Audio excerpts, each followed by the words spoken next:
Komið sæl og blessuð og velkomin á skjánum. Nú að hefja seinni dagur landsfundar Samfylkingarinnar 2020 sem í fyrsta sinn alhaldinn alfarið með rafrænu sniði. Já, þetta eru vissulega öðruvísi tímar en þeir hafa líka opnað á ný tækifæri en aldrei hefur þáttaka af landsbyggðinni verið jafn mikil og nú er yfir 1000 einstaklingar skráðir á fundinn. Við leggjum mikla áherslu á að ykkur líði vel og við vonum að þið séu búin að hella upp á kaffi og finna eitthvað gott með því. Enda eru einkunnarorð landsfundarins gleði, gæði og góða veitingar. Við munum tryggja gleði og gæði en treystum á ykkur að sjá veitingarnar. Heldur betur. Já, landsfundarnefndin hefur fundað stíft síðastliðna 6 mánuði og þessi einkunnarorð eru líklegast það eina sem breyttist ekkert í gegnum allt ferlið. Við höfum á þessum tíma skipulagt svona cirka 100 ólíkar útfærslur á landsfundi út frá samkomu takmörkunum og stöðu á heimsfaraldurum hvers tíma. En hingað erum við komin og við erum gríðarlega ánægð með hvernig gærdagurinn gekk og við erum líka einnig svakalega spenntir þeirri dagskrá sem framundan í dag. Já, landsfundarnefndin á sannkalla hrós skilið og sendi við öllum fulltrúum landsfundarnefndarinnar, starfsfólki flokksins og öðrum sem koma að skipulagningu og framkvæmd á þessum fundi kærar þakkir. En nú er gestir að bíða. Við viljum vekja athygli á því að kosning til varaformanns stendur yfir og henni lýkur klukkan 20 mínútur yfir 10.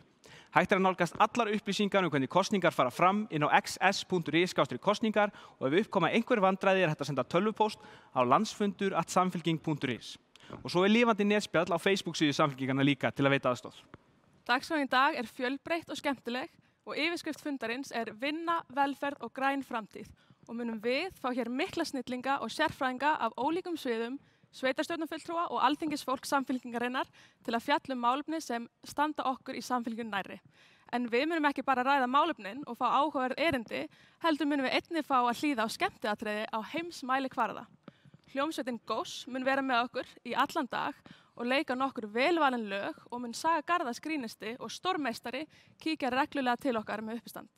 Ég er einstaklega spenntur fyrir henni sögu, en við ætlum að hefja leika og fá til okkar hana Guðrúnu Jónsson, hagfræðing, sem hefur mikið fjallað efnahagskreppur og fjármálakerfi sem við búum við og hvernig við getum byggt upp grænar leiðir úr atvinnukreppunni sem nú stendur yfir. Við viljum vekja athygli einnig á því að Guðrún ásamt öðrum fyrirlesurum dagsins mun vera hér seinna í dag í panelumræðum og gefst landsfundarfulltrúum tækifæri að senda inn spurningar inn á landsfundur@samfylkingin.is. Einnig ber að nefna að við verðum með aðra panela líka með sveitarstjórnarfulltrúum og alþingismönnum og einnig hægt að senda inn spurningar í þá panela á sama netfang landsfundur@samfylking.is. En nú er komið að Guðrúnu Jónsson, gjörðu svo vel.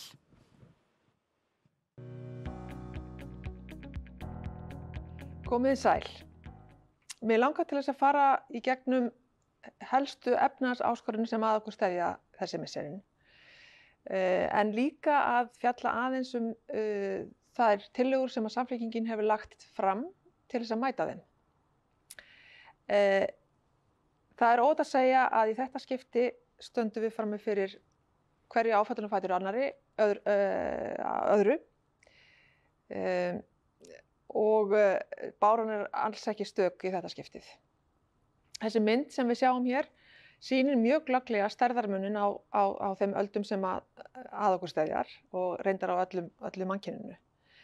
En þó svo að því sé haldið þarna fram að við þurfum ekki að óttast neitt ef að við þvoum hendurnar, þá er ljóst að það ráð gengur mjög skammt gegn þessum stóru bylgjum sem þarna eftir koma og þá sérstaklega efnahagslægðinni sem að við þegar erum stödd í miðri og síðast en ekki síst stóru bylgjunni, loftslagsvánni.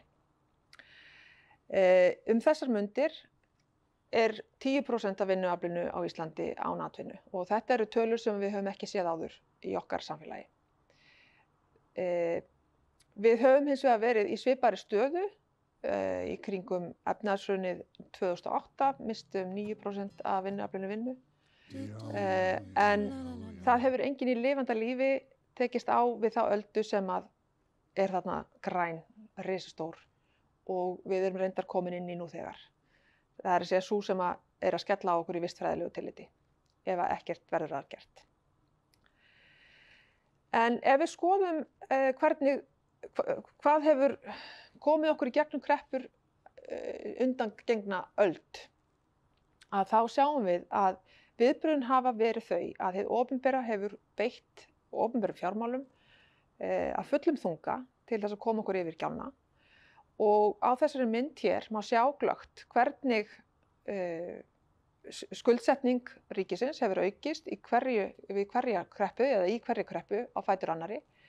Skuldasöfnun byrjaði að eiga sér stað þarna í heimsstyrjöldinni fyrri og þá jókst skuldasafni þróaðra ríkja 20% af landsframleiðslu og jókst svo aftur 20% af landsframleiðslu þegar að heimsbyggðin tókst á við spænsku veikina, þarna strax í kjölfarið. Og við sjáum þetta sama munstur aftur og aftur. Og jafnvel núna, þegar við tökumst á við COVID-kreppuna, að þá þessu sama meðali beitt. Hið opinbera stígur inn í tómið og lyftir okkur hinum yfir gjána með því að auka skuldir aftur 20% af landsframleiðslu.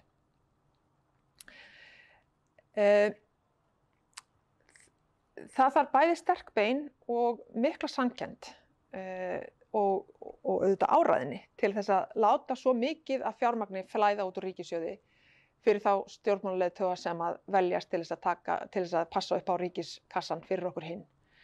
En Samfylkingin virðist ekki skýrast við og þær efnahagsaðgerðir sem hún hyggst fara í tala beint inn í það aðgerðir sem hafa komið okkur út úr öðrum kreppum, eins og til dæmis kreppunni miklu og má þar nefna frægar aðgerðir Franklin D. Roosevelt í gegnum New Deal, þar sem að atvinnusköpun á vegum hins opinbera jók atvinnuþátttöku umtalsvert og opinbera fjárfestingar stuðluðu að aukinni framleiðni framvegin. En á þann veg, en í þetta skiptið verðum við að hafa í huga þessa miklu ógn sem að okkur steðjar í gegnum loftslagsmálin.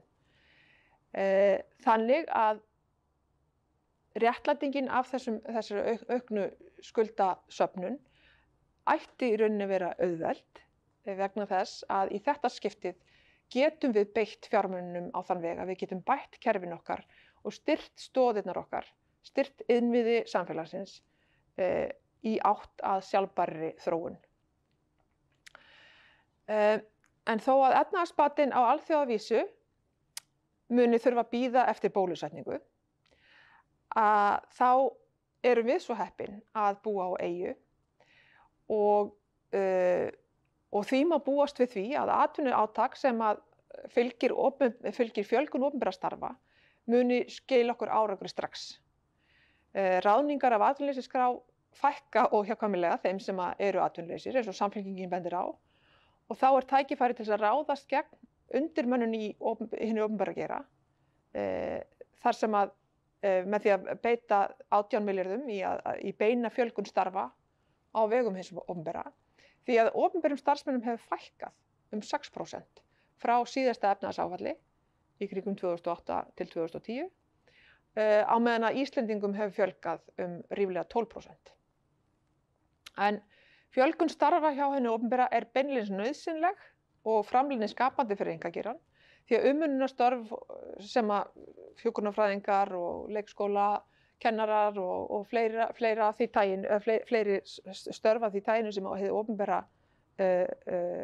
heldur úti, beinlínis lyftir byrðunum af heimilunum sjálfum.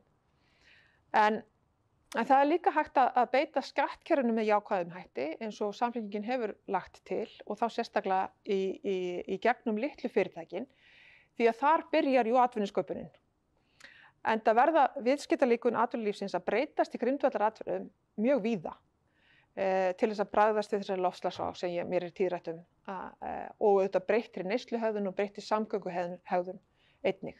En að kaupmaðurinn á horninu verður að fá svigrúm til þess að þrífast og festa ræturnar á ný. Þannig að við hinn höfum tækifæri til þess að njóta þjónustu og kaupa vörur í okkar nærumhverfi og draga þannig úr vissspori. En velgengni hinnar vingjarnlegu, hún stendur ekki á sér. Við verðum að fara í gegnum þetta saman, þó við þurfum ekki að gera það gagnrýnislaust. En það hefur sýnt sig að mannkyninu reiðir best af þegar fólk nær að sameina krafta sína og deila þekkingu og reynslu í því verkefni að takast á við hið ókunnuga eins og við erum að gera núna við þessa nýju veiru og efnahagsslagan sem með henni fylgir.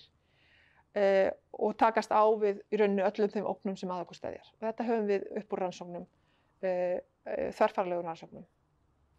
Þarna mynd af geimfara sem bara til þess að minna okkur á það að þegar að hið opinbera tekur af skarið, fer inn á brautir sem að einkaaðilar eru kannski tregir til þess að gera svona til þess að byrja með. Eins og var gert þegar að mannkynið setti fulltrúa sinn á tunglið, að þá var það afrakstur af mjög vel heppnaðri samvinnu einkaaðila og opinbera geirans. Þar sem að hið opinbera tóku þetta leiðtogahlutverkið. En eins og Samfylkingin leggur til, þarf hið opinbera að fjárfesta í nýsköpun, hvetja og styðja einkageirann til að vinna í sjálfbærum lausnum, en þó með þeim hætti að við þurfum að gæta þess að kerfin okkar batni, við þurfum að byggja betur, treysta stoðirnar til framtíðar. Og í því verðum við að gæta reglufestu. Við þurfum að auka samkeppni á markaði, við þurfum að gæta þess að allir markaðsaðilum finnist að þeir njóti sömu réttinda og sömu aðstöðu. Því að öðruvísi fáum við ekki nýtt athafnafólk til að spreyta sig á markaði. Og núna þegar við þurfum að fjölga, færa þessu fólki eða auka störf og ráða nýtt fólk og ráða fólk af atvinnuleysisskrá, þá rakið tækifæri til þess að nýta mannauðinn sem við höfum fjárfest svo myndarlega í á Íslandi undanfarin misseri og gæta þess að ráðningar, ekki síst hjá henni opinbera, leiði til þess að rétti aðilinn sé á réttum stað og sá sem ræður við verkefnin sé falinn þeim, en ekki bara sá sem hefur góð tengsl við valdhafa eða leiðtoga viðskiptalífsins. Að lokum vil ég segja ykkur að það hagkerfi sem þarf að mæta okkur eftir að við komumst út úr kórónukreppunni og þegar við erum búin að ná böndum yfir þennan vírus og smitunum af honum, þá þarf það hagkerfi að vera fjölbreytt, það þarf að vera þróttmikið, það þarf að vera fjármagnað af eigin fé, þannig að það þoli áföll. Rétt eins og Samfylkingin leggur sjálf áherslu á, þá þarf það líka að vera vistvænt og við þurfum að gæta þess að sigra stríðið við veiruna, en við þurfum líka að gæta þess að vinna friðinn og hann verður ekki unnin nema hagkerfi sem að bíður okkar sér til þess að það verði engin skilin eftir í þetta skiptið. Takk fyrir.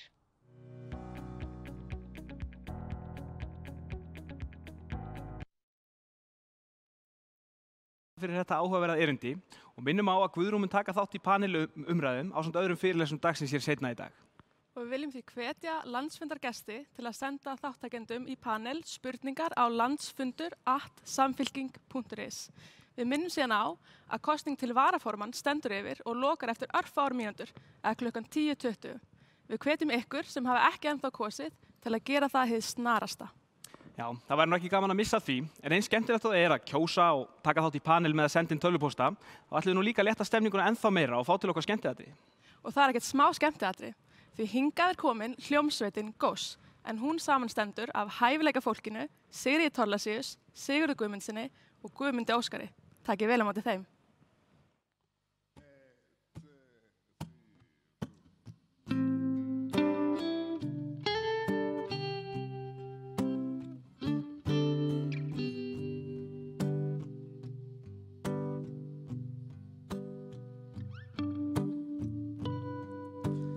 Náttúran nakin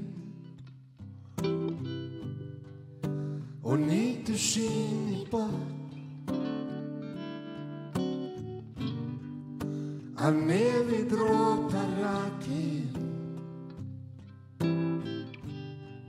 þú nennir ekki að fæja þín og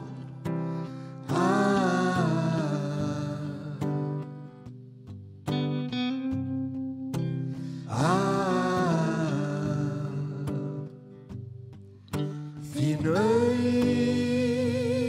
auglista nóttu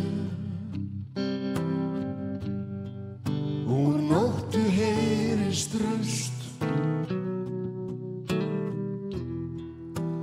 rok og bylji þaggar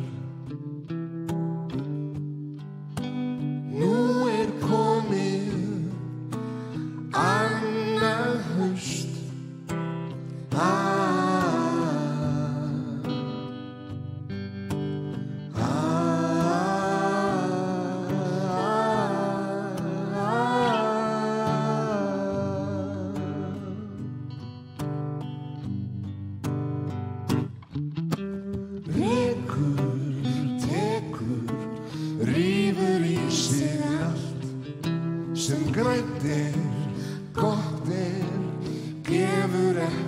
ekkert allt. Þú vetur betur færi þér að vera aðeins rakur.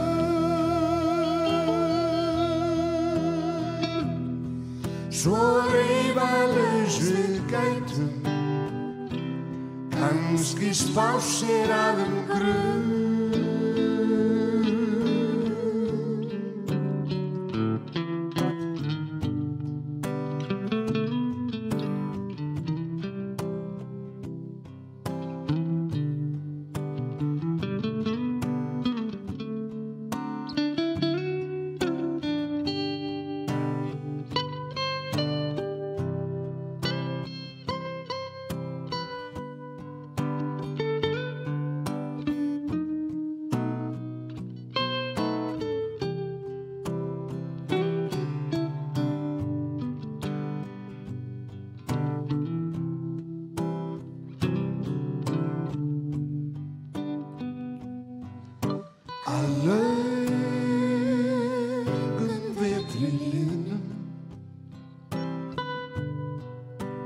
Lifnar aftur allt, sofið hefur eilífð. Þann morgun verður aldrei aftur kalt.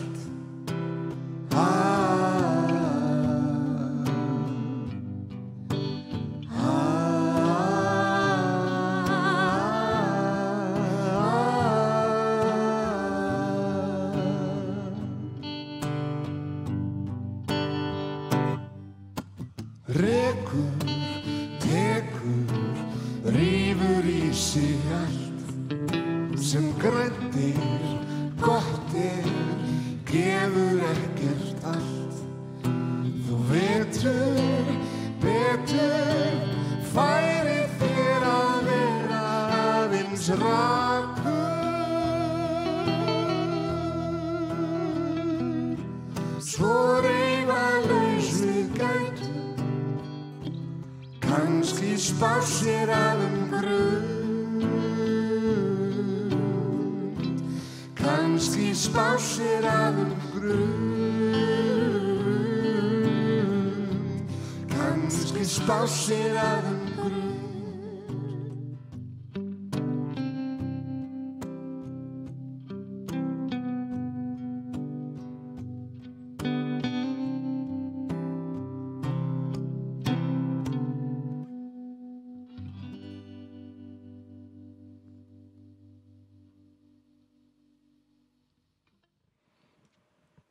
Vá, nú veit ég að landsfundarfulltrúar eru ýmist heima á sér að dansa eða raula.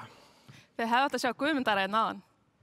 Já, ég er viss fanboy, ég viðurkenni það. En til að gleðja ykkur og ykkur sem heima sittið og Rögnu að þá mun Góss vera með okkur í allan dag og taka nokkur falleg lög. Ragna, þú hvorki dansaði henni söngst? Nei, ég syng ekki, en ég dansa.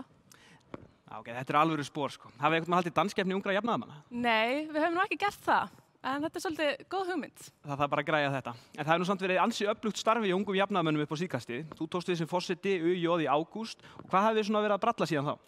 Já, við höfum verið á fullu að endurvekja aldarfélög alls staðar á landinu.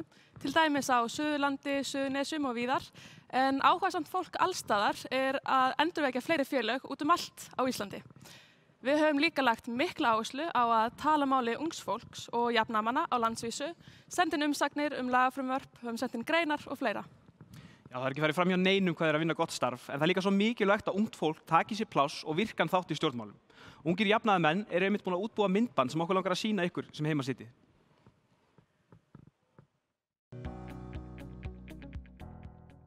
Á tímum umbreytinga, tímum þar sem við verðum að aðlagast hratt og kórónuveira ógnar hinu reglubundna lífi, er eðlilegt að staldra við og hugsa til þess hvernig samfélag við viljum byggja upp eftir COVID.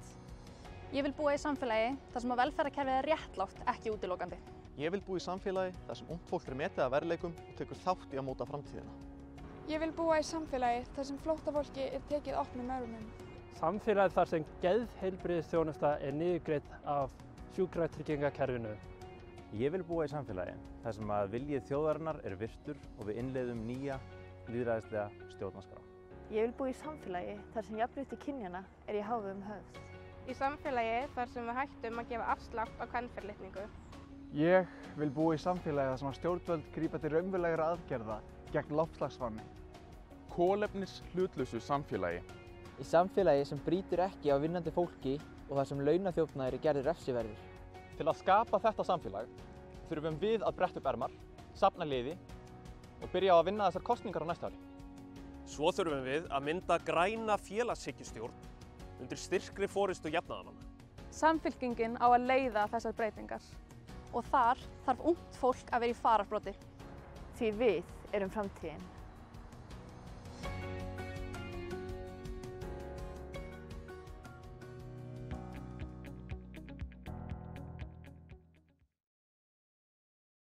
Smá klökk.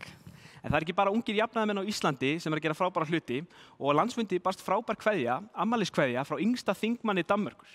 Já, það var hún Aki-Matilda Højdam sem er þingmaður grænlenska jafnaðarmannaflokksins Siumut á danska þinginu.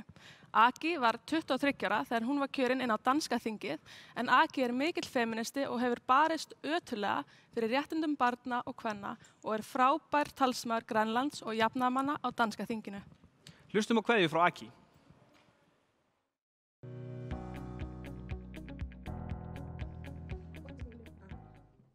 Ég heita Samfylkingin. Samfylkingin. Samfylkingin. Samfylkingin. Samfylkingin. Samfylkingin. Til hamingju með 20 ára afmælið. Til hamingju með 20 ára.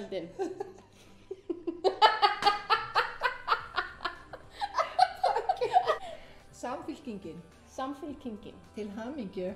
Til hamingju. Með 20 ára. Með 20 ára. Afmælið. Afmælið. Til hamingju. Til hamingju. Are you with that? Okay. Ja. Til hamingju með 20 ára afmælið, Samfylkingin. Það leikur við, ég get ekki sagt það. Það er rosalega erfitt. My name is Aki-Matilda Højdam, and I am the youngest parliamentary member elected from Greenland and currently elected in the Danish parliament for the party Siumut, which is a social democratic party.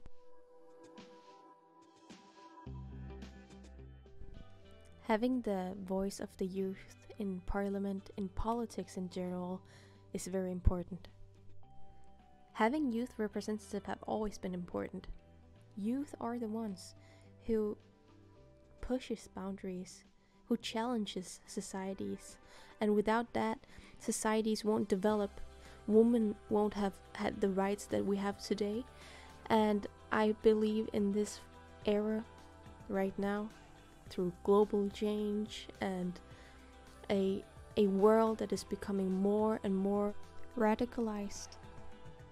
I think it's important that us young people become more and more politically active than ever before.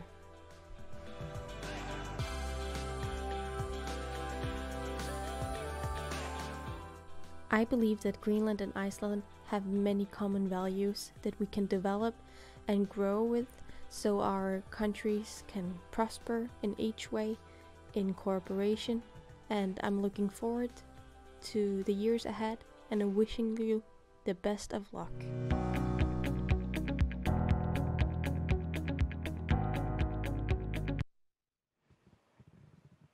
Takk fyrir þessa fallegu kveðju, Aki. En nú er kosningum lokið og úrslit liggja fyrir. En áður við förum í það, viljum við tilkynna að það var metþáttaka í kosningunum og eins og við vitum hafa aldrei fleiri tekið þátt í svona rafrænum landsfundi. Magnað, við erum svo sannarlega að upplifa sögulegan fund. Heldur betur, en spennan er hreinlega orðin áþreifanleg þar sem næsta dagskrá er að tilkynna úrslit úr kosningu til varaformanns Samfylkingarinnar. Já, það er ekki eftir neina að bíða. Það er alltaf svo mikil orka í kringum svona kosningar. Ert þú til dæmis eitthvað búin að vera að fylgjast með kosningunum í Bandaríkjunum, Ragna? Heyrðu, já, ég er nú einu sinni bandarískur ríkisborgari og kaus í þessum kosningum. Áhugavert. Ertu tilbúin að deila með landsfundargestum hvað þú kaust? Ég held að sé alveg nokkuð ljóst hvað ég kaus. En Ari, veist þú nokkuð hvað þú hefur kosið? Ég gef ekkert upp. En hingað í pontu er komið formaður kjörstjórnar Katrín Theódórsdóttir til að tilkynna niðurstöðu kosninga. Katrín, við gefum boltan yfir á þig. Nú þegar að kosningu til varaformanns í Samfylkingunni lokið, þá hafa 889 greitt atkvæði, en það 94% kjörsókn, 4 skiluðu auðu. Atkvæðin skiptast sem hér segir: Heiða Björg Hilmisdóttir fékk 534 atkvæði, 534, en Helga Vala Helgadóttir 351 atkvæði, 351. Heiða Björg Hilmisdóttir því rétt kjörin varaformaður Samfylkingarinnar með rétt rúmlega 60% greiddra atkvæða. Ég bið Heiðu Björg að koma í pontu. Gjör svo vel.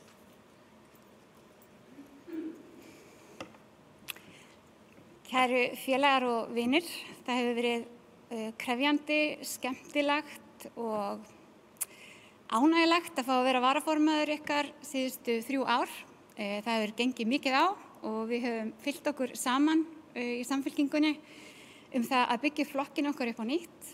Ég ótrúlega þakklát ykkur öllum sem hafi sýnt mér stuðning, sendt mér kveðjur og okkur hingað sem erum að halda þennan landsfund núna með þessu breytta skrýtna sniði. Þetta takast allt ótrúlega vel. Mér langar að nýta þetta tækifæri til þess að óska Loga Einarssyni innilega til hamingju með formannskjörið. Ég hrærð og glöð yfir því að fá að fylgja eftir jafnaðarstefnunni ásamt honum og vera í fararbroddi fyrir okkar mikilvægu hreyfingu, því hún alltaf mikilvæg, hefur alltaf verið það, en kannski sérstaklega núna þegar við horfum fram á þessa krepputíma, hamfarahlýnun og fátækt og aðra stórar áskoranir sem við þekkjum að jafnaðarstefnan hefur svör við. Þannig að innilegar þakkir frá mínum dýpstu hjartarótum fyrir traustið. Ég lofa að leggja mig alla fram. Takk. Við þökkum Heiðu Björg, nýkjörnum varaformanni, endurkjörnum varaformanni Samfylkingarinnar fyrir góða ræðu og óskum henni innilega til hamingju með kjörið. Það mikill luxus fyrir samfylkingarfólk að búa svona vel að geta valið á milli 2 öflugra einstaklinga sem gáfu kost á sér í embættið. Og það hefur verið gaman að fylgjast með báðum þessum framúrskarandi einstaklingum setja fram sína sýn fyrir flokkinn.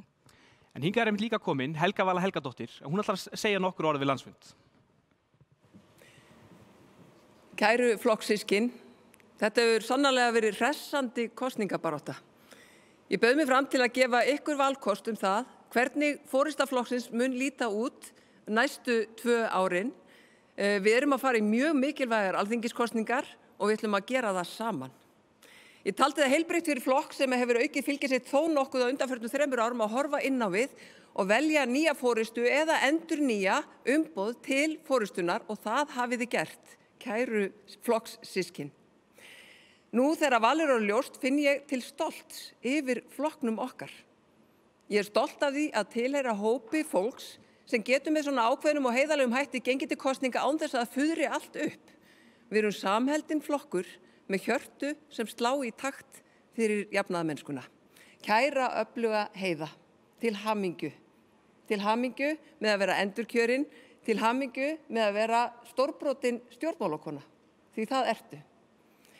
Á landsfundi fáum við tækifæri til að stilla enn frekar saman strengi okkar. Við eigum að skiptast á skoðunum, ræða málin og í framhaldinu undirbúa flokkstjórnarfund þar sem málefnastarfi verður lagt á borðið og unnið að gerð ábyrgrar stefnu sem fyrir dóm kjósenda næsta haust. Við erum að stíga inn í gríðarlega mikilvægan kosningavetur og ég trúi því að við getum náð árangri umfram það sem skoðanakannanir í dag sýna. Ef við göngum fram með skipulögðum hætti getum við unnið kosningasigur og það eigum við í Samfylkingunni að gera.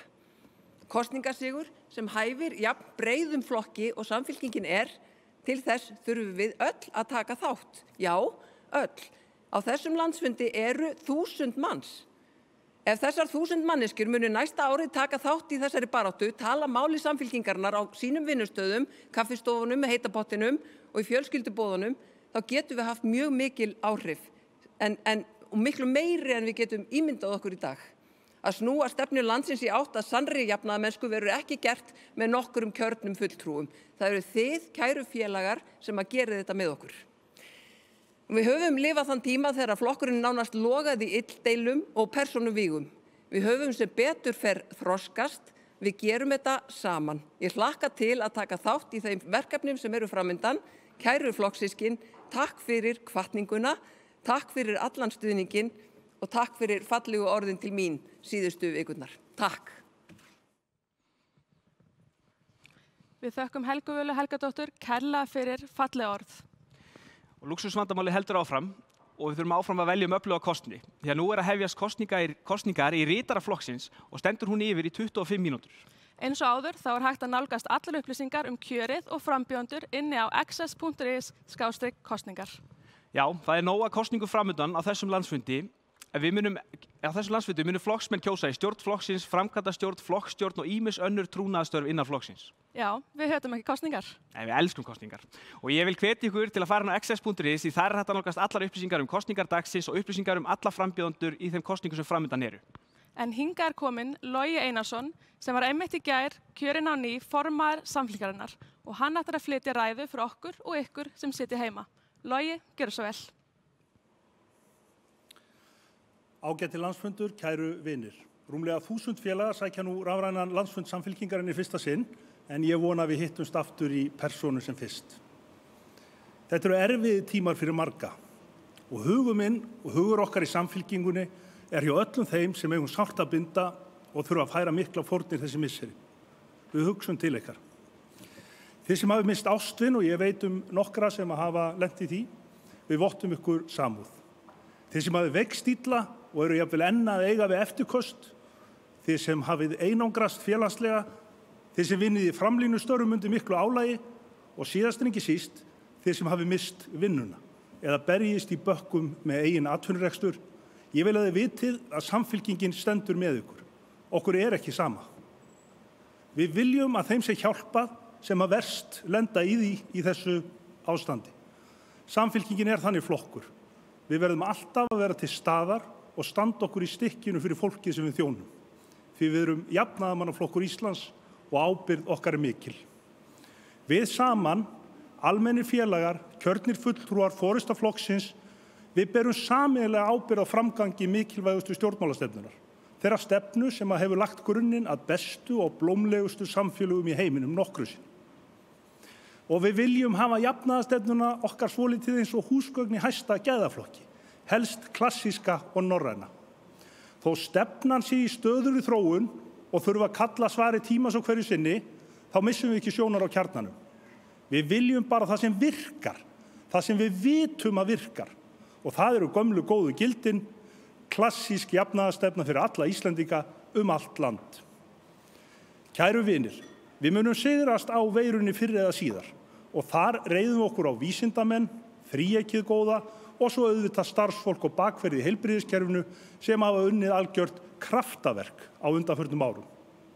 En hlutverk okkar sem erum í stjórnmálum er líka mikilvægt í þessar aðstæður því að það er undir okkur komið að takast á við allt hitt, að draga úr óbeinum áhrifu veirunar, að koma í veg fyrir óþarfa þjáningar fólks og milda efnahagslega höggið eins og hægt er, dreifa byrðunum. Og þar er erindi jafnaðarmanna skýrt sem er númer 1, 2 og 3 samstaða, raunveruleg samstaða. Að tryggja að við höfum saman í gegnum þetta, að við dreifum byrðunum og hlífum þeim sem er í viðkvæmri stöðu. Já, kæru félagar, ábyrgð okkar er mikil. Þegar faraldur geisar og fjölda atvinnuleysi ógnar lífskjörum fólks, þá getur almenningur á Íslandi reitt sig á leiðarljós okkar jafnaðarmanna. Okkar grunngildi frelsi, jafnrétti og samstöðu.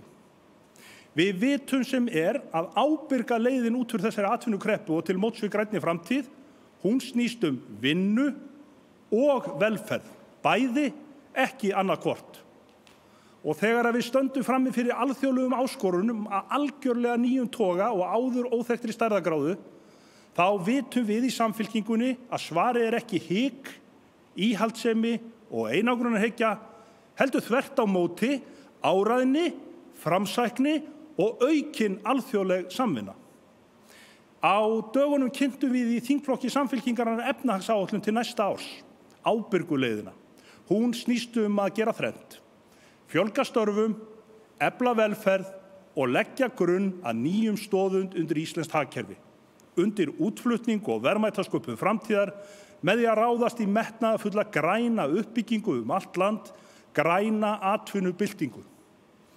Ábyrgarleiðin skýr, útfærð áætlun sem fjölgar störfum allt að 7.000 á árinu 2021 og minnkar þannig atvinnuleysi í landinu þriðjung. Með beinum aðgerðum, átaki gegn undirmönnun í almannaþjónustu með því að styrkja ráðningar en ekki uppsagnir eins og ríkisstjórnin gerir og efla virkar vinnumarkaðsaðgerðir. Aðalatriðið að við þurfum að fjölga störfum strax, bæði í einkageiranum og hjá hinu opinbera. En það blasir við að versta atvinnukreppa á Íslandi frá upphafi mælinga ekki rétti tíminn til að karpa hlutfallslegt vægi hvors fyrir sig. Við þurfum að fjölga störfum með öllum tiltækum ráðum. Með því til dæmis að létta skattbyrði af einyrkjum og smærri fyrirtækjum, lækka vinnuletjandi jaðarskatta á barnafólk og lífeyrisþega, þannig að við sköpum hvata til að ráða fólk í vinnu á sama tíma og við drögum úr fjárhagsvanda hjá barnafjölskyldum og leysum öryrkja og eldri borgara úr fátæktargildru. Þarna kristallast líka munurinn á skattastefnu Samfylkingarinnar annars vegar og skattastefnu Sjálfstæðisflokksins og ríkisstjórnarinnar hins vegar, sem gerir lítið annað en að blása upp tölurnar á bankabókum fyrir allra ríkustu.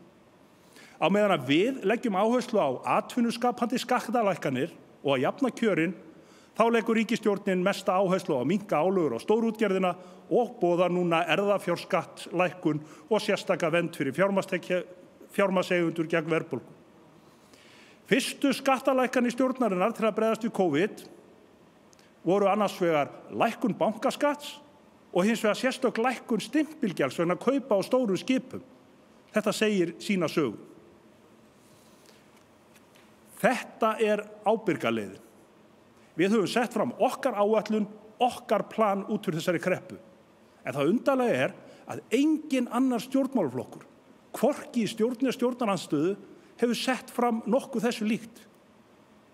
Hugsið ykkur, yfir 20.000 manns sem vilja vinna en fá ekki vinnu, en samt Samfylkingin eini stjórnmálaflokkurinn sem hefur sett fram einhverja útfærða áætlun það, hvernig á að fjölga störfum og ná niður atvinnuleysi. Þetta ótrúlegt, en þetta samt staðreynd. Ábyrgarleiðin vegvísir út úr atvinnukreppunni og fjallar fyrstu skrefin í átt að grænni framtíð. En kæru félagar, hvað svo? Hvernig samfélag viljum við sjá eftir faraldurinn?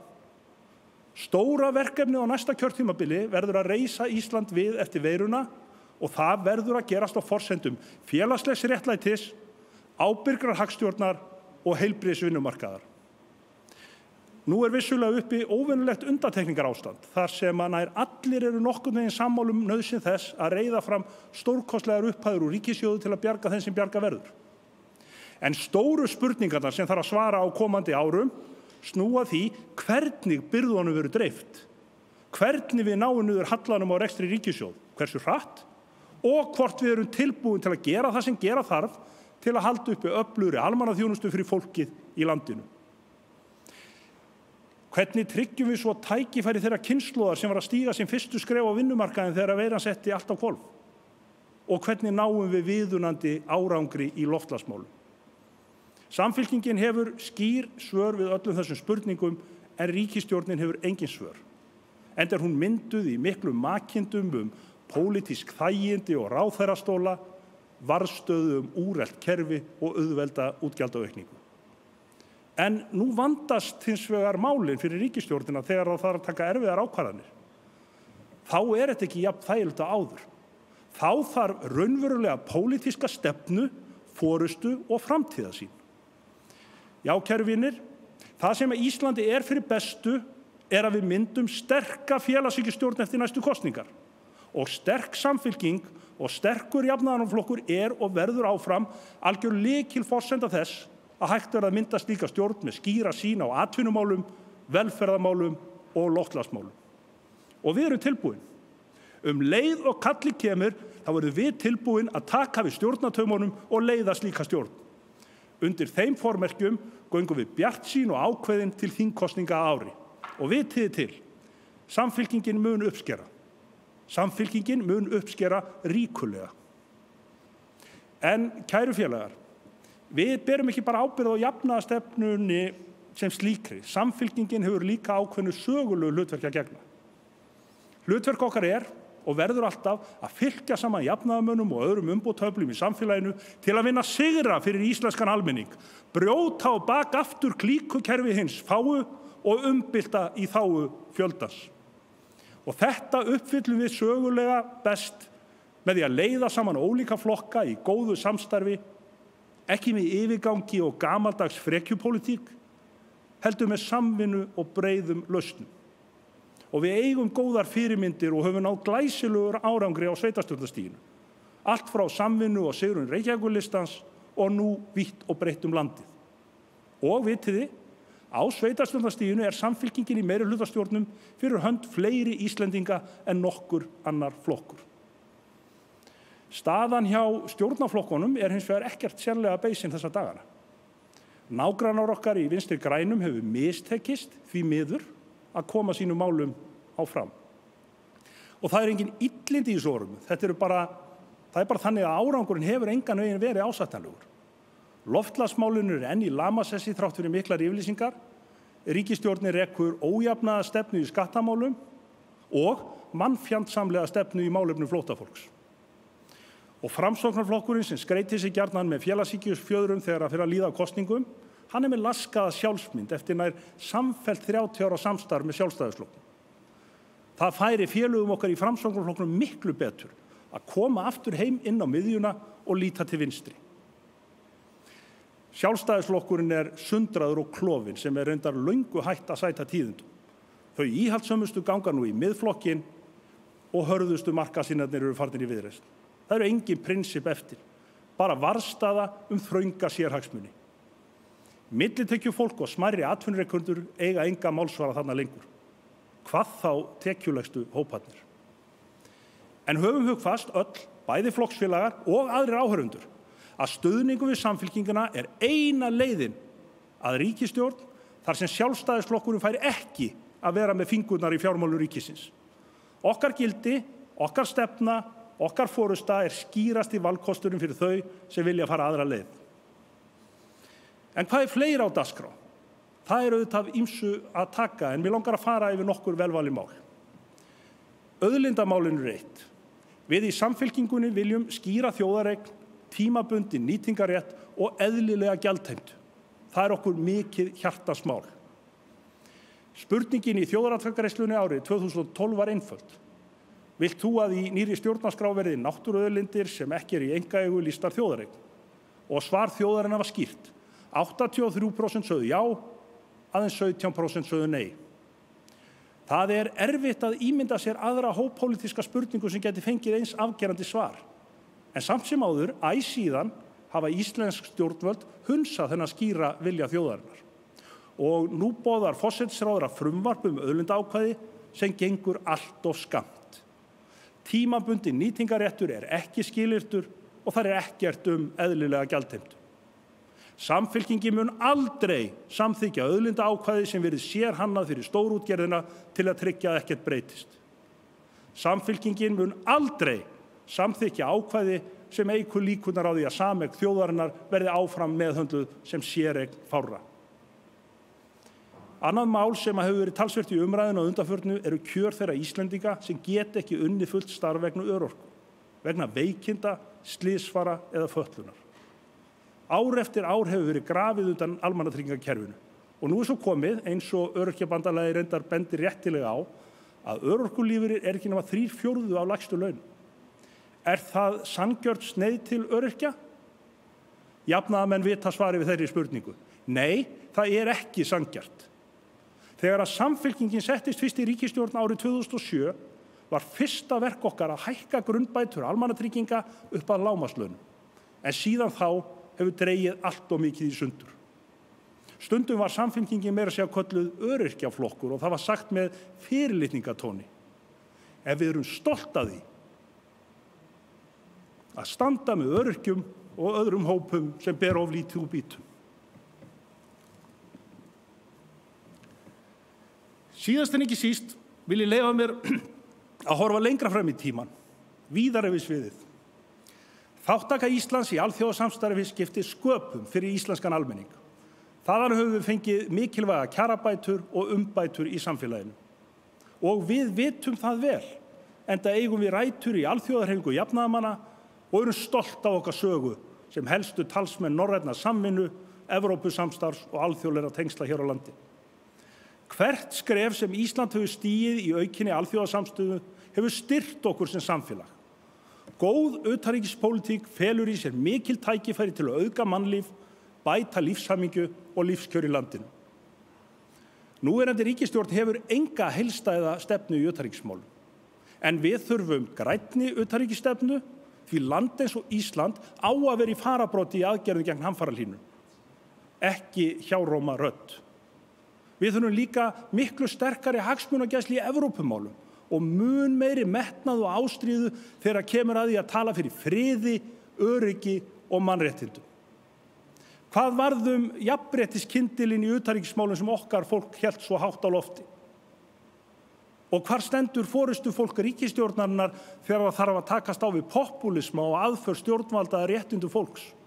Hvort heldur sem í Póllandi, Hvíta-Rússlandi, eða í Bandaríkjunum. Af hverju heyrist ekki hærra í okkur? Áskorunir okkar tíma, hvort sem horft til tæknibreytinga, hamfarahlýnunar, ófriðar og nú síðast heimsfaraldurs, lúta engum landamærum og verða ekki leystar nema í nánu samstarfi þjóða. Ísland evrópsk þjóð og menningarætur okkar liggja í Evrópu og samfylkingin Evrópuflokkur því við teljum að Íslandi farnist best í nánu samstarfi við Evrópu. Það hefur sagar einfaldlega sýnt okkur. Við erum sannfærð að til langs tíma pólitískum og efnahagslegum hagsmunum Íslendinga best borgið með aðild að Evrópusambandinu. Við viljum sæti við borðið þar sem ákvarðanir eru teknar. Geta átt viðskipti við önnur ríki í jafnri stöðu og að hér sé hægt að byggja upp fyrirtæki á grundvalli fyrirsjáanleika og að almenningur þurfi ekki að taka á sig herkostnaðinn af krónu sem sífellt að sveiflast. Þegar heimsmálin í svona mikilli óvissu upplausn, þá verðum við einfaldlega að leggjast á eitt með okkar nánustu vinaþjóðum á Norðurlöndum og í Evrópu. Þjóðir sem eiga dýrmæt gildi, menningu og markmið sameiginleg verða að snúa bökum saman og vera sameinuð afl á alþjóðavettvangi. Í augnablikinu þá verðum við að sækja betur tækifæri sem felast í samstarfi okkar innan EES. Andóð ríkisstjórnarflokkana á Evrópusambandinu stendur í vegi fyrir fullu aðgangi ungs fólks að rannsóknum og nýsköpun og fyrirtækja að fjármagni og styrkjum. Við höfum að sækja í kraftin í alþjóðasamstarfi og skapa tækifæri fyrir alla Íslendinga til að hér verða hægt að taka ný skref til aukinnar Evrópusamvinnu, skapa aukin verðmæti og tryggja öflugt velferðarsamfélag. Kæru jafnaðarmenn, já þetta erfiðir tíma fyrir marga, en við munum að það verður aftur líf án veirunar að loknu þessum faraldri og við munum sigrast á kvikindinu og við skulum þakka þeim sem að leggja nú mesta mörkum í þeirri baráttu. En við skulum líka hugsa til allra þeirra sem eru hjálparþurfi. Höldum fókus og stöndum okkur í stykkinu. Það til mikils að vinna að samfylkingin sigri í næstu kosningum, svo hægt verða að mynda sterka, græna félagshyggjustjórn í kjölfarið sem reistir Ísland upp úr veirukreppunu á réttum forsendum. Þar þarf að byggja á félagslegu réttlæti, ábyrgri hagstjórn og heilbrigðu vinnumarkaði. Og svo ráðumst við á sama tíma í græna uppbyggingu allt land. En kæru vinir, nú stöndum við saman, nú fylgjum við liði og verðum tilbúin leið og kalli kemur, því samfylkingin sá flokkur sem best til þess fallinn að leiða nýja græna lífskjarasókn fyrir almenning í landinu. Takk. Við þökkum formanni fyrir frábæra ræðu. Frábær ræðumaður, framúrskarandi formaður, en vissirðu Ragna að hann var líka frábær dansari? Já, hann sló í gegn á sínum tíma í hljómsveitinni Skriðjöklarnir sem sérlegur dansari hljómsveitarinnar. Guðmundur Ari, hefur eitthvað hlusta á Skriðjöklana? Herri, já, nú svona mest af þessum katalóg held ég eftir. En þekkjandi formannin þá get ég ekki trúað öðru en þetta sé frábær stöff. Hann var alltaf að spila á Akureyri, heyrði ég, í gamla daga. Já, það er alveg rétt, sko. Ert þú mikið í tónlist? Ert þú mikið að hlusta á gamla tónlist? Ég svona hlusta á og til, ég er nú mest á Spotify, en hérna ég á með nokkrar uppáhalds hljómsveitir og auðvitað meðal annars einn sem er ekki gömul, en það er auðvitað Ghost. Já, hún er frábær og hún er einmitt að stilla sér upp. En það er oft góður mælikvarði á svona hvar fólk stendur í tónlist. Áttu eitthvað karaoke-lag, go-to karaoke-lag? Sko, mér finnst alltaf svolítið vandræðilegt að segja frá þessu, en ég syng aldrei í karaoke. Nei. Ég reyndi einu sinni að taka karaoke-lag og valdi lag með Miley Cyrus sem var nú ekki skynsamlegt. Það var Party in the USA. En ég mæli ekki með því fyrir ykkur sem að syngja ekki. Nei, akkurat. Það er gott að vera bara með góðan standard í karaoke-lagi. Mitt karaoke-lag, alltaf Hero með Enrique Iglesias, slæðir allstaðar í gegn, mæli með. Þú prófar það næst? Ég prófa kannski næst og ég trúi ekki öðru en að þú standið vel þegar þú syngur það lag í karaoke. Algjörlega. Ég vona að við lendum ekki í neinum tæknilegum örðuleikum í dag, því þá gæti það farið svo að ég neyðist til að taka Hero með Enrique Iglesias. Við vonum að fara ekki þangað, leyfum sérfræðingunum að sjá skemmtiatriðin. Og við hvetjum ykkur öll sem sitja heima til að stíga nokkur dansspor þegar hljómsveitin stígur á svið. En ekki gleyma kosningunum til ritara sem standa yfir núna. Það er hægt að dansa og kjósa á sama tíma. Heldur betur. En hljómsveitin Ghost, gjörðu þið svo vel.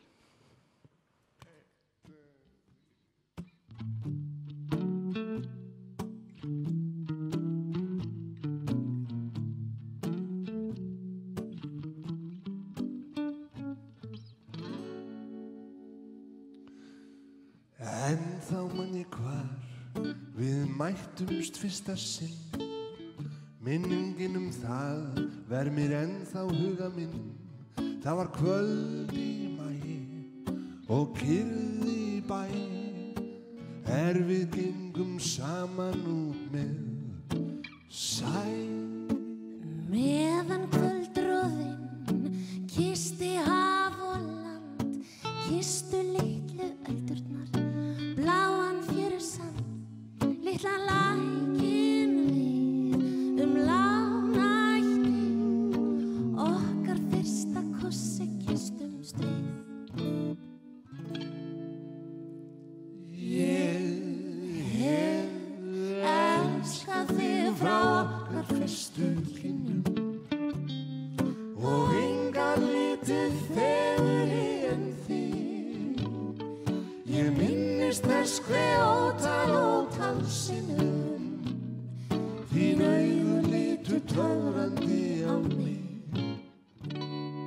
Stjörnur í bláum himinn geymi á bláma þinna augna minna fær. Sú kona til ekki í öllum heimi sem orðið gæti mér jafn ljúf og kær. Ég hef elskað þig frá okkar fyrstu kynnum og engan lítið fegurri en þig. Ég minnist þess hve ótal sinnum þín augu litu töfrandi á mig.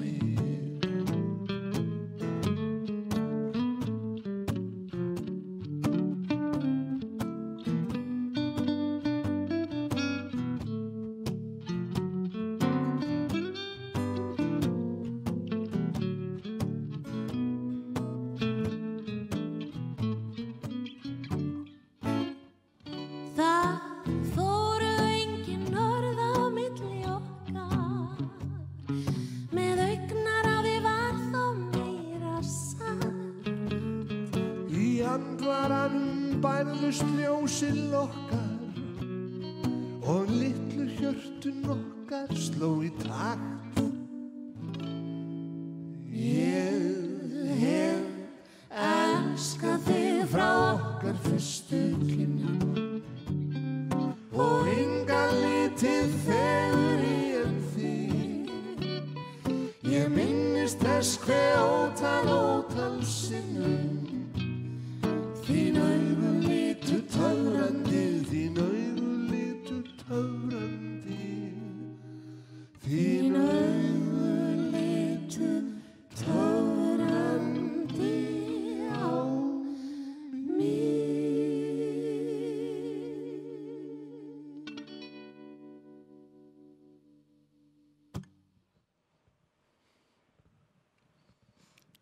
Þetta var frábært. Heldur betur. Og það er líka búið að vera gaman að við erum búin að fá send myndbönd og snöpp að fólki að stíga léttan dans heima og ég vona þið séu að hafa það notalegt heima. Stígandi dans, jafnvel með einhverjar góðar veitingar. Yndislegt. Það er gott að dansa, bæði fyrir líkama og sál. Vissulega, en það er ekki síður gott að fræðast. Og hingað er komin Sonja Ýr Þorbergsdóttir, formaður BSRB, sem ætlar að ræða við okkur þær áskoranir sem framundan eru á íslensku vinnumarkaði. Gjörðu þið svo vel.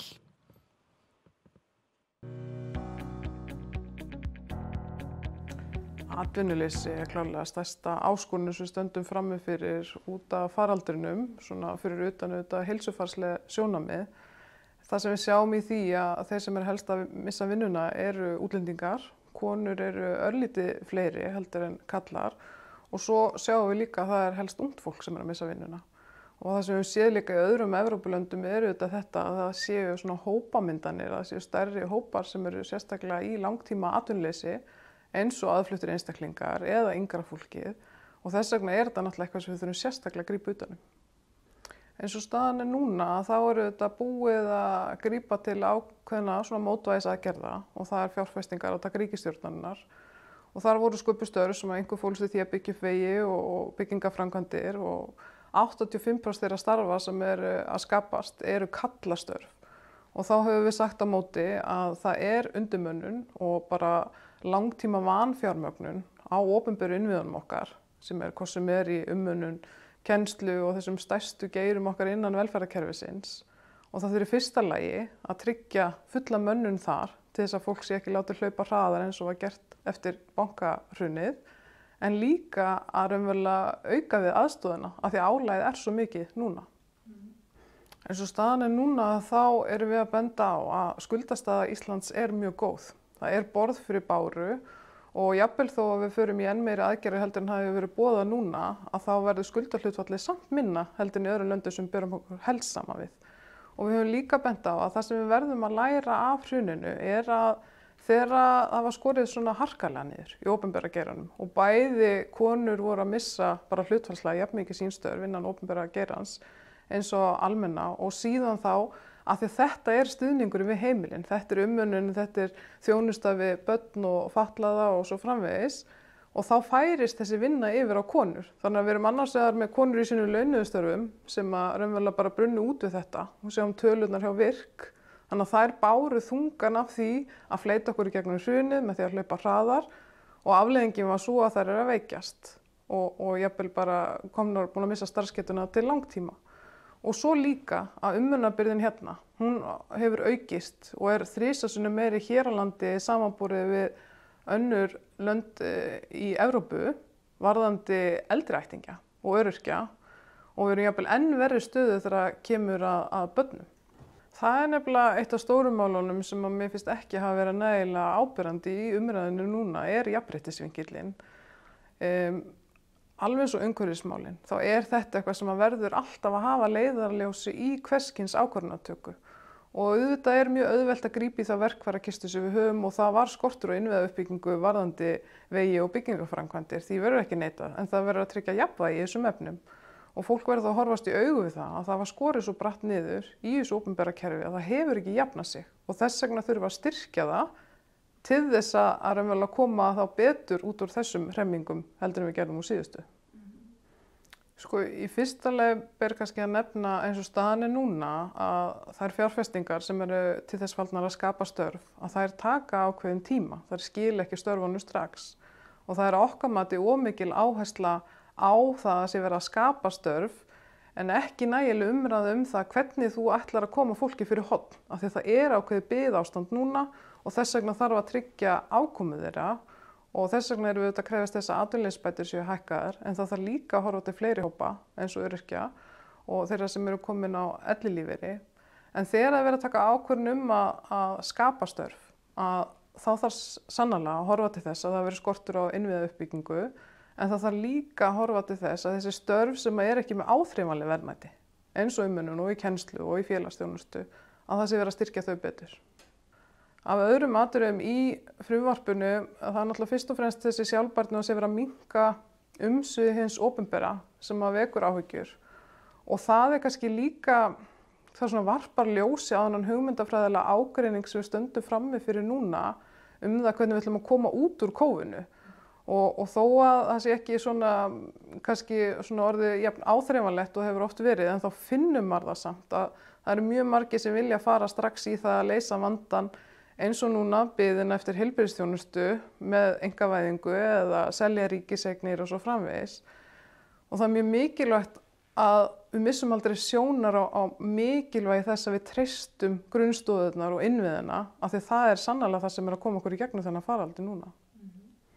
Það eru miklu samræmi við þær áherslur sem við höfum lagt fram í kringum mars-apríl þegar faraldurinn var að hefjast, og þá lögðum við áherslu á það að það væri aukin fjárfesting í opinberum störfum, og það er stór liður í þessu, af því að það sem reynslan af hruninu sýnir er að það var aukning á því að konur voru í hlutastarfi, af því að út af fjölskylduábyrgð einfaldlega, og það var líka aukning á þessari umönnunarbyrði, og af því að það minnkaði stuðningur hins opinbera við þá sem að þurfa á því að halda, og svo þessa ótrúlega aukningu á þeim sem að missa starfsgetu sína og leita til virk, sem eru einkum konur sem að vinna hjá hinu opinbera, af því það er að hlaupa allt og hratt, og svo þá líka nýgengi örorku eru helst konur sem eru yfir 50. Og við höfum verið að benda á það til margra ára að þetta eru viðvörunaljós sem að bera að taka alvarlega, og við verðum að fara að grípa til aðgerða sem að miða því að fyrirbyggja þetta, en ekki bara að grípa fólk þegar það er komið út á endan, af því að fólk hefur mikinn áhuga að styrkja virk og líka mikinn áhuga á umræðinu fjölgun öryrkja, en það er aldrei talað hvernig við ætlum að sporna við þessu.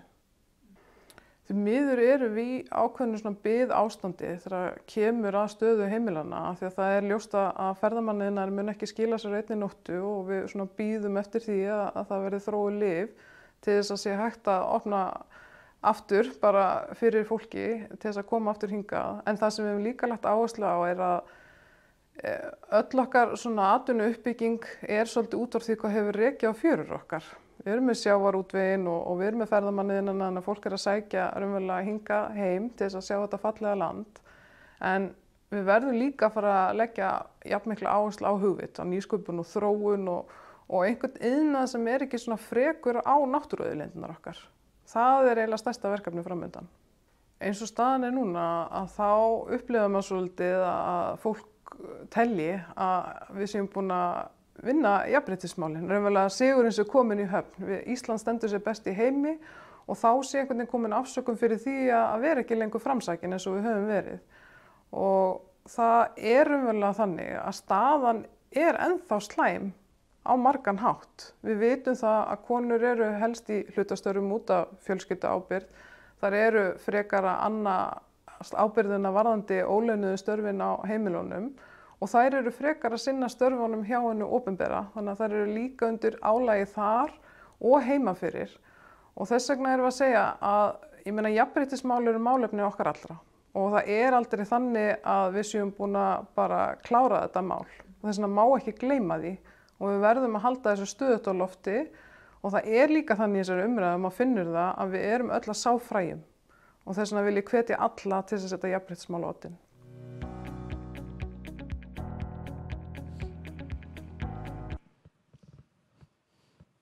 Já, kæra þakki fyrir þetta, Sonja. Já, við þökkum Sonju fyrir frábært erindi. En viljum láta ykkur vita af því að kjör til ritara stendur yfir. Það var stöðvað í örskamma stund áðan, en fresturinn til að kjósa hefur verið framlengdur til 10:20.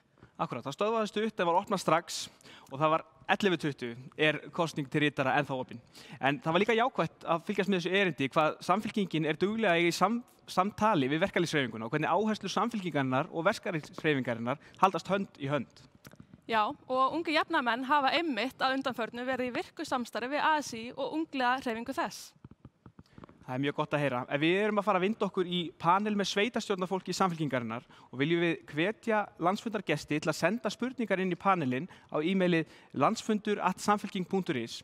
En áður en við förum í panelin, þá ætlum við að fá innslag frá annarri mikilvægur hreyfingu innan Samfylkingarinnar. Já, þetta er einmitt ein af uppáhalds landshreyfingum mínum, þó ég sakna þessara kvennarhreyfinga koktela sem er alltaf verið að tala um. Hvaða koktel er það? Já, vissir ekki af því. Fyrir tíma COVID var kvennarhreyfingin alltaf með regluleg koktelakvöld. Já, þú trúir ekki hvað koktelakvöld hljómar vel akkurat núna, en ég treysti að þið startið þessari hefð leið og Þórólfur leyfir aftur. Heldur betur. Nóg koktelakvöld. Kvennarhreyfing Samfylkingarinnar snýst miklu meir það, en nú fáum við að heyra mikilvæg skilaboð frá Sigrúnu formanni.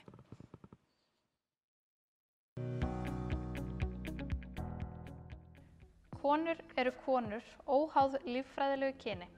Við erum alltaf að læra og þar sem við höfum meðal annars lært að kyn ekki bara tvær andstæður, heldur geta kyn og kynvitund verið flæðandi. Kvennahreyfing Samfylkingarinnar samstöðuafl kvenna í flokknum og við látum okkur femínísk málefni líðandi stundar varða. Við verðum að sjá fleiri konur í áhrifastöðum í samfélaginu, óháð uppruna. Það hafa orðið talsverðar umbætur í réttarkerfinu fyrir þolendur kynbundins ofbeldis en enn langt í land. Við þurfum að vera þrýstiaflið. Ef þú vilt taka þátt, þá hvet ég til að mæta á ársþing Kvennahreyfingarinnar 19. nóvember og auðvitað verðum við rafræn.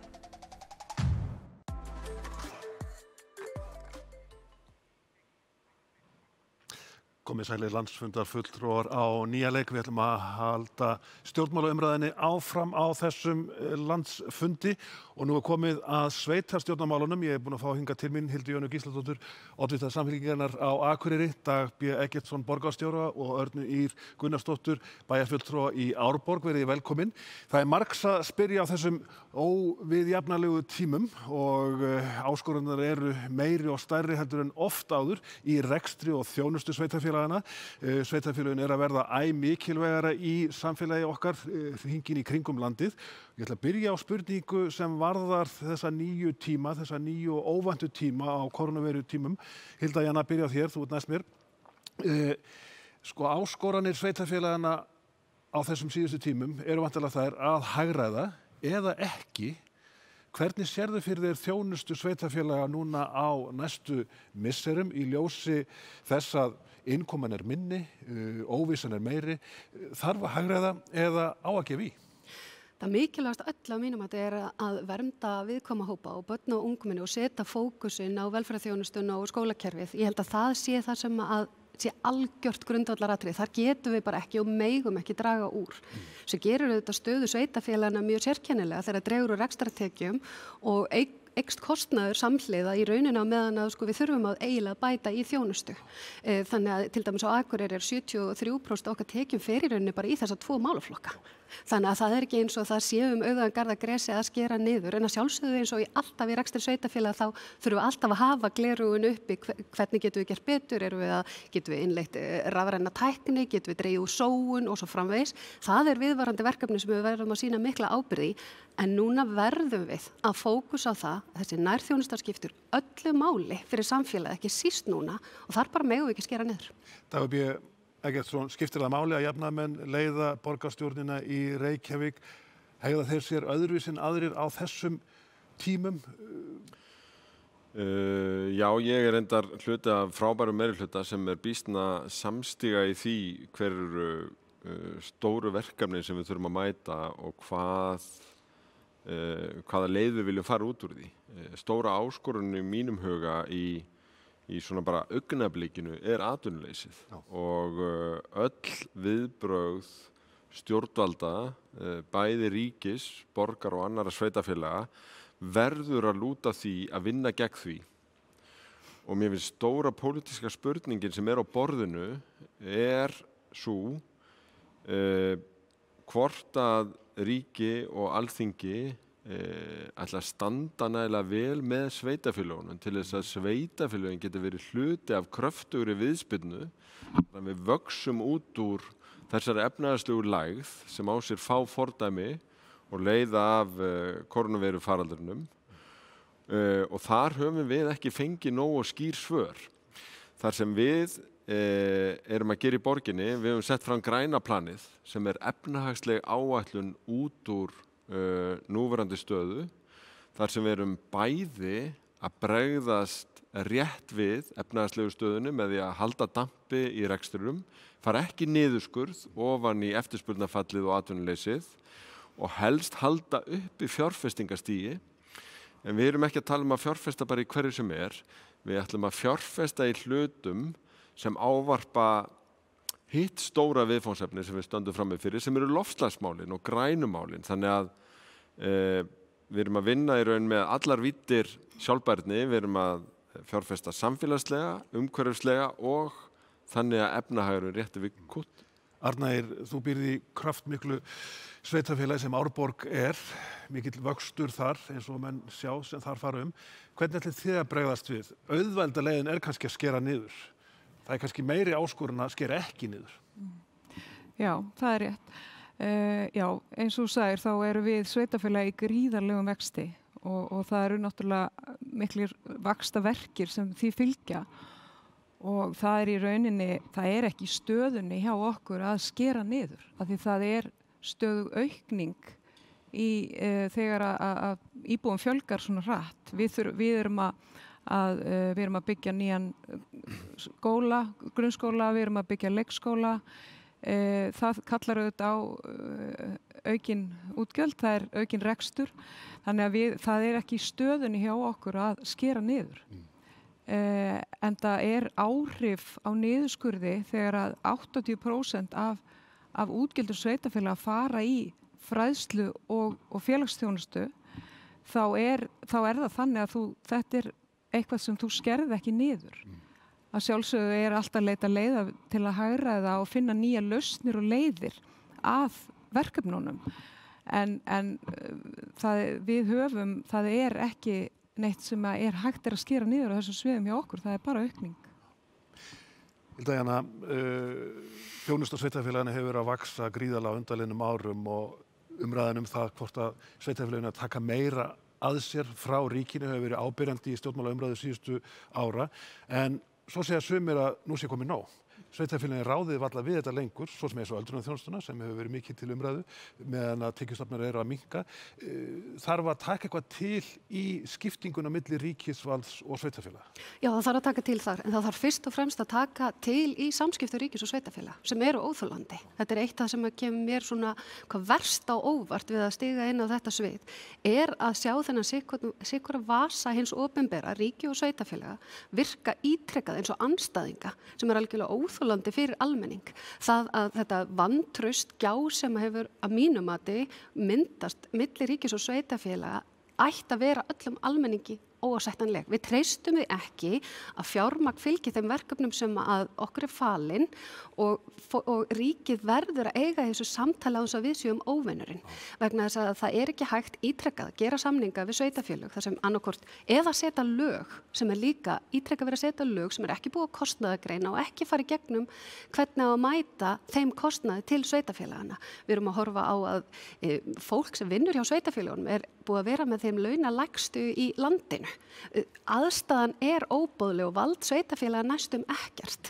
Þarna eitthvað stórkostlegt að. Ég hef nú reyndar lagt það til að við myndum hreinlega að koma á sáttasemjara og ef ekki núna, bara í alvöru, sáttasemjara milli ríkis og sveitafélaga, hvernig ætlum við að standa við þá kröfu sem ég ímynda mér að almenningur setja, við séum saman í liði til þess að veita þeim þjónustu og þar upplifi ég mikið skilningsleysi á okkar hlutverki og okkar ábyrgð gagnvart nærumhverfinu sem að kristallast í því hvernig ríkið að setja hlutina fram núna í COVID, ólíkt því sem aðrar Evrópuþjóðir að gera með því að einmitt standa upp og eins og Dagur segja bara ofboðslega skýrt, við ætlum að standa vörð grunnþjónustuna og standa vörð sveitafélögin, að sjálfsögðu að færa fleiri verkefni til sveitafélaga vegna þess að okkur betur treystandi í nærumhverfinu til að veita hana með þeim hætti sem að hentar fólkinu, en þá ekki hægt að sitja uppi með svarta pétur í sífellu og reikningin og þurfa að skera inn að beini í verkefnum.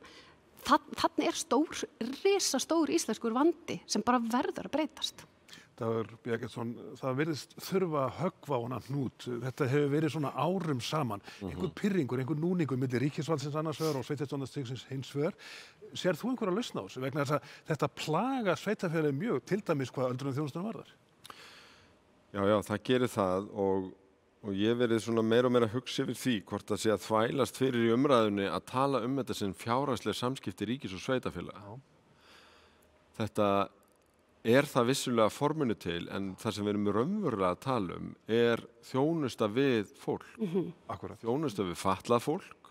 Þar lagaumhverfi hefur verið að styrkjast, réttindin hafa verið að eflast en þjónustuveitandinn sem sveitafélögin hafa ekki fengið tekjustofna til þess að standa að þjónustuna eins og lögin segja til Bara hjá borginni þá hallinn á hverju ári þar sem kemur of lítið frá ríkinu til þess að veita þjónustuna samkvæmt lögum á 3 milljarð króna. Þannig að þessi svona sem við tölum í daglegri umræðu sem fjárhagsleg samskipti ríkis og sveitarfélaga snýst það hvernig verið að þjónusta fólk og það býr til gremju vegna þess að fólki finnst það ekki vera að fá þjónustuna sem það á rétt á. En mér finnst leið rosalega mikilvægt að átta sjá því að við núverandi aðstæður þá erum við ekki bara að tala einhverja hefðbundnar viðræður fjárhagsleg samskipti ríkis og sveitarfélaga og mjög mikilvægt að ná þessu upp úr þeim skotgröfum. Við erum að tala hagstjórn. Við erum að tala það að ef að ríkið stendur ekki eðlilega og myndarlega á bak við sveitarstjórnarstigið og fólki sem við erum að þjóna í skólum, velferð og heimilum, að þá eru það ekkert annað en hagstjórnar mistök vegna þess að þá munu sveitarfélögin neyðast við þess að draga úr sinni fjárfestingu, þá minnkar viðnámið, þá hægist á vextinum og við erum miklu lengur að vinna á atvinnuleysi, við erum miklu síður sem samfélag að bæta hag heimilana og þetta svolítið kjarni málsins. Öll Norðurlöndin að standa betur með sveitarfélögum. Meira að segja Donald Trump og betur með borgum sem hann hatar.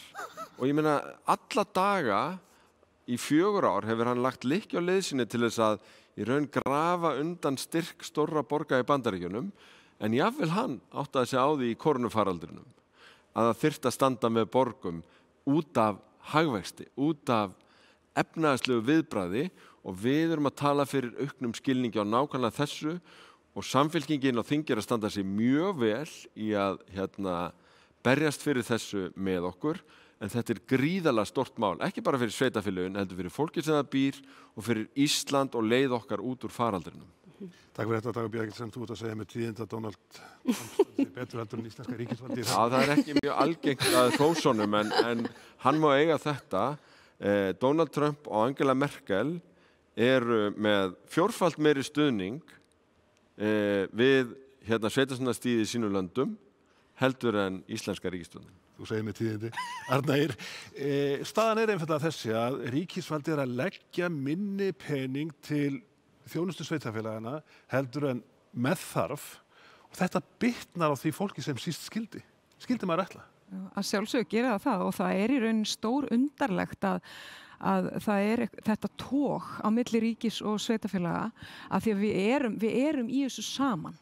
Við erum að veita íbúum þessa lands nauðsynlega þjónustu og það í rauninni það Alþingi og sem að samþykkir lög sem leggur verkefnin á sveitarfélögin, býr til þessi verkefni sem að okkur ber lagaskylda til að sinna og það hefur náttúrulega gríðarleg áhrif á allt samfélag ef að við sinnum ekki grunnvelferðarþjónustunni, ef við sinnum ekki grunnþjónustunni við íbúana þá þýðir það þetta bara hár kostnaður fyrir ríkið til framtíðar. Ef að við sinnum ekki fjölskyldunum sem eiga núna í erfiðleikum vegna atvinnuleysis, vegna vanlíðunar, barna sem að líður illa út af ástandinu, þá þýðir það að þessir einstaklingar verða kannski ekki get ekki fara út á vinnumarkað þegar fram í sækir og það kostar meira fyrir heilbrigðiskerfið og þar fram eftir götum. Þannig að þetta helst allt í hendur og það mjög einkennilegt ef að ríkisvaldið ekki upptekið af því að við sinnum verkefnunum vel og að við gerum það þannig að íbúunum líði vel og það skapa ekki vandamál til framtíðar. Bestu þakki fyrir þetta. Það að koma margar spurningar frá landsfundarfulltrúum hringinn í kringum landið. Þeir eru vel að merkja yfir 1000 og þessi spurning sem við höfum verið að fá svör við núna einmitt frá fólkinu úti í bæ og bæjum. Hér kemur önnur spurning frá landsfundarfulltrúum sem varðar kaupmennan á horninu.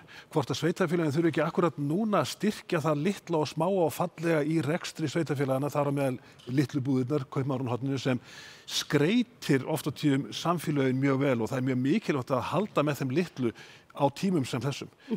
Þetta spurning frá landsfundarfulltrúa út í bæ. Jú, að sjálfsögðu, þetta allt hlutir, stórir og smáir skipta máli og ekki síður þeir smáu. Þegar við höfum oft af tíðum verið að hugsa það stóra í atvinnumálum og verið mjög upptekin af því, stóru lausnunum. Komin tími á smáa lausnunar?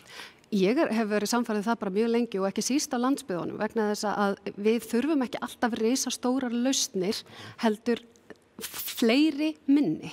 Og ég held að það sé bara óbúslega góð ábending. Í þessu samhengi er rosalega skrítið að sjá það að á sama tíma og við erum einmitt að atvinnumálin ætti að vera í algjörum forgrunni og helst að tæki til dæmis landsbyggðana hefur verið fjármagni gegnum sóknaráætlanir landshlutana þar sem við höfum getað veitt ýmsa styrki einmitt til frumkvöðla og litlu aðilana að núna er ríkið að ákveða að lækka þá styrki. Á sama tíma eru ekki fleiri ráðuneyti að koma inn. Sveitarstjórnarráðuneytið og samgönguráðuneytið eru að lækka það og maður situr eftir tákgrænt þar sem að þetta vald á að vera mjög hissa. Við á Akureyri reyndar tókum ákvörðun á þessu ári. Við settum 40 milljónir í verkefni, í smáa styrki, í bæði menningu og listum og viðburðum, bæði til þess að svala menningarlegum þorsta íbúa og leita nýrra lausna til þess að veita íbúum þá á tímum kórónuveirufaraldursins. Þannig að sjálfsögðu, þetta er ekki, þetta er gamaldags hugsun eina stóra töfralausn. Hún er svolítið, við erum búin að sjá hana of oft, búa til ofmiklar væntingar versus það að sjá hið marga smá að búa til eitt stórt. Væntingapólitíkin hefur verið svolítið viðloðandi í Ísland á undanförnum árum og við höfum verið að hugsa í stórum lausnum. Ég man eftir því þegar ég sagði fréttir í mörg ár í röð af því að álverið væri svona á ytri höfninni á Reykjanesi. Eyfirðingar höfnuðu álveri á sínum tíma og það hafa fleiri gert. Við höfum talið svolítið í stórum lausnum, Dagur. Sá tíma er hugsanlega liðinn. Við þurfum að hryggja stykki í atvinnulífinu í Íslandi sem eru smáfyrirtæki og meðalstór, eða hvað? Já, sko, það gleymist stundum að lítil og meðalstór fyrirtæki er 90% af fyrirtæki. Akkurat. Og við höfum talað því máli við ríkisstjórnina að það þurfi að koma betur til móts við þessa aðila við núverandi aðstæður. Það er sérstaklega rekstur sem tengist ferðaþjónustu en í raun allri þjónustu eða margri þjónustu skulum við segja og síðan menningarlífið, sjálfstæðir aðilar þar, stundum kallað harkhagkerfið sem að hafa, ég meina það er engin viðburðir og ég meina í samkomubann og þetta leiðir beint af í raun ákvörðunum stjórnvalda. Og í gær komu tvær mjög áhugaverða greiningar fram sem að skipta máli þessu sambandi. Annars vegar skýrsla fjármálaráðuneytisins sjálfs sem sagði að af þeim 262 milljörðum sem var búist við að aðgerðirnar sem boðaðar voru í vor myndu kosta að þá hafa bara 82 milljarðar náð til sinna ef svo má orðið komast. Og hins vegar var Kristrún Frostadóttir, hagfræðingur á Kviku, að birta greining á því að 160 milljarðar svigrúm í bankakerfinu væri ekki að rata til þessara litlu rekstraraðila sem eru að lepja dauðan úr skel og samfélagið hefur verið samstiga að þyrfti að koma til móts við núna. Og við þurfum einfaldlega að setjast yfir þetta og koma þessu stuðningi þar sem hann á heima. Vegna þess að við eigum öll svo gríðarlega mikið undir því að atvinnulífið og fyrirtækin sem er að meginstofni til lítil og meðalstór komist strax af stað leið og við komumst út úr faraldrinum sem við munum gera. Við höfum ekki að líta á viðbrögð við faraldrinum sem andstæð við atvinnulífið. Það er mjög mikilvægt að ná faraldrinum niður en leið þurfum við að passa upp á reksturinn þannig að hann geti farið að velta, framkvæma, fjárfesta leið og þessu linnir. Það er kjarninn í baráttunni gegn atvinnuleysi. Gott að heyra. Það eru tvær hliðar á þessu. Annars vegar eru sveitarfélögin metin af sinni þjónustu af íbúum. Hversu gott er sveitarfélagið? Gestirnir, Arnæir, eins og þeir sem koma til Selfoss og Árborgar yfirleitt, Eyrarbakka, Stokkseyrar og sveitarna í kring, þeir meta svæðið, rétt eins og Akureyri, af upplifun. Er þetta að fara út að borða? Er þetta að fara í leikhús? Er þetta að njóta allskyns upplifana hjá tónlistarmönnum, leikskáldum, ljóðskáldum og svo framvegis. Svona meta menn sveitarfélög, líka þegar menn eru að koma til Reykjavíkur. Hvað er hægt að gera? Er hægt að gera mikið? Þá fer ég á þangað. Hvort sem það er til Akureyrar, Reykjavíkur eða í Árborg. Að þessu leyti þurfa sveitarfélögin að standa sig í að vera nógu hrífandi, styðja litlamannin sem getur gert lítið kraftaverk og fært blóma í sitt næri umhverfi. Já, algjörlega og eins og kollega mínir hérna hafa talað að þá skipta allir máli og framlög, eða það sem að þessi litlu aðilar, ef við getum kallað á litla, að það bara gríðarlega mikilvægt þessi fjölbreytni.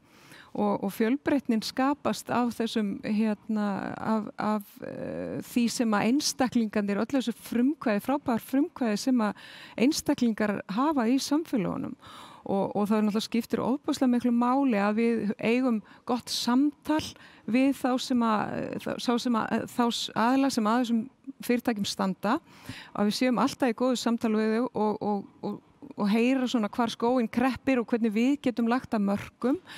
Að því við erum auðvitað ekki sérfræðingar í því öllu, en síðan auðvitað eins og Hilda hérna kom inn á, við höfum verið að veita styrki til lítilla og svona sprota og nýrra hugmynda í gegnum uppbyggingarsjóðinn og við veittum styrki í vor líka auka styrki út af ástandinu til ferðaþjónustu aðila, 200 aðila, þannig að en eins og ég segi, það skiptir öllu máli að það sé fjölbreytni og við höfum ekki öll eggin í sömu körfuna því þar höfum við oft flaskað við Íslendingar að við höfum einblínt á svona allt og stóra hluti og það einhvern veginn öll eggin í sömu körfunni. Það spurning utan af landi eða minnst kosti frá landsfundarfulltrúa hvað sem hann er. Það eru margar spurningar að berast okkur, blessunarlega. Þessi spurning varðar fatlað fólk sem oft á tíðum litið á sem byrði í samfélaginu, sem það sannarlega ekki. Og jafnaðarmenn eiga vitaskuld ekki að tala þannig, skildi maður ætla, Hilda Jana, fatlað fólk leggur mikið til samfélagsins í listum, íþróttum, atvinnulífi, stjórnmálum, félagslífi, en oft á tíðum litið á þennan hóp sem einsleitan. Hann það ekki. Hættan svo á þessum tímum, þessum fordæmalausu tímum, að fatlað fólk, þroskahamlað fólk, sé skilið út undan. Það eiga væntanlega jafnaðarmenn ekki að gera. Bara undir engum kringumstæðum, hvorki þá né aðra hópa og ég held að þetta sé bara mikilvæg gleraugu til að setja upp í öllu samhengi, þá enginn að vera eftir og auðvitað það sem maður verður hugsi yfir í heimsfaraldri eins og þessum.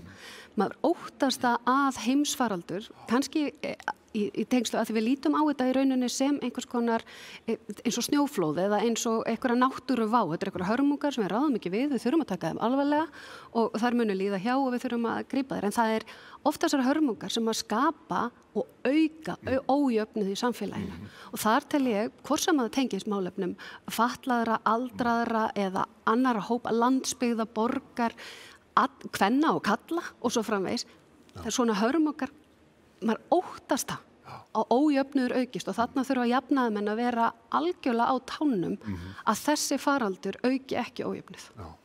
Dagur Bjargeirsson, þú ert væntanlega á sama máli, en þetta alltaf hættan að einhverju hópar verði út undan þegar að í harðbakkan slær. Já, það klassískt í kreppum að þeir sem voru jaðarsettir og í veikri stöðu fyrir séu þeir sem missi vinnuna fyrst og verði enn frekar jaðarsettir í niðurskurði eða öðru slíku. Ef við skoðum atvinnuleysistölurnar á Íslandi þá eru núna 23.000 manns atvinnulausir. Þar af helmingurinn Reykvíkingar. Helmingurinn, það ekki oft talað það. En það sem við sjáum jafnframt í þessum tölum að það gríðarlega stór hópur ungsfólks og gríðarlega stór hópur sem af erlendubergi brotin í þessum tölum. Og við tölum oft tölurnar en við verðum að tala við fólkið og það sem við viljum gera í þessu að í raun allt samfélagið og landið sameinist öflugar vinnumarkaðsaðgerðir það að búa til störf, gefa fólki kost annars vegar á að fara inn í menntakerfið, meðal annars til að læra íslensku eða fá einhver réttindi samþykkt þar sem fólk þegar með reynslu á bakinu, en síðan líka að gefa fólki færi á að fara kannski inn á nýjan vettvang, afla sér reynslu og þekkingar og taka atvinnuleysisbæturnar með sér vegna þess að við vitum að vinnumarkaðurinn svo margt. Hann lykill að félagslegum tengingum, hann og bara tengslanetti, en hann líka lykill að samfélaginu með því að efla tungamálakunnáttu en líka bara að finna gildi þess að vera vinna gott dagsverk. Þannig að baráttan gegn atvinnuleysi og það standa með þeim sem voru í jaðrinum en eru núna svolítið að missa fótana, þetta algjört úrslitaatriði og auðvitað hjartansmál allra jafnaðarmanna. Mér langar að koma einu atriði í lokin, Arna Eir. Þið eru stórt sveitarfélag, víðfeðmt. Árborg telur jú sveitirnar í kringum Selfoss, Eyrarbakka, Stokkseyri. Er ein af lausnunum í þessu ástandi að stækka samfélag? Við sjáum Múlaþing sem hefur umkringt Fjarðabyggð, 5.000 manna sveitarfélag frá Borgarfirði eystri niður í Djúpavog og allt héraðið. Það er orðin 3 sveitarfélag eftir á Austurlandi. Ef við tölum Fljótsdalshrepp með þann minnsta, er þetta eitthvað sem við þurfum að horfa til jafnt í Eyjafirði, jafnvel á höfuðborgarsvæðinu og til dæmis á Suðurlandi? Þurfum við að stækka einingarnar? Það er ekki efi í mínum huga. Sveitarfélög í Íslandi eru allt of mörg og það er alveg ljóst að mörg sveitarfélög standa ekki undir hvorki fjárhagslega og ekki sjálfbær með að sinna lögbundinni þjónustu, eru upp á aðra komnir og við höfum í rauninni í gegnum tíðina í rauninni stutt við þetta undarlega kerfi að litlu sveitarfélögin hafa getað lifað af því að þau hafa, við stofnum endalaust að byggðarsamlögum sem eru algjörlega vonlaus fyrirbrigði og en þetta framtíðin, við verðum að sameina sveitarfélög og það nú alveg, mér fannst þetta algjörlega stórkostlegt sem gerðist á Austurlandi við nýja sveitarfélaginu þar. Ég vona að verði til fyrirmyndar fyrir aðra að þetta muni halda áfram. Það eru 5 sveitarfélög núna á Suðurlandi sem að tala saman og ég vona að það komi eitthvað gott út úr því, en þetta er það sem við verðum að stefna á. Takk fyrir þetta, Dagur B. og Hilda Jana, örstutt bara þetta atriði. Menn hafa talað að það gæti orðið 7 sveitarfélög á Íslandi þegar uppi staðið. Erum við að tala þá framtíð í náinni framtíð? Það veltur bæði á vilja þingsins, hvort að þingi hafi kjark til að segja þetta eru allt of mörg sveitarfélög, þau eru mörg allt of fámenn. Það veltur líka okkur sveitarstjórnarfólki. Núna er 67 sveitarfélög, allavega þar til nýlega. Ég hef aldrei komist hærra en svona 7, 17 eða 27 sem að teikna þetta á korti. Mín framtíðarsýn svo að öll nærþjónusta sé rekin á sveitarstjórnarstigi. Hún eigi að færast þangað. Það er skynsamlegasta framtíðarsýnin, en þá verður þeim að fækka, þau verða að stækka og verða öflugri einingar til að halda utan fólki sig. Hilda Jana, af hverju er Eyjafjörður ekki bara eitt sveitarfélag? Ég held að það snúist að stóru hluta traust og samskipti. Það eru dálítið ójafnvægi í Eyjafirði þegar sveitarfélagið Akureyri er svona stórt og eins og stundum hefur verið í umræðinni þá þetta er nú svona að landsbyggðin verði fúl út í Reykjavík og upplifi hroka og svona, þá er það heyrist nú aldrei. Nei, aldrei nokkuð tímann.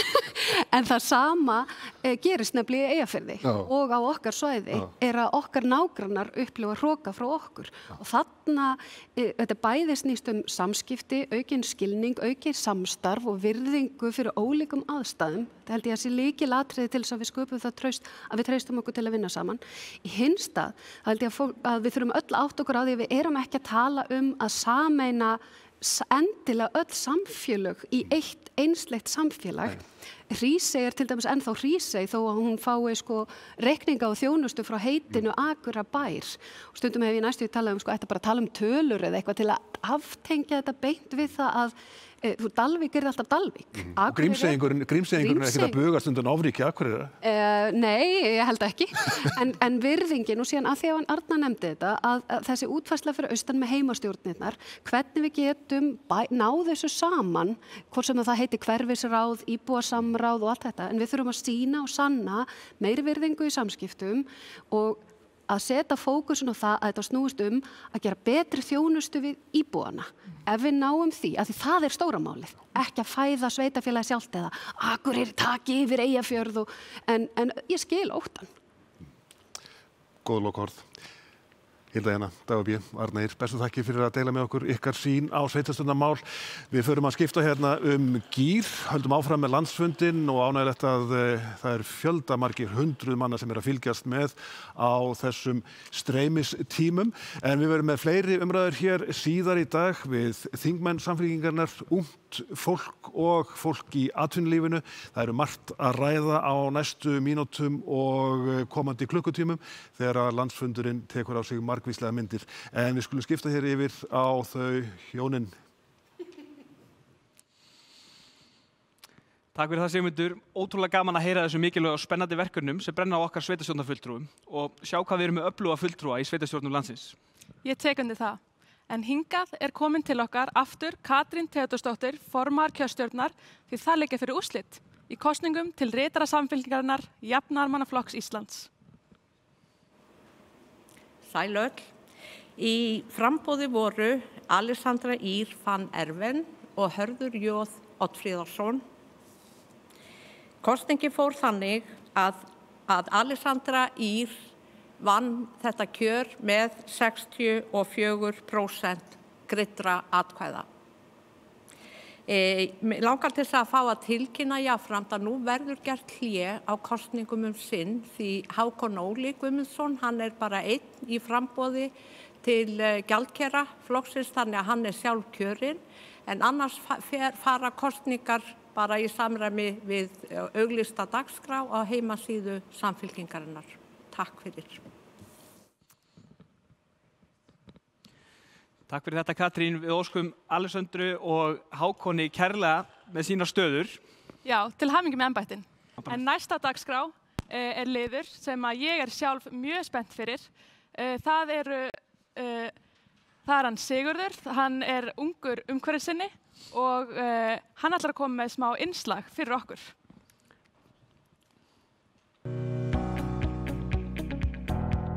Ég heiti Sigurður Loftur Thorlacius og er umhverfisverkfræðingur. Ég var ritari ungra umhverfissinna í 2 ár og er fulltrúi ungs fólks í loftslagsráði. Aðgerðaáætlunin er með margt gott. Hún er náttúrulega betri en svo fyrir. Hún reiknar út hversu mikið hver aðgerð skilar sem er framför og það er betur kynning á henni. En það er þessar fjölmargir fjölmargt sem mætti vera betra. Í fyrsta lagi þá er markmið sem er sett að ná, við fáum það formlega markmið frá Evrópusambandinu að minnka losun 29% til 2030 og áætlunin stefnir á 35% samdrátt. En þetta ég hef verið gagnrýninn á það að ef við ætlum að ná kolefnishlutleysi 2040, sem er nú eitt af markmiðum ríkisstjórnarinnar og verður vonandi lögfest á einhverjum tímamóti, að ef við ætlum að vera komin í kolefnishlutleysi 2040 þá er náttúrulega eðlilegt að þegar við erum hálfnuð á tímabilinu að við séum búin að draga úr losunum að minnsta kosti helming eða meira til þess að vera á þessari vegferð að ná kolefnishlutleysi 2040.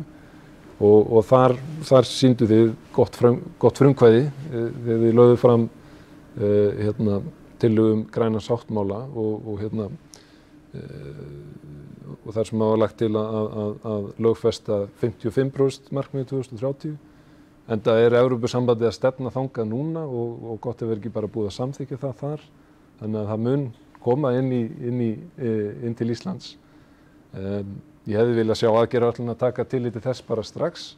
Ég held að þvert á móti að tilveran í framtíðar hagkerfi, kolefnishlutlausu hagkerfi sé bara mjög björt og skemmtileg. Þannig að við þurfum ekki að hræðast kolefnishlutlausu samfélag. Það ætti heldur frekar að vera tilhlökkunarefni og við ættum að keppast að vera fyrst þangað vegna þess að ef við finnum lausnirnar á undan öðrum þá veitir það okkur forskot í framtíðar samfélagi. Þess að frá mínu sjónarhorni svona eins og ég sé þetta, þá verður bara einfaldlega ekki leyfilegt að brenna jarðefnaeldsneyti hérna í framtíðinni. Það er eitthvað sem við þurfum að fasa algjörlega út úr okkar hagkerfi. Og það er reyndar ekki eina uppsprettin af losun, heldur þurfum við líka að taka í gegn landið okkar. Það er mikið losun sem verður vegna landnotkunar frá framræstu votlendi og vegna uppblásturs á mólendi og jarðvegseyðingu. Þetta eitthvað sem við þurfum að taka á líka. Stórir losunarpóstar í okkar kolefnisbókhaldi eru einmitt vegna landnotkunar. Þannig að það líka eitthvað sem við þurfum að taka á. Það það sem ég myndi vilja sjá gerast og þetta á alveg að geta verið, þetta á ekki að þurfa að vera íþyngjandi fyrir samfélagið, en þetta samt mjög nauðsynleg skref vegna þess að hvert ár sem líður þá fer meira af gróðurhúsaloftið undir út í andrúmsloftið og við þurfum að stöðva það og við erum alltaf að ganga meira og meira á þennan kvóta sem við í rauninni höfum, sem við mættum losa til þess að koma í veg fyrir mjög alvarlega hnattræna hlýnun. Og við talum nú súrnun sjávar. Það ætti að vera Íslendingum hjartans mál að halda í jafnvægi í sjónum, að það sé ekki að fara að raskast. Þannig að það eiginlega snarpar aðgerðir gegn loftslagsvánni eru frekar grundvöllur fyrir góðu samfélagi í framtíðinni heldur en að það vera eitthvað erfiðar. Það kunna vera erfiðar í dag, en það á alveg hægt að þær munu spara okkur mikinn kostnað í framtíðinni og erfiði. Þegar maður horfir á Ísland að þá losun okkar á hvern einstakling mjög há. Hún hærri en gengur að gerast þrátt fyrir að við séum búin að fara í gegnum orkuskipti, þrátt fyrir að við séum að framleiða endurnýjanlegt rafmagn og hita. Og það eiginlega sama hvernig við skoðum kolefnisspor Íslendinga, hvort við skoðum það bara sem landfræðilega einingu, hvað kemur frá Íslandi, þá erum við með þeim hærri ef við skoðum bara svona hefðbundnu losunarflokkana, umferð og úrgangur og landbúnaðar og allt þetta. Stóriðja spilar þarna líka stóra rullu, það mikil losun frá stóriðju sem við þurfum að tækla. Oftast síðan landnotkun haldið utan við þetta dæmi. Það sér losun frá framræstu votlendi og frá uppblásnu landi sem en ef það tekið með þá hins vegar erum við eins og við versta olíuríki í losun, þá erum við bara með þeim verstu í heimi. Þar einungis verið að horfa á samdrátt í þeirri losun sem á beinni ábyrgð stjórnvalda og það eru samgöngur, það úrgangur, landbúnaður, sjávarútvegur og nokkrar þættir, en það ekki stóriðja og það ekki landnotkun. Og það einungis verið að ná þessum 35% sem aðgerðaáætlunin á að skila, einungis að horfa á það sem við berum svona ábyrgð á gagnvart alþjóðasamningum að draga úr. En ef við horfum á heildarlosun, ef við horfum á líka losun frá stóriðju og líka losun frá landnotkun, að þá aðgerðaáætlunin einungis að ná 9% samdrætti í losun til 2030, sem bara ekki neitt, eða ekki nóg. Við ættum að vera að ná 50% finnst mér og það finnst mér vera mest áríðandi kannski að við förum að horfa á heildarlosun Íslendinga og setjum okkur markmið þar að ná alvöru árangri þar. Og það líka heilmikið tækifæri í þessu. Í minni rýni á þessari aðgerðaáætlun þá lagði ég til, held að verið 30 og eitthvað aðgerðir, nýjar aðgerðir sem maður mætti skoða. Sumt þarf ekki að fela í sér endilega kostnað fyrir samfélagi heldur ábata og þá þetta á að skila okkur betra samfélagi þegar upp staðið. En ég samt á því að við ættum að nota öll verkfæri sem við höfum í boði. Hið opinbera hefur mikla ábyrgð eins að hið opinbera stjórnvöld setja línurnar hvernig eigi að standa málum. Og ættu að nota öll verkfæri í kistunni, að leggja skatta eða ívilnanir eða búið til hvata, gjöld, boð og bönn, bara nota þetta allt saman. Það allavega mín skoðun. Tíminn naumur og allt hik í rauninni kemur niður á komandi kynslóðum og við þurfum að bregðast frekar hratt við.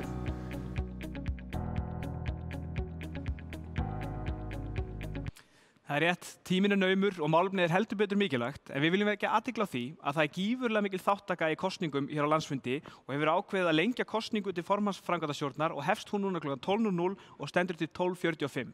Við hvetjum ykkur öll til að fara inn á kosningasíðuna og kjósa. xs.is/kosningar, þar nálgist þið allar upplýsingar allar kosningar. Endilega nýtið atkvæðisréttin og ekki gleyma að kjósa í þessum mikilvægu kosningum. En varandi innslagið hérna áðan, það er gaman að segja frá því að Sigurður verður ekki aðeins á skjánum, heldur líka hér, live, í panel. Ég held að sé alveg ljóst að umhverfismálin skipta höfumáli og nú er tími aðgerða, ekki aðgerðaleysis. Heyr. Þannig að næsta dagskrá er panel með Sigurði ásamt öðrum fyrirlesurum dagsins og við viljum minna á að hægt er að senda inn fyrirspurnir með því að senda tölvupóst á landsfundur@samfylking.is. Við gefum boltan aftur yfir á kollega okkar, Sigmund Erni, sem haldi utan panelumræðarnar af sinni stökusnild. Takk fyrir þetta og það eru stóra spurningar sem við spyrjum okkar á næstu mínútum. Hvernig mun atvinnulífið breytast á komandi árum? Ég tala nú ekki áratugum. Hvernig þurfum við að taka á umhverfismálunum, græna hagkerfinu, sinna því á komandi tímum? Þetta eru stóra spurningar og pólitíkin að fást við þessar spurningar nánast á hverjum degi. Svörin eru margvísleg en ef eitthvað er víst þá verða umhverfismálin klárlega mjög ábyrjandi í umræðinu á næstu árum. Hjá mér Sonja Ýr Þorbergsdóttir, formaður BSRB, Sigurður Loftur Thorlacius, umhverfisverkfræðingur og Guðrún Jónsson sem er hagfræðingur. Takk fyrir að vera með okkur hérna í dag. Ég ætla að byrja kannski á stóru spurningunni, Guðrún, til þín.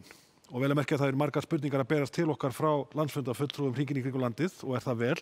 Guðrún, hver er stærsta áskorun samfélagsins í heild sinni á komandi tímum? Við sjáum flóttamannavandinn eykst, umhverfisváin eykst, fátækt eykst, ójöfnuður er jafnvel að aukast, það vantar ný störf, ný vellaunuð störf og við erum líka að tala jafnréttismálin sem eru víða fótum tróðin. Hverjar eru stærstu áskorunar?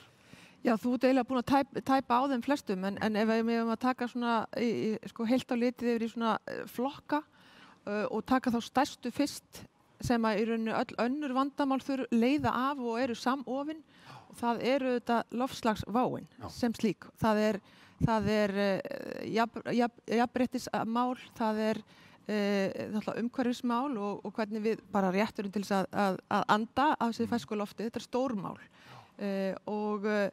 og þetta er fjárhagslegt málefni líka, málefni fjármálamarkað og málefni seðlabanka að takast á við þetta og þetta er í rauninni fer bara út í alla anga svo að ef við ætlum að setja einn hatt yfir vandamáli, stærsta vandamáli sem við stöndum frammi fyrir núna, fyrir utan kórónuveiruna og efnahagsþrengingar sem að fylgja henni, að þá er þetta það vandamál sem við verðum að fara að tækla og það er strax.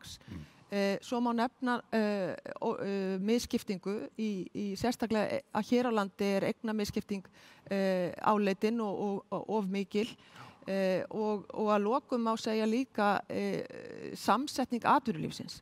Við erum að sjá meira og meiri samþjöppun á mörkuðum sem að gera það verkum að góðum störfum hefur einfaldlega fækkað sem að aftur leiðir til þessa ójafnaðar og misskiptingar sem við verðum að takast á við.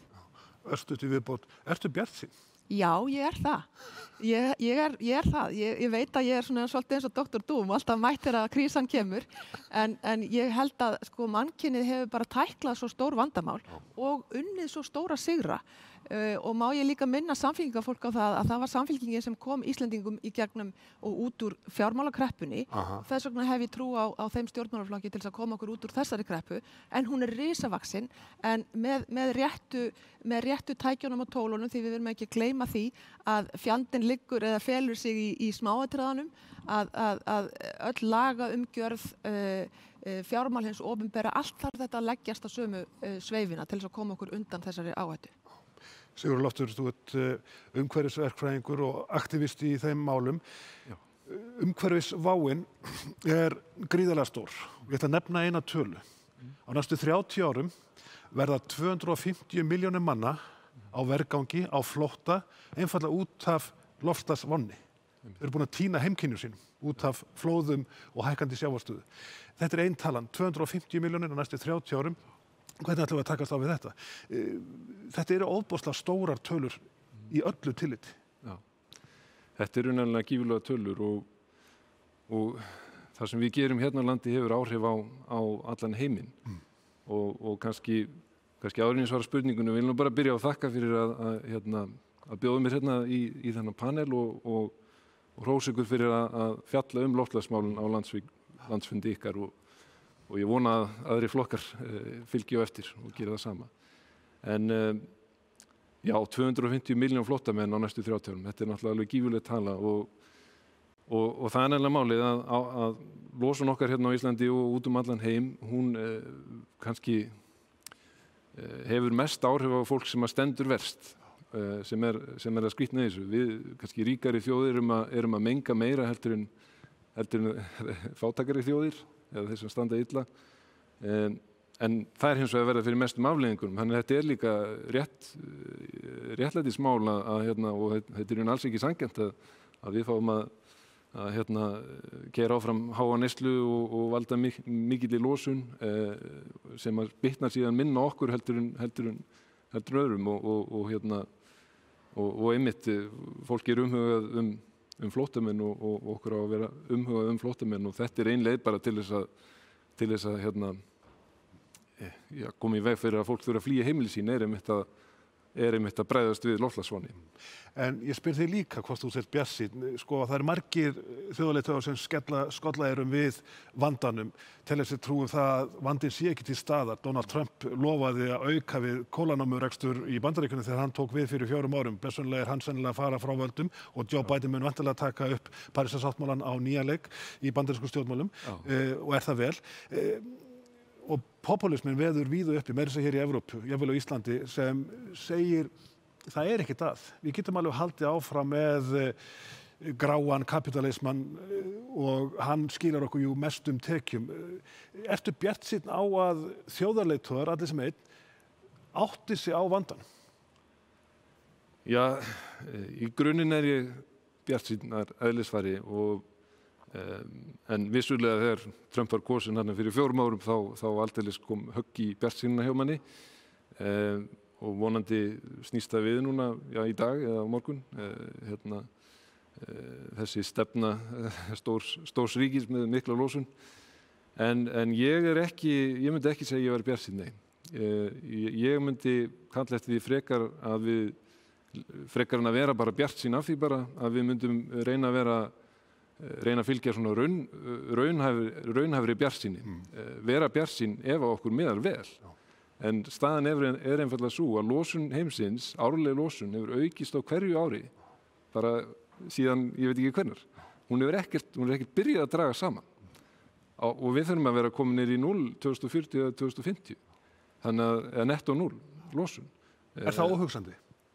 Nei, ég ætla ekki að segja það sé óhugsandi. Ég myndi segja það væri hægt, en það krefst mjög snarpra og öflugra aðgerða og það getur verið erfitt að ráðast í suma þeirra einmitt núna og við þurfum að passa að það sé viðstæðlega málum þar en það mun eins og að spara okkur töluverðan kostnað og erfið í framtíðinni. Þannig að það er mjög mikilvægt að við bregðumst við strax og þegar við förum að sjá samdrátt í losun sem er ekki bara út af einhverju veiru sem kemur og setur allt á hausinu okkur, þá getum við verið bjartsýn. Gott og vel. Sonja, þú ferð fyrir stórum hópi ríkisstarfsmanna og heitir BSRB. Græna hagkerfi er orðið mjög ábyrrandi í öllu tali verkalýðsfélaga, atvinnurekenda og menn út í atvinnulífinu, hvort sem heldur er í ríkisrekstri eða einkarekstri, eru farnir að veðja á græna lausnir sem góðan business. Þetta er ekki ok. Þetta er líka góðu business. Ég meina það er alveg á hreinu að svona línan þar og það sem er verið að vekja athygli á er að þetta mun tryggja efnahagslegan vöxt. Þannig að til þess að ná í þessa sem er einhvern veginn fastir í Excel-skjalinu og er ekki svona með sama hugsunarhátt og aðrir, að þá er það leið til þess að ná þeim inn. Hins vegar hefur svona yfirskrift eða hvað maður segja slagorð alþjóðlegu verkalýðshreyfingarinnar verið til margra ára, það eru engin störf á dauðri plánetu. Og það er svona raunverulega til þess að ná athyglinni að þú getur ekki rekið fyrirtæki eða þú getur ekki verið með stóriðju ef að plánetan er dauð og til þess að fá fólk til þess að bregðast við. Og það er áhugavert að fylgjast með þróunina því að fyrst þegar þetta kom fram og þetta slagorð var lagt inn í umræðina að þá var mörgum mjög svona brugðið, þeim fannst þetta harkalegt og róttækt og svona bara ekki viðeigandi.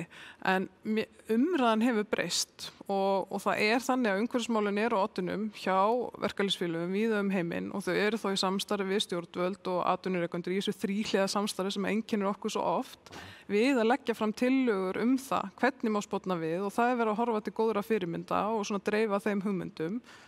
Þannig að ef að næsta spurningin hvort að ég sé bjartsýn, þá svarið já. Ég svo sannarlega bjartsýn. Við eigum ótrúlega margar og góðar fyrirmyndir, en það þarf auðvitað að fylgja verk með orðunum, eða að fylgja eftir í verki. Fyrst ég með því hér beint fyrir frá mig, það spurning frá landsfundarfulltrúa sem varðar réttindi fólks og gildir einu hvort að það ríkisstarfsmaður eða ekki. Það eru margir sem tjá skoðanir sínar, hispurslaust. Og við þekkjum dæmi frá síðustu vikum, mánuðum og árum þar sem fólk einfaldlega látið fara úr sínu starfi vegna yfirlýsinga. Sumar yfirlýsingarnar eru náttúrulega kannski frekar smekklausar, en við þekkjum einfaldlega menn borð í togara sem að tjá sig kvótakerfið, skipstjóra og látið fara. Ég ætla ekki endilega að taka þetta dæmi sem slíkt, en finnurðu fyrir þessu í þínu starfi að menn og konur eru farnir að óttast að tjá sig í sínu starfi vegna þess að það getur verið látið fara fyrir vikið? Ég held að við erum kannski að byrja aðeins á lögfræðilega svarinu sem þetta. Það munur á því hverjar heimildirnar eru til uppsagna á opinbera vinnumarkaðnum hjá ríki og sveitarfélögum og sjálfseignarstofnunum versus almenna vinnumarkaðinn. Þannig að það þurfa að vera málefnileg sjónarmið á opinbera en það umverulega lítið sem að tryggir þetta hjá almenna markaðnum. En svo náttúrulega erum við öll með tjáningafrelsi. Þannig að meginlínan þessi að það eðlilegt að atvinnurekandi biðji að tjáði ekki mál sem að varða til dæmis samkeppnishæfni eða bara eitthvað sem að þarf að fara lengt út af starfseminni, en ekki eitthvað sem að felst í að sé vera að brjóta á þínum rétti. Það eru mjög fá dómafordómi þetta, þannig að ég held að veri líka bara áhugavert að láta á það reyna hér fyrir dómstólum hvort að þetta sé ástæða sem að megi vel að vera ástæða uppsagnar að mati atvinnurekanda, eða hvort að þetta sé ekki fullkomin trúnaðarbrestur ef að það sannarlega verið að brjóta á fólki. En hins vil ég kannski líka inn í þetta að því að fólk sem að stígur svona fram á svona miklu hugrekki og að tjá sig, að það upplifi sig oft eitt og ég vona auðvitað að allir finni fyrir þeim stuðningi og þeirra umræðu sem að ég heyri til dæmis í kringu þetta tiltekna mál sem að þú nefnir. Það þannig að dropinn holar steinin, þannig að áhrifin eru oft lengi að koma fram. Þannig að þegar fólk svona kannski telur að það hafi ekki borið neitt árangur, að þau hafi brugðist við og stigið fram og sagt sína sögu, þá hefur það svo sannarlega. Þannig að ég bara hvet fólk áfram og þakka þeim kærlega fyrir sitt framlagi þessa baráttu. Gott að heyra. Fleiri spurningar frá landsfundarfulltrúum sem fylgjast af áhuga með þessar umræðu. Guðrún, við sjáum að alþjóðahyggjan á sumstaðar undir högg að sækja. Á tímum sem þessum þá líta menn í eigin barm, til eigin framleiðslu, sjálfbærni. Við þurfum að framleiða okkar mat heima hjá okkur og svo framvegis. Á sama tíma hugsar ungt fólk án landamæra. Það vill einfaldlega fá störf við hæfi hvar sem í heiminum. Það horfir ekki endilega til síns lands sem síns svæðis, heldur allrar Evrópu sem síns vinnumarkaðar, alls heimsins sem síns vinnumarkaðar. Eru þessi átök í uppsiglingu á milli svona einhvers konar þjóðernishyggju, þar sem alltaf að vera til staðar innan hvers ríkis, og svo hins vegar alþjóðahyggjunnar, þar sem menn vilja njóta ávaxtana af frjálsum viðskiptum, frjálsum samskiptum þjóða í milli? Já, ég held að ég skal ekki spá fyrir átökin sem að eiga sér stað. Ég efa það ekki að þetta átaka lína sem klárlega hefur þegar opnast. En í rauninni erum við að sjá líka gegnum þessa kórónuveiru krísu og það gerist í öllum krísum að við hugsum fyrst okkur sjálf og okkar landa. Það gerist í fjármálakreppunni líka. En aftur á móti hefur kórónuveiran og þetta ástand sem hefur ríkt undanfarið auðvitað opnað á einmitt þetta að nýta okkur alþjóðavæðinguna með góðum hætti, þar að segja að nýta hana þar sem að við við göngum ekki á umhverfið að ósekju og með slæmum hætti, heldur einmitt að láta þekkingu og svona hlutfallslega yfirburði á þekkingu sérstaklega flytjast á milli landa, þó við þurfum að hugsa meir það hvernig við framleiðum vörur og sérstaklega hvaða vörum við neytum. Að það að ætlast til þess að borða jarðaber í febrúar, fersk jarðaber, maður þarf að hugsa sig aðeins þar. Akkurat. En aftur á móti þá held ég að tæknin fleygir svo fram að við munum líka geta séð að framleiða mat, jafnvel jarðaber í febrúar, í gegnum bara gróðurhús og svona ljósíóður sem að geta skapað aðstæður þar sem við getum bara í rauninni framleitt það sem annars hefði þurft að flytja frá Amazon eða. Þetta eru miklar áskoranir, Guðrún, og það eru margar þversagnir sem blasa við okkur. Upplýsingin hefur skilað því að fólk í fátækralöndum vill koma sér fyrir í ríkari löndum, freista þar gæfunar. Upplýsingin kom af stað arbeiðska vorinu. Upplýsingin hefur skilað fólki frá Asíu til annarra álfa og svo framvegis. Við sjálf viljum ferðast, teljum það sjálfsagt. Við sjálf viljum koma okkur fyrir hvar sem í heiminum vegna þess að þar eru betri laun, betri aðstæður en ef til vill á Íslandi, þó að loftið sé alltaf best hérna. Þetta eru miklar áskoranir og þversagnir, sérstaklega í umhverfismálum. Á tímum okkar, þar sem upplýsingin er mikil, þá vill fólk ferðast, jafnvel bara til og frá vinnu, milli heimsálfa, hugsanlega. Þetta stafar loftslaginu stafar hætta af þessu? Já, það er satt, flugið felur í sér töluvera losun og það er eitthvað sem við þurfum að horfast í augu við. Miklar ferðir og tíðar á milli heimsálfa eða landa valda losun og það er eitthvað sem við getum ekki leyft að viðgangast eins og hefur verið. Það er bara verður að segjast. Að fara í 5-6 helgaferðir yfir árið til að sjá nýja staði, það er bara eiginlega, það er mikið losun. Þetta er, ef þú horfir á kolonispor einstaklings okkar sem einstaklinga, meðal kolonispor Íslendings, að þá er þetta sirka þriðjungur ferðirnar, bæði akstur og flugið, sirka þriðjungur matarneysla og svo sirka þriðjungur öll önnur neysla, kaupa á vörum og þjónustu. Og þannig að ferðir eru mikilvægur þáttur og þú getur kannski verið endurvinna heima eða flokka plast eða eitthvað og það skilur ykkur smá árangri og svo ferði ég inn að flugferð það er löngu búið að eyðileggja þann árangur og kannski margra ára flokkun árangurinn að því að flokka í mörg ára kannski eiginlega með einni flugferð. En tölurnar, Sigurður, í þessum efnum stefna allar í eina átt. Við sjáum til dæmis að meðal fjölgun í ferðaþjónustunni á hverju ári er í kringum 4-5%. Ferðum fólks í heiminum fjölgar 4-5% á hverju einasta ári og hefur gert síðustu 30 ár. Þetta er gríðarleg fjölgun. Fjölgun hefur verið miklu meiri hérna á Íslandi, allt upp undir 30%. Við erum að sjá stór aukinn fjölda Kínverjum koma hingað til Íslands á hverju ári. Við vitum alveg hvar Kína er staðsett í heiminum. Þetta er löng flugleið. 4-5% fjölgun á hverju einasta ári, hún þýðir bara eitt. Það er aukinn losun, já.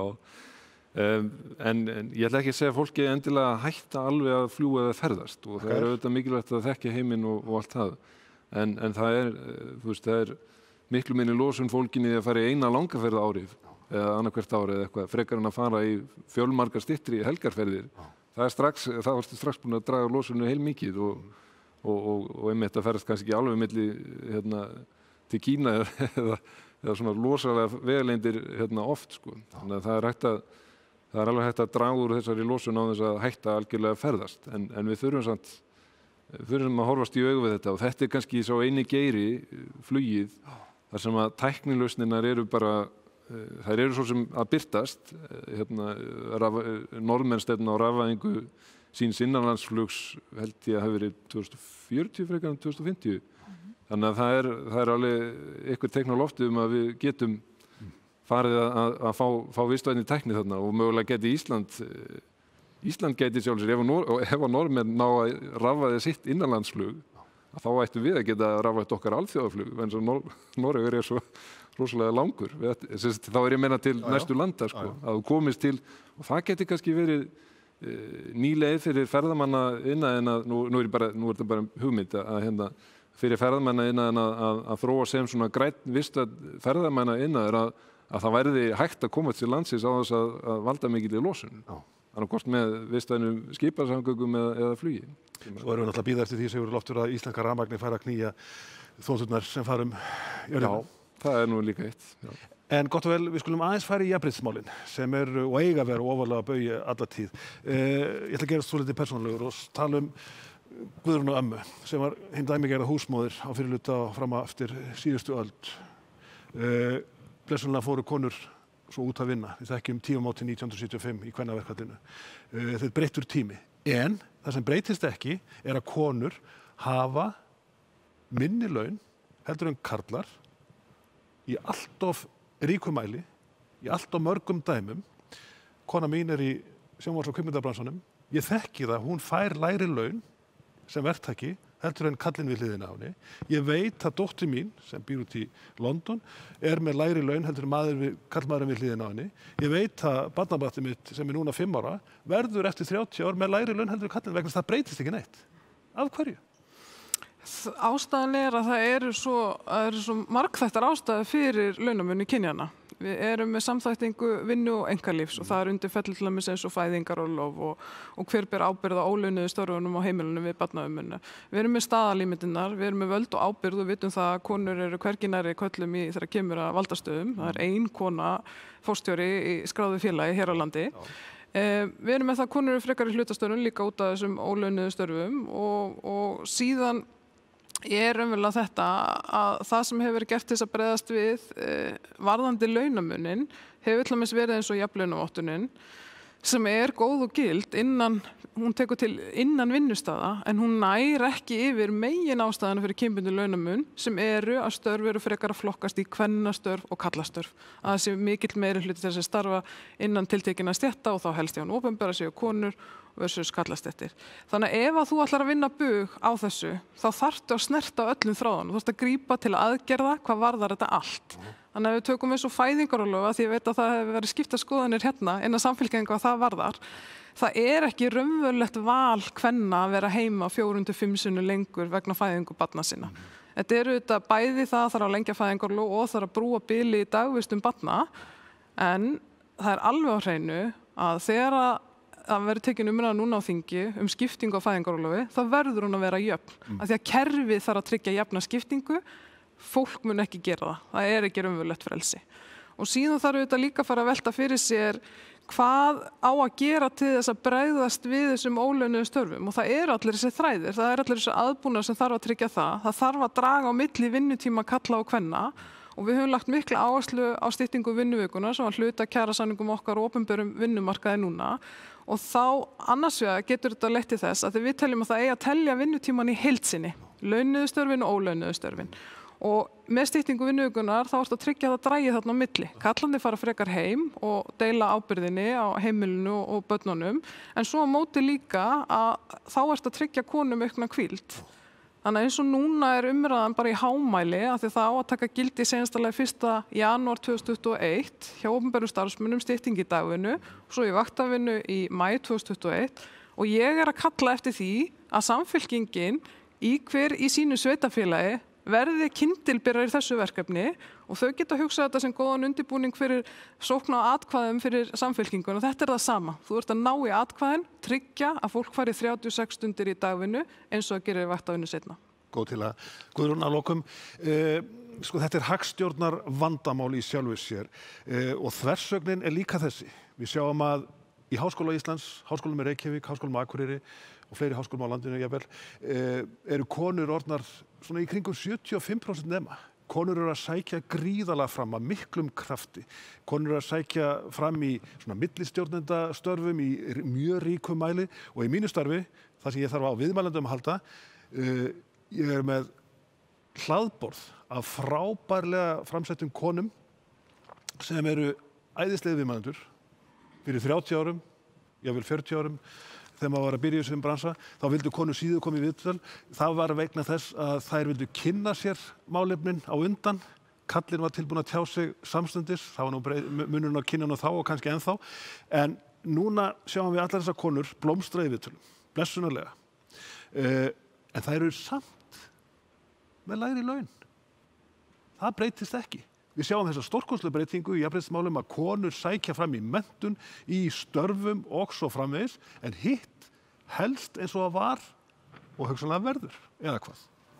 Já, ég held að konur bregðast við bara svona eins og við hagfræðingar myndum telja að þeir bregðast við. Það er að þeir vita að þeirra framleiðni eða framleiðsla er minna metin á markaði og þess vegna bregðast þær við með því að auka framleiðni sína til þess að ná þeir sér upp í launum og status og komast áfram. Þannig að vinnumarkaðurinn er ekki bara framboð og eftirspurn, heldur er þetta tengslanett. Og við verðum að átta okkur á því hver eru nóðurnar í tengslanetinu. Jú, fyrir eru karlmenn sem að réðu lögum og lofum og eru bara búin að koma sér fyrir innan kerfisins og það er bara mannlegt bæði það að menn velja þá sem að þeir treysta og vita hvernig og hafa reynslu af og svo framvegis. Þannig að hver sem er nýr sem kemur af borðinu, jafnvel þó hann sé með meiri menntun, að þá er tilhneiggin svo að fara í það sem að menn kannast við og geta svona fyrirfram treyst.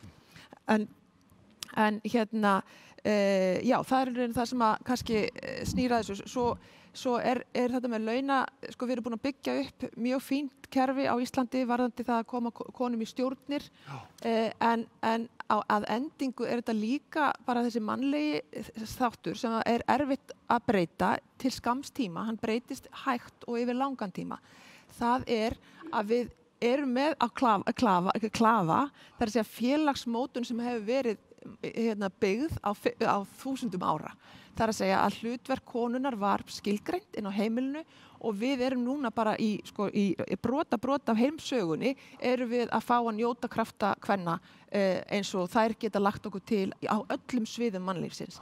Og við þurfum kannski að hafa smá biðlönd því miður, það gerist ekki á einni nóttu, en við erum sannarlega að fara í rétta átt og við hér á Íslandi höfum byggt upp bara kerfi í kringum barnagæslu og slíkt sem að gera það verkum að konur geta notið sér á markaði.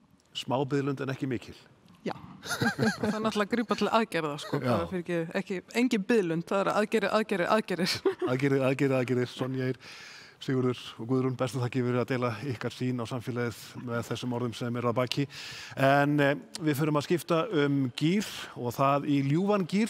Góss, hljómsveitinni Góss er búin að koma sér fyrir á sviðinu hér á hótelunum okkar og landsmenn góðir, landsfundar fulltrúar góðir, njótið tóna.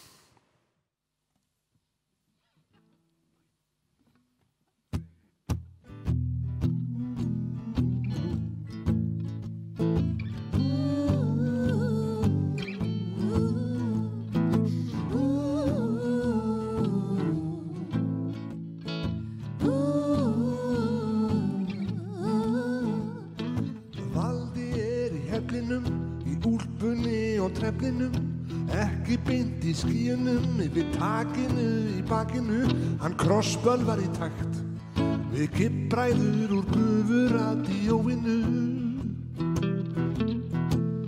Hann hlustar grannt á Hellington og ódýrt hafrakeks og klón, svo kemur Egill Ólafsson með Sæmund gamla Klemensson, slekkur strax á bak.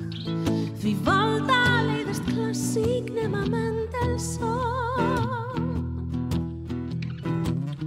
Einn er flugmaður, annar kafari, þriðji læknir, fjórði grafari, fimmti þráir friðs og sjötti hafari, en Þorvaldur er skafari.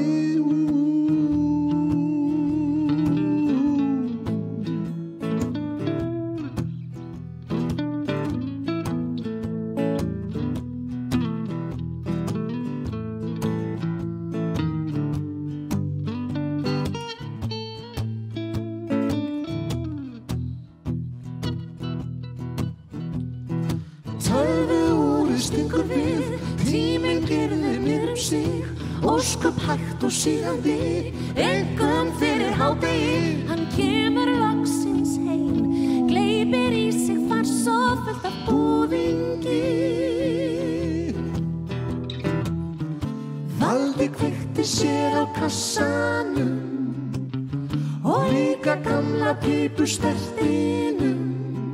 sofnað eins og afi sinn í sófanum og dreymdan væri í heflinum.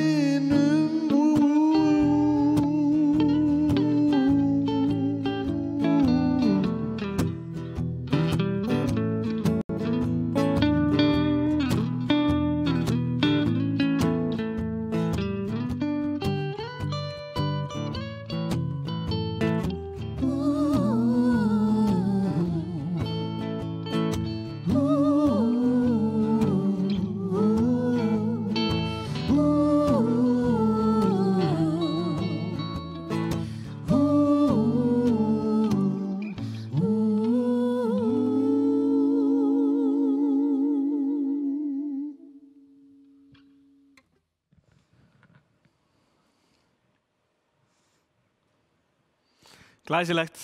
Vona allir hafa verið að dansa heima. Og eins og við sögðum ykkur áðan, þá eru einhvern orð okkar gleði, gæði og góðar veitingar. Þannig vonum líka að þið hafi verið að snæða eitthvað gott á meðan panelumræðunar stóðu yfir. Og kaffið, ekki gleyma kaffinu. Ari, hvenær byrjaði þú að drekka kaffi? Þetta er svolítið góð spurning. Ég held ég að vera kringum svona 20 og vildi vera svona svo svölu krakkarnir í háskólanum, læra lengi, drekka gott kaffi. Maður harkaði sig í gegnum þetta og nú getur maður ekki án kaffis verið, sko. Hvernig var sagan hjá þér? Þetta er eiginlega ótrúlegt af því að þetta er svipuð saga hjá mér, nema ég tók mjög meðvita ákvörðun alein á Þjóðarbókhlöðunni einn sólríkan eftirmiddag þar sem ég satt inni að nú skildi ég byrja að drekka kaffi. En hvað það? Förum ég hans léttari mál vegna þess að nú er að hefjast og hófst reyndar, já, klukkan 12, kosning formann framkvæmdastjórnar og við minnum á að hægt að nálgast allar upplýsingar kosninguna og frambjóðendur á access.is. Er ekki allir í stuði til að kjósa? Guðmundur Ari, þú búinn að kjósa eitthvað í dag? Ég laumaðist aðeins í það áðan. Það er nú gott. Og gott að vera tæknivæddur á þessum COVID-tímum.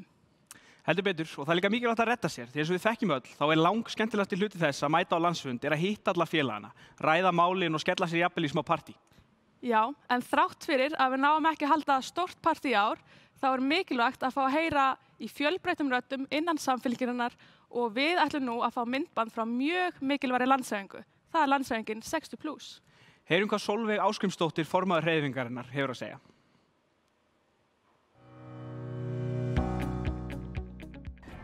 Það sem hefur mest brunnið á félögum mínum í 60+ er ellilífeyrir og sérstaklega hvað hann hefur farið lækkandi miðað við launavísitölu. Hann er núna orðinn eftir því sem að fróðir menn segja mér 75% af því sem að var fyrir það bil 10 árum síðan.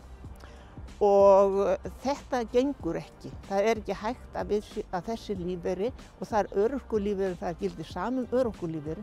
Þetta verður að halda í við launaþróun í landinu og ekki nóg með það, við þurfum að gera þetta sjálfir. Við þurfum að láta þetta ganga, þannig að þurfum ekki einhver eilífa bænaskjöl og yfirlýsingar til þess að halda þessu við.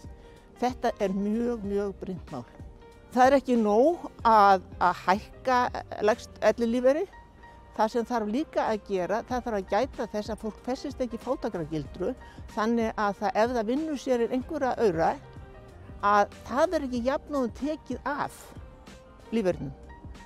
Sé það gert, þá eru fólki allar bjargir bannaðar og það getur aldrei risið upp. Og þess vegna er mjög brýnt að hækka frítekjumark launa.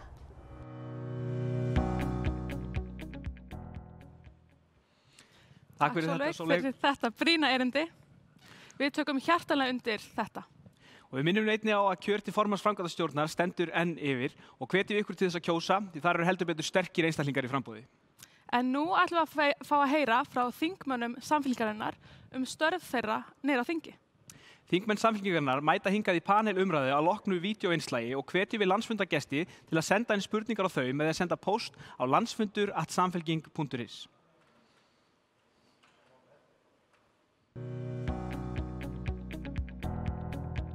Þetta voru aldeilis verið viðburðaríkt kjörtímabil. Við höfum gert okkar til þess að veita ríkisstjórninni aðhald og koma okkar málum á dagskrá. Og við munum halda því áfram.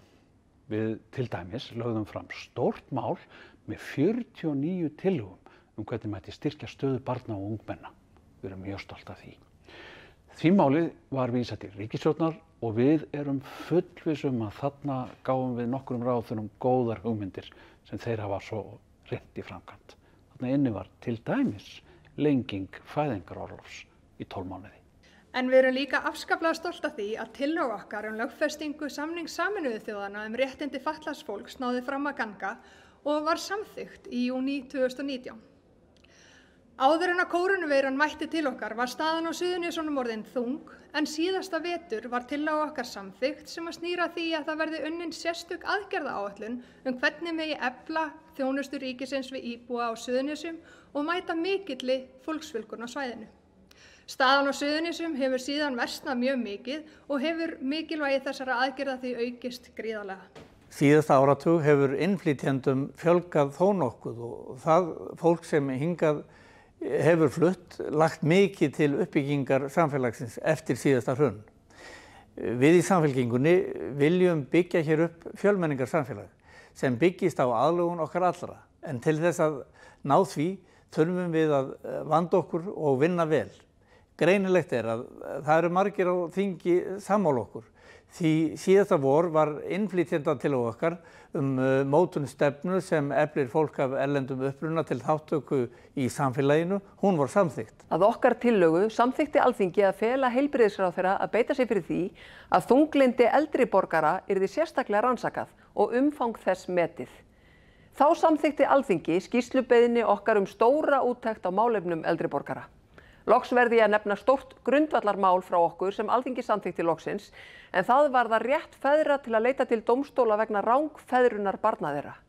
Þetta eru allt dæmi mál sem okkur hefur tekist að ná í gegn, en við höfum einnig lagt fram ýmis önnur mál sem við ætlum okkur að koma í framkvæmd á næsta kjörtímabili. Miðað við það hversu alvarlegt ástandið þegar kemur á loftslagsmálum, þá finnst okkur að of litlu fjármagni sé varið í loftslagsaðgerðir. Ríkisstjórnin er að gera allt og lítið. Eftir góða hvatningu á flokksstjórnarfundinum í Austurbæ þá lögðum við fram grænan samfélagssáttmála sem tekur til allra sviða þjóðlífsins. Meginþráðurinn í allri stefnumótun sáttmálans er sjálfbær þróun, að Ísland verði grænt land með hringrásarhagkerfi. Græn atvinnubylting sem við kynntum í ábyrguleiðinni er að mörguleyti byggð á þeirri vinnu. Kraftmikið og fjölbreytt atvinnulíf er grunnurinn að góðri og öflugri almannaþjónustu. Mikill hluti fyrirtækja í landinu eru lítil og rekin áfram af duglugu fólki sem rekst af áhuga á starfinu, hugsa fyrst og fremst að skapa sjálfu sér og öðrum atvinnu, en heldur í leiðinu upp í nærþjónustu all land og eru gríðarlega mikilvæg fyrir samfélagið. En það þarf að styðja betur við þessi fyrirtæki. Þess vegna lögðum við fram aðgerðir í þágu smærri fyrirtækja. Þar ber helst að nefna aukna lækkun tryggingagjalds, sérstaklega á lítil fyrirtæki, einfaldara og skýrara regluverk og sérstakan stuðning við fyrirtæki sem að byggja á hugviti. Árangur íþróttafólks okkar hefur vakið athygli allan heim. En það er löngu tímabært að stjórnvöld styðji betur við íþróttafólkið. Afreksíþróttafólk hefur ekki lífeyrisréttindi, stéttarfélagsaðild, atvinnuleysisbætur, aðgengi að sjúkra- og starfsmenntunarsjóði eða réttindi til fæðingarorlofs og eitthvað sé nefnt. Þess vegna lögðum við fram tillögu að settur verði á fót launasjóður fyrir afreksíþróttafólk. Tilgangur sjóðsins er að auka fjárhagslegt öryggi afreksíþróttafólks og auka möguleika þess á að helga sig íþróttaiðkun sinni. Við höfum lagt fram ýmis atriði varðandi húsnæðismál. Við lögðum fram aðgerðaáætlun í húsnæðismálum sem til dæmis innihalda tillögur að startlánum, að norskri fyrirmynd og byggingu 5.000 félagslegra leiguíbúða. Svo lögðum við fram tillögu að húsnæðisbótum yrði breytt, með það að markmiði að ungt fólk og öryrkjar sem deila húsnæði öðlist rétt á húsnæðisbótum og að byggingarreglugerðir verði einfaldaðar og samræmdar við reglugerðir annars staðar á Norðurlöndum. Eitt af forgangsmálum okkar á kjörtímabilinu hefur verið að hækka elli- og örorkulífeyri almannatrygginga í samræmi við lágmarkslaun samkvæmt lífskjarasamningnum. Núna munar tugum þúsunda króna á lágmarkslaunum og örorku- og ellilífeyri. Næstu áramót, þegar hækkanir fyrirliggjandi fjárlaga koma til framkvæmda, verður munurinn 86.000 krónur á hverju mánuði. Þessu viljum við breyta. 2 grundvallamál vil ég svo nefna úr þingmálaskrá okkar í Samfylkingunni. Annars vegar nýju stjórnarskrána eins og hún stóð eftir vinnu þingsins vorið 2013 og loks þingsályktun skipan rannsóknarnefndar Alþingis vegna Guðmundar- og Geirfinnsmála. Síðan efnahagslegar afleiðingar COVID skullu á, höfum við lagt til ýmsar tillögur. Þar má nefna hækkun grunnatvinnuleysisbóta, aðgerða áætlun til að koma til móts við sveitarfélög. Að námsmönnum sé tryggður réttur til atvinnuleysisbóta, auka fjárfestingu, að framlengja hlutabótaleiðina. Að fyrirtæki með tengsl við skattaskjól fái ekki stuðning skattgreiðenda og að krafa sé loftslagsbókhald og áætlun til næstu 5 ára minni losun gróðurhúsalofttegunda. Framfærsla með hverju barni hækki 50% en sú tillaga okkar var samþykkt. Við munum halda áfram að berjast fyrir vinnu, velferð og grænni framtíð og setja mál jafnaðarmanna á dagskrá og veita ríkisstjórninni aðhald. Fylgjum síðan liði og sigrum kosningarnar eftir 11 mánuði.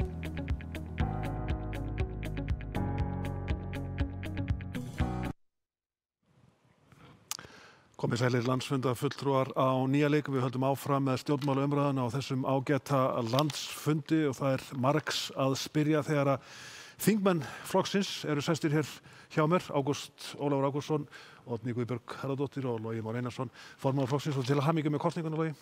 Við ætlum að spyrja pólitík.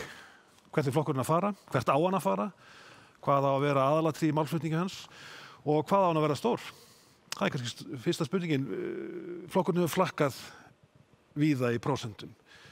29% fékk hann í kosningunum 2009 og var þá á meðal turnanna tveggja eins og talað var fór niður í 5,6 og við viljum helst ekki tala þann tíma. Mælist núna 15-17% sem margir segja sé viðunandi, en það svo? Sko, ég held að við höfum auðvitað stefna hærra því erindi svo brýnt. Ísland núna að ganga í sína dýpstu kreppu í 100 ár og ég held að jafnaðarhugsjónin, hún svo brýn núna. Það skiptir svo miklu mála að jafnaðarmenn verði hér við stjórnvölinn þegar ástand með þeim hætti. Það stefnir að næstu jól verða alltaf 30.000 Íslendingar atvinnulausir. Við höfum ennþá kerfi sem dæmir öryrkja til fátæktar. Við sjáum að ungt fólk stendur frammi fyrir vinnumarkað sem í frosti. Þannig að það skiptir svo miklu máli að við í Samfylkingunni tölum frá hjartanu, notum þessa klassísku jafnaðarhugsjón sem margreynd eins og Logi nefndi í sinni ræðu og tala bara skýrt. Tefla okkar hugsjónum á borð Íslendinga og þá hef ég í rauninni ekki miklar áhyggjur þegar kemur á kosningunum. 15-17% Oddný, vitaskuld næstmesta fylgi sem mælist núna, en töluvert samt sem aðra á eftir Sjálfstæðisflokknum sem að mælast svona frá 21-25% nú stundir sem miklu minna heldur hann hefur haft áratugaskeið. Pólitíkin að breytast. Það eru 8 flokkar, svo að segja, sem að banka á dyrnar. Sumir hverjir komnir inn fyrir, aðrir ekki, en í gettinni. Lausafylgi orðið miklu meira heldur en ofta áður. Spurningin þá þessi: skilaboð Samfylkingarinnar, skilaboð jafnaðarmanna, náðu ekki í gegn? Sko, ég held að þau muni einmitt ná í gegn núna. Já. Því að þegar við förum niður í þessa djúpu lægð sem atvinnukreppa, þá einhvern veginn dregur þetta ástand fram veikleikana í samfélaginu. Já. Og við erum með lausnirnar til þess að vinna á þessum veikleikum. Og ég segi eins og Ágúst, klassíska jafnaðarstefnan, hún er svo stefna sem mun koma okkur með sóma upp úr þessari lægð og við horfum bara í löndin í kringum okkur, þá þau að gera nákvæmlega það sama. Og norrænu ríkin sem eru byggð upp af jafnaðarmönnum, þau tróna allstaðar hæst á öllum listum. Og við eigum auðvitað að stefna þangað. Það sem þau eru að gera, taka þau okkur til fyrirmyndar og leika hér bara góða jafnaðarstefnu þar sem við leggjum áherslu á velferðina. Við vitum auðvitað að vinnan þarf að vera til staðar og verðmætin verða það til að halda velferðinu uppi og síðan verðum við að takast á við þetta stóra sameiginlega verkefni mannkins sem loftslagsváin af mannavöldum. Og þetta þurfum við að hafa allt saman og koma okkur upp úr kreppunni þannig. Takk fyrir það. Logi, 15–17%. Þetta er vissulega miklu meira heldur en þú þekkir af 5,6%. Og margir klappaðir á öxlina fyrir að hafa, lyft flokknum upp í þó þessar hæðir. En er þetta einhver þröskuldur? Óttastu að flokkurinn eigi óhægt vik að lyfta sér upp fyrir 20%? Og hvað þá til frambúðar? Nei, ég er sannfærður að það mun hafast og það mun ganga hægt og örugglega. Við þurfum alltaf að vera nógu auðmjúk til að átta okkur á því að það tekur mjög skamman tíma að glata trausti. Það tekur langan tíma að byggja það aftur upp. Og við erum í þeim fasa núna. En einmitt á þessum tímum, þegar að við sjáum kreppu sem að ólíkt kannski þeirri síðustu, þar sem allir fundu meiri eða minna fyrir einhverjum áhrifum með fallandi gengi og meiri verðbólgu, að þá bitnar þessi harkalegast á einstökum hópum. Og Samfylkingin er beinlínis búin til þess að verja fólk í slíkum aðstöðum. Við trúum því og við höfum auðvitað fengið dæmi af því úr sögunni að samfélög sem eru byggð á miklu jöfnuði, þau eru kraftmeiri, þau eru friðsamari og þau eiga sér meiri sóknarfæri. Og eins og Oddný nefndi hérna áðan, þá held ég að ef við þessar aðstæður, þar sem að við höfum komið fram með mjög skýr markmið, ólíkt öðrum flokkum, að þá muni fólk á endanum sjá það og við munum uppskera ríkulega í haust. Aðeins áfram með því Logi, margir hafa vænt flokkinum að hafa færi á einhverju tímabili of langt til vinstri, á öðrum tíma of langt til hægri, stundar bara einfallega eitthvað miðjumóð, óljóst miðjumóð. Hvert á flokkurinn að fara til þess að lyfta sér upp fyrir 20%? Flokkurinn á alltaf að vera trúr sínum kenningum og sínum hugsjónum. Hann á ekki að fara neitt, mennur þau? Jú. En þú veist, þetta er ekkit ósvipað því að þú stendur í fjörunni að kvöldi til og horfur upp í stjörnuhiminin og fyrir þig þá virkar það þannig að það sér þú sem ert á hreyfingu en stjörnundur séu gjörrar. Það er auðvitað ekki þannig. Það er ýmislegt í umhverfinu sem breytist og færist og bara við það að Vinstri græn ákvæða að mynda ríkisstjórn með Sjálfstæðisflokki, mesta hægri flokknum á landinu, þá það breytist bara allt pólitíska landslagið. Í augnablikinu þá þurfum við að taka stöðu með þeim sem að eiga erfiðast uppdráttar. Ef að það nægir til að skilgreina okkur lengra til vinstri, þá er ég bara algjörlega sáttur við það. Takk fyrir þetta svar. Aðeins að spurningum landsfundargesta. Ágúst Ólafur, á flokkurinn ekki að veðja á sín mál? Sumir halda þið fram að flokkurinn ber einhvern kynráða gagnvart Evrópumálunum í dag, Evrópusambandsaðild, upptöku evru. Á flokkurinn ekki þvert á móti að veðja á þetta stóra mál til að skapa sér sérstöðu? Jú, alveg tvímælalaust. Við erum Evrópuflokkur, við erum fyrsti Evrópuflokkurinn og við erum að tala mjög skýrt þar. Það á að vera langtíma markmið Íslands að gangin í Evrópusambandi. Talið þið nógu skýrt? Ég tel við gera það. Ég tel við gerum það. Við tölum mjög skýrt varðandi þetta. Við viljum að þjóðin eigi þetta sjálfsögðu lokaorðið. En spurningum Evrópusambandi snertir svolítið grunn hagsmuni samfélagsins. Hverjir eru það sem verja krónuna? Hverjir hagnast á krónunni? Það eru fjármagnseigendur. Það eru stóru fyrirtækin sem eru annars vegar varin fyrir sveiflum á krónunni eða gera upp í evrum eða dollar á meðan almenningur situr með krónuna. Og það er þessi stóra spurning. Það tengist líka spurningum jöfnuð og á hvað leið samfélagar þróast. Lítum að eina tölu. Ríkustu 10% Íslendinga á meira af hreinum eignum heldur en hinn 90%. Hugsið þetta. Þetta er ójöfnuður, þetta er óskynsamleg hagfræði, þetta er óréttlátt að hafa kerfið með þessum hætti. Þannig að við höfum að nálgast jöfnuðin með þetta leiðarljósi að efla hann hér, ef við höfum líka að tala fyrir jöfnuði milli fyrirtækja. Og þá vil ég líta til lítilla fyrirtækja versus stóra fyrirtækja. Hér er allt of mikið degur gagnvart stóra. Við höfum að tala mjög skýrt og ég tel að þingflokkurinn hafi gert það, tala skýrt fyrir hagsmunum einyrkjans, fyrir iðnaðarmönnum, fyrir þann sem er að reka búðina. Þetta er okkar skjólstæðingar og þarna stendur jafnaðarmannahjartað mjög skýrum ljósi varðandi þessa hagsmuni. Þannig að jöfnur er ekki bara milli fólks, þannig að það er líka að vera milli fyrirtækja. Þarna er verk að vinna. Ég ætla ekki að sleppa þér við Evrópusambandið. Ef þú myndi velja 3 helstu baráttumálin fyrir næstu kosningar, væri Evrópusambandsaðild þar á meðal? Sko, staðan blasir við að við erum í atvinnukreppu. Það helsta áskorun. Við þurfum að efla hér störf, það 1, 2 og 3, samhliða því þarf að verja velferðina. Evrópusambands aðild allt liggjandi. Því stóri bleiki fíllinn í herbygginu að sjálfsögðu króna. Og ég hef svolítið áhyggjur af því hvernig hún mun þróast. Ég ekki eins bjartsýnn á Seðlabankann. Ég held að verðbólgan sé að fara uppleið og hún gerist alltaf þegar hún fyrir uppleið þá mun íslenskur almenningur blæða fyrir það. Og þegar gengið fellur þá gerist það á kostnað almennings. Þannig að gengisfellingar engin töfralausn eins og Sjálfstæðisflokkurinn heldur. Þetta atriði sem snerta bara en almenna velferð. Þannig að já, Evrópusambands spurningin hún þarf að vera allt liggjandi. Gott og vel, fleiri spurningar frá landsfundargestum sem berast til okkar í stríðum strömmum blessunlega. Það virkni á þessum fundi.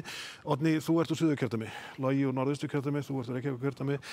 Störf án staðsetningar. Það oft talað þetta en efndirnar verða minni heldur en flestir, margir vilja sjá. Á Samfylkingin að setja þetta á oddinn vegna þess að Samfylkingin, eins og kom fram í stjórnmálaumræðunum í gær, þarf að leggja miklu meiri áherslu á byggðirnar í landinu. Hann má ekki enda sem Reykjavíkurflokkur. Störf án staðsetningar. Þetta ákall mjög margra. Algjörlega. Og við höfum auðvitað að vinna því, en það þarf að vanda sig þegar til dæmis vera að færa stofnanir á milli landshluta. Það þarf að gera það þannig að starfsemin verði í lagi. Nú ég bara að hugsa Fiskistofu, sjálfsagt að færa hana til, en framkvæmdin var með þeim hætti að það veikti stofnununa, þessa mikilvægu stofnun sem á að gæta fiskveiðiauðlindinu okkar. En stundum þarf að færa til stofnanir og það getur verið skynsamlegt, en svo líka bara eins og við höfum bara séð í þessu ástandi sem við erum að fara í gegnum núna, að það hægt að vera allstaðar á landinu og sinna sínu starfi. Maður þarf ekki að sitja við skrifborðin inn í Reykjavík eða í miðbænum. Og við eigum einmitt að horfa á tækifærin og þá færni sem að þjóðin hefur bara fengið með þessu leiðindarástandi sem þetta COVID-ástand, en það samt kennt okkur á tæknina og sýnt okkur að störf án staðsetningar sannarlega góðu möguleiki. Nú tækifærið. Logi, við erum báðir að norðan. Finnurðu fyrir þessu ákalli? Ég fyrir til dæmis að það þurfa að fjölga opinberum störfum úti á landi þar sem ég vil forsetan fyrir enn frekar í fjölgun íbúa á því svæði. Já, ég held að almennt þurfum við bara að fjölga enn fleiri svona starfstækifærum sem að gefa þeir kost á því að vinna hvar sem Og við sjáum það nú á þessum fundi þar sem að við erum að funda á 103.000 ferkílómetrum að þetta hægt og fleiri störf byggja á vinnu sem að krefst ekki staðsetningar.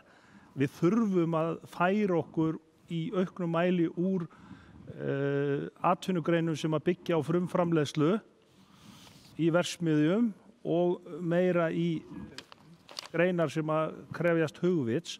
Það akkurat greinarnar sem að við getum boðið upp á hvar sem Þannig að ég skil og meðvitaður kröfuna sem kemur allstaðar að og ég held að við getum gert miklu meira í að uppfylla óskir fólks að vinna hvar sem Oddný, næst ætla ég að spyrja þig sem fyrrverandi fjármálaráðherra og formann fjárlaganefndar. Það margir sem spyrja hér á landsfundinum samband ríkisins og sveitarfélaga og þá delja menn gjarnan við öldrunarþjónustuna. Sum sveitarfélag að segja upp samningi sínum við sjúkratryggingar vegna þess að það vitlust gefið. Sveitarfélagin að borga með þessari þjónustu sem ríkið á að afla fjár til. Hvernig sérðu þetta fyrir þér? Það nánast ástarhattursamband á milli sumra sveitarfélaga og ríkisins. Það þarf að höggva á hana hnút. Algjörlega og þetta búið að vera svona mjög lengi. Og ég man eftir því þegar ég var sjálf í sveitarstjórnarpólitík bæjarstjóri í Garði þá vorum við einmitt að glíma við ríkisvaldið og það mörg ár síðan og við erum einhvern veginn enn á sama stað og þegar við vorum að smíða lögin opinber fjármál eftir hrun að þá vildum við horfa bæði á sveitarstjórnarstigið og ríkissjóðinn í einu og vegna þess að við verðum að horfa á opinbert starf sem eina heild. Sveitarfélögin sjá 1/3 og ríkið með 2/3. En þetta myndar eina heild þannig að þetta ástarhaturs samband sem þú lýsir svo á auðvitað bara að vera kærleiksríkt samband á milli tveggja stjórnsýslustiga sem eru að sinna afar mikilvægum málum sem að snýra velferð íbúana en sem snýr líka bara af uppbyggingu innviðum, atvinnutækifærum og allt vinnur þetta saman til þess að skapa hér gott samfélag. En hvaða tregða þetta, Oddný? Sko, er þetta embættismannaveldi sem einfallega ræður þessu umfram löggjafarsamkunduna? Ég held að þau þurfa að tala meira saman og þegar ég var í fjármálaráðuneytinu þá átti ég nokkra fundi með sveitarstjórnarstiginu sem að margir voru góðir. Ég hefði þurft að vera þarna lengur til þess að koma málum í betra horf og það þarf sannarlega að taka á þessu sambandi og eins og margoft hefur verið bent á núna í umræðinni þegar að sveitarfélögum verða fyrir miklu tekifalli og ég held að augljóst sé að ríkið þurfi að koma til móts í minnskosti þau sveitarfélög sem að vestur úti og aðstoða hinn við lántöku til þess að halda uppi þjónustu og framkvæmdum. Að við verðum að horfa á þetta sem eina held og blása meiri kærleik inn í þetta samband. Kærleikur, gott svar. Þá að öðrum málum sem fólk að velta fyrir sér á meðal landsfundarfulltrúa. Margir vilja treysta hið smáa og trúa á hið smáa í hagkerfinu, hjálpa litlu fyrirtækjunum. Við höfum oft á tíðum á síðustu áratugum hugsa stórt og hugsa kannski allt of stórt í atvinnumálum, veðjað á einu lausnina. Eitt álver fyrir þetta landsvæði, annað fyrir hitt landsvæði og stóru lausnirnar eiga að vera til frambúðar og leysa málin í eitt skipti fyrir öll.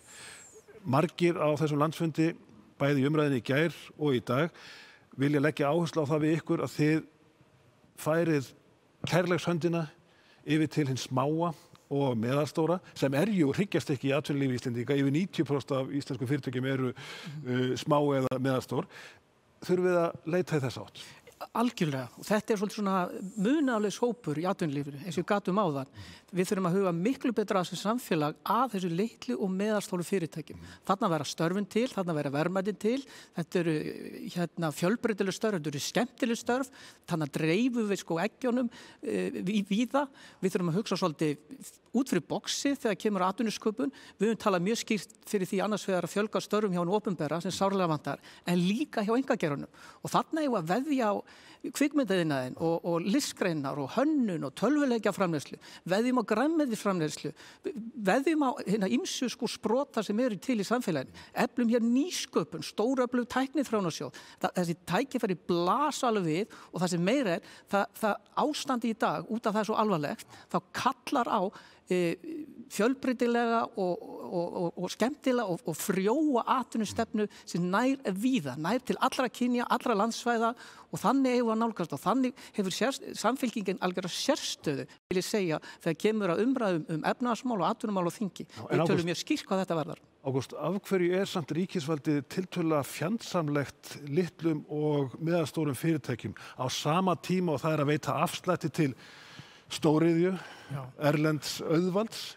Það tekur það oft á tíðum fram yfir þann litla og smáa sem límið í atvinnulífinu. Af hverju þetta svona? Ég skal bara segja okkur það. Ég í fjárlaganefnd Alþingis og ég sé á hvaða hagsmuni stjórnin hlustar á. Þeir hlusta á stóru á vettvangi samtaka atvinnulífsins og viðskiptaráðs. Og við sjáum það bara í þeim skattabreitingur sem hér ráðist í. Þetta fyrst og fremst miðað að hennu stóra. Það ekki tilviljun að veiðileyfagjöld hafa nánast lækkað helming á kjörtímabilinu. Og það ekki heldur tilviljun að eina skattalækkunin sem þessi ríkisstjórn hefur ráðist í á tímum COVID var þegar þau lækkuðu skatta hjá fyrirtæki sem kaupa sérstaklega stór skip. Þannig að þetta sjáum við niður á þingi hversu lobbyismin í þá hinn stóra nær fram að ganga. Og þess vegna þurfum við sem jafnaðarmannaflokkur að tala mjög skýrt og tala einmitt rödd hinna smáu. Logi, þarf Samfylkingin að skera upp herur gagnvart þessari skekkju, ríkisvaldið að hlúa að hinnu stóra en gleymir því litla? Já, algjörlega. Ég meina eins og Ágúst kemur inn á að stundum finnst manni eins og inn á þingi séu talsmenn einungis fyrir stóru greinarnar, stóru öflugu fyrirtækin. Ég hef sjálfur rekið lítið fyrirtæki í yfir 20 ár og meðal annars í gegnum efnahagshrun og Ég fann ekki alltaf samljóm hjá samtökum atvinnulífsins við mínar aðstæður, einfallega vegna þess að innan samtaka atvinnulífsins eru fyrst og fremst þessi stóru öflugu fyrirtæki. Það vantar málsvara fyrir þess að það smáa. Og ég bendi á að þessi litlu fyrirtæki eru þetta ekki bara hryggjastykki atvinnulífsins, heldur eru þau æðarkerfi samfélagsins. Þú getur ekki hugsaði lítinn bæ á þess að þar sé kaupmaður, smiður, pípari, rafvirki, hárgreiðslukona, hárgreiðslumaður og allt þar á milli. Og þetta það sem gerir byggðirnar lífvænlegar. Það að þú getur sótt í þessa þjónustu. Ég held að það sé augljóst mál að við þurfum að gera betur þarna og Samfylkingin hefur einmitt bæði í fyrra með sérstökum máli lítil og meðalstór fyrirtæki og núna í ábyrguleiðinni lagt sérstaka áherslu á þetta. Og þetta eru notabene, þetta eru líka fyrirtæki sem eru bæði blómleg á Súðavík og í Reykjavík, Kópavogi og Vopnafirði. Oddný, við förum ekki út úr þessari umræðu að tala kvenfrelsismálin sem eru ofarlega baugi í Samfylkingunni. Sonja Ýr Þorbergsdóttir skoraði á Samfylkingunni áðan að leggja áherslu á styttingu vinnuvikunar sem kæmi konum á vinnumarkaði sérstaklega til góða. Við erum ennþá að berjast við launamun kynjanna og miða lítið áfram. Þurfum við ekki að leggja ofur áherslu á þetta sem þjóð? Algjörlega. Það líka bara fjölskylduvænt, sko. Það ekki bara kvennapólitík. En ef þú horfir núna á þessa atvinnukreppu sem við erum að fara í gegnum, þá í næstu í öllum landslutum atvinnuleysi kvenna meira heldur en karla. Og því svæði sem ég bý á, þar sem náttúrulega að nálgast 30% atvinnuleysi, því miður fer það hratt í þá átt, þá atvinnuleysi kvenna rúmlega 30% meira heldur en karla á því svæði vegna þess að þarna fóru þjónustu störf og mér finnst það mjög ámælisvert hjá ríkisstjórninni núna að leggja svona mikið kapp á karlastörf en skila einhvern veginn auðið þegar kemur að kvennastörfunum og við myndum ekki gera þetta svona, við jafnaðarmenn ef við værum við völd, við myndum fara öðruvísi að og við myndum líka, við myndum langa til að koma því að hér núna, taka til í almannatryggingakerfinu. Það sem að gerast þar núna og hefur verið að gerast þegar undanfarin ár, að alla viðmiðunartölur þeim haldið kjörum. Eða þá að hækkanir eru ekki í takti við það sem að gerast í kjarasamningum. Það verður til þess að bilið á milli launamanna og þeirra sem að þurfa að treysta á almannatryggingar verður alltaf stærra og stærra. Og nú það þannig að þeir sem að fá örorkulífeyri eða ellilífeyri, það 86.000 króna munur á mánuði á milli lágmarks launatryggingar sem verður 1. janúar og lífeyri sem að verður þá líka. Aðeins núna pólitíkina sjálfa, áskorinu hennar, við sjáum það á samfélagsumræðinni víða heim að sá sem öskrar, lýgur, fer með alls konar rugl, hann athygli. Þeir hinir sem stunda hefðbundna pólitík eru að reyna að leiðrétta manninn, skulum ekki nefna einu nöfn, en fyrsti stafurinn Donald Trump, þeir hafa ekki undan og leiðréttingarnar ná ekki fram. Þetta pólitíkin víða heim. Við getum hort til Ameríku, við getum hort til Rússlands, Póllands, Ungverjalands, Tyrklands og fleiri landa. Við erum að tala mörg Evrópulönd, vel að merkja. Hinn hefðbundna pólitík, til dæmis sígild jafnaðarmennska sem stendur á gömlum grunni, hún nær ekki í gegn vegna þess að hún þykir, ég ætla bara að segja orðið, leiðinleg við hliðina á svona yfirlýsingum. Þarna hætta. Heldur betur og ég hef þetta miklar áhyggjur eins og allir á uppgangi hægri fasista, svo bara kalla því nafni, og populista. Og við sjáum þetta, eins og þú nefnir þessi lönd, þetta víða í kringum okkur, allt frá Bretlandi til Brasilíu, til Kína og Tyrkland og Bandaríkin. Þetta áhyggjefn okkar allra. Þetta grefur undan lýðræðinu, þetta grefur undan alþjóðasamskiptum, þetta grefur undan umburðarlyndi og hér líka ótrúlega mikilvægt að við leitum til rótana. Samfylkingin jafnaðarmannaflokkur, ólíkt öllum öðrum flokkum í Íslandi, þá erum við með alþjóðlega taug, við erum hluti af alþjóðlega hreyfingu jafnaðar manna. Þetta er alveg einstakt. Það eru þetta jafnaðarmannaflokkar, sósíaldemókratar, nánast öllum ríkjum heims. Og það er ótrúlega mikilvæg tenging og við nálgumst úrlausnarefni heimsins alþjóðlega og þetta blasir ekki síst við þegar kemur að ójöfnuði og umhverfismálum. Þar er verkefnin á þeirri stærðargráðu að við verðum að vinna saman, þvert á landamæri og þar eigum við svo öflugt vopnabúr, margrengt vopnabúr í átökum okkar við hægri öflin. Þetta er áhugjefni á sjálfsög og hér erum við bara að snúa bökum saman, jafnaðarmenn á Íslandi og yfir landamærin, því þetta er áhugjefni. Vegna þess að þessi hægri populistar, þessi einföldu háværu lausnir, það eiga oft ekki við í flóknu lífi nútíma mannsins. Logi að lokum, legapólitíkin veður uppi. Hvernig ætlar þú sem formaður Samfylkingarinnar að takast á við hana? Já, við þurfum auðvitað á öllum tímum og ekki síst núna að læra hvernig við miðlum okkar boðskap og við höfum svo sannarlega tækifæri til þess og ýmis svona óheplu öfl hafa kannski verið skrefin og undan þar. Það breytir ekki hins vegar því að ég hef trú á mannsandanum, ég hef trú á skynseminni og við munum aldrei bregðast við þessu með öðru jafn háværu lýðskrufi, heldur einungis að reyna að miðla skynsemi og rökum á jafn effektívan hátt og þessum öflum hefur tekið. Þú ætlar ekki að fara að reyna að öskra hærra? Nei. Logi Már, Oddný, Guðbjörg, Ágúst Ólafur, bestu þakkir fyrir að vera með okkur hér í þessari stjórnmála umræðu sem hefur verið kraftmikil, en við höfum að skipta hér yfir í aðra sálma, þar að koma tölur. Ragnar, mikið erum við öflugum og flottan þingflokk, ha? Já, og veistu, ég held að hann sé bara að fara að stækka að ári liðnu. Ok, til ég. Það væri ekki verra fyrir samfélagið að mynda öfluga, græna félagshyggju að loknum kosningum 25. september 2021. Heldur betur, en með við býðum eftir þeirri ríkisstjórn, þá erum við komin hingað með hana Katrínu Theódórsdóttir sem er komin aftur í pontu og ég vil nýta tækifæri til að hrósa henni alveg sérstaklega fyrir það hversu vel hún hefur haldið utan þessar kosningar, eins og reyndar allt annað sem hún gerir. Já, Katrín er algjör queen. Gefum boltan á hana. Takk fyrir þetta góða lof.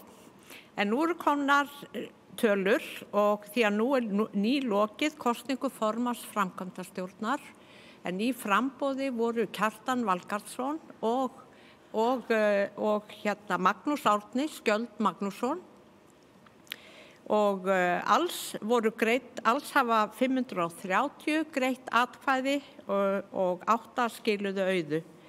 Atkvæðin skiptast sem hér segir Kjartan Valgarðsson 273,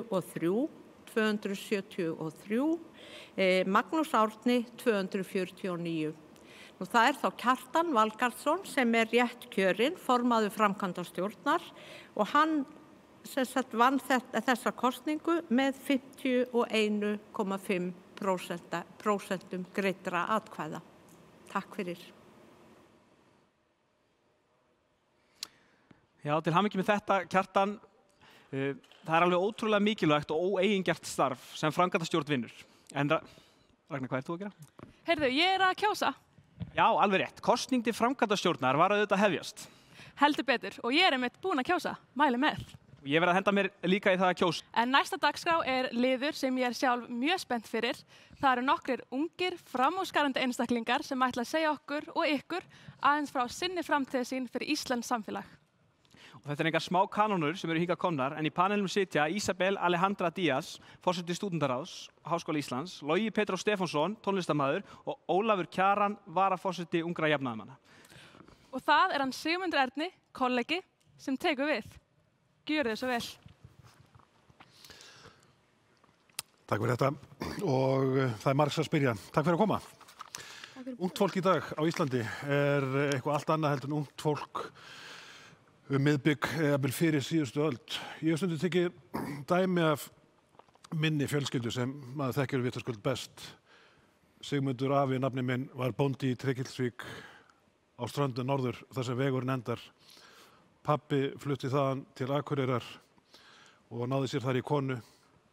Ég er eina systkini sem flytt frá Akureyri til Reykjavíkur. Börnin mín, hvað gera þau? Þau flytti til útlanda. Þetta breytingin frá því að vera úr afskekktustu sveit á Íslandi til alls heimsins. Og þetta gríðarlega breyting, Logi Petró. Þetta það sem unga fólkið telur sjálfsagt í dag, að það geti verið hvar sem í heiminum. Lönd skipti ekki lengur miklu máli. Algjörlega, ég get tekið undir það. Það náttúrulega bara auðvelt að flytja, að stutta að fara. Ég sá listu daginn af svona hvað segir maður, 30 under 30 Íslendingar sem eru klárir í viðskiptum og ég veit ekki hver stór hluti þeirra fór í háskólanám úti eða starfað úti. En mér líður stundum eins og Kaupmannahöfn sé hvað bara bær einhvers staðar fyrir norðan, skilurðu. Það er stutt að fara og heimurinn náttúrulega bara orðinn pínu lítill með tilkomu internetsins, kannski svona fyrst og fremst. Þannig að við tengjum bæði menningarlega við útlönd miklu frekar og sterkar en við gerðum kannski fyrir 20, 30, 40 árum og svo eins og ég segi, það bara stutt að fara. Já. Ísabel, hugsar unga fólki svona sem heiminn, sem leikvangsinn? Já, ég held það og nú spurning hvort að það sjónarmið að sjónarhorn breytist eitthvað eftir þennan faraldur en ég held að stúdentar leiti annað af því að hreinlega menntakerfið hér ekki eins gott og það getur verið og okkur ítrekað lofað betra menntakerfi og betra námslánakerfi og svo aldrei orðið við því. Þannig að ég held að stúdentar leiti þá annað frekar að tækifærum. Það kostur? Það góður kostur fyrir stúdentinn ef hann getur fengið betri tækifæri en ég held að við getum öll verið sammála það að við myndum vilja halda kannski fólkinu hérlendis og við gerum það með því að styrkja menntakerfið í tilfelli stúdenta. Já. Ólafur Kjaran, þú ert að leiða unga jafnaðarmenn og þú ert kannski að hugsa svolítið það hvað unga fólkið að hugsa Hugsar það pólitík? Hugsar það flokkspólitík? Eða hugsar það bara einhvers konar aktivisma? Já, einmitt, góða spurningar og ég velti þessu mikið fyrir mér og ég hefði svolítið á tilfinningunni á Íslandi allavega að flokkarnir, stjórnmálaflokkarnir og það var svo mikið áfallin í bankahruninu og flokkarnir mistu svo mikið tiltrú að mér finnst ég eiginlega vera svona af kynslóð sem var svolítið mikið flokksfóbísk. Ég 16-17 ára þegar hrunið skellur á Og varst flokksfóbískur þá? Já, í rauninni og mjög margir í kringum mig sem vildi bara ekkert koma nálægt þessu og ég held að það sé rosalega mikið vandamál í rauninni fyrir bara lýðræðið ef stjórnmálaflokkarnir eru tómar skeljar eða lítil starfsemi og af því að þetta eru þetta svo til dæmis bara samfylkingin, þetta félagsleg hreyfing sem hvílir á gömlu merg og gengur út á það að þetta eru apparöð þar sem fólk kemur saman hérna og þaðan úr samfélaginu til þess að berjast fyrir einhverjum svona almennum hagsmunum. Mjög mikilvægar hreyfingar og þarna eru þetta valdið og þarna eru teknar ákvarðanir sem skipta okkur öll svakalega miklu máli.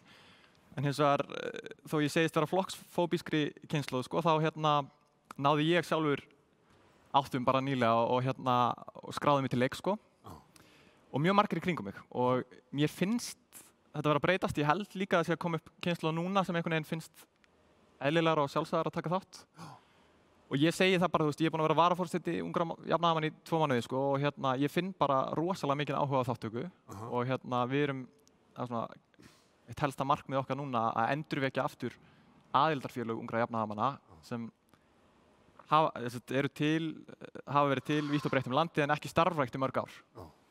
En og það gengur bara svo vel að ég eiginlega held að þessi tími flokksfóbíunar sé svolítið að líða undir lok. Fólk að mæta til leiks í stórum tölum. Ísabel, mér finnst ungt fólk vera mjög móttækilegt fyrir pólitík.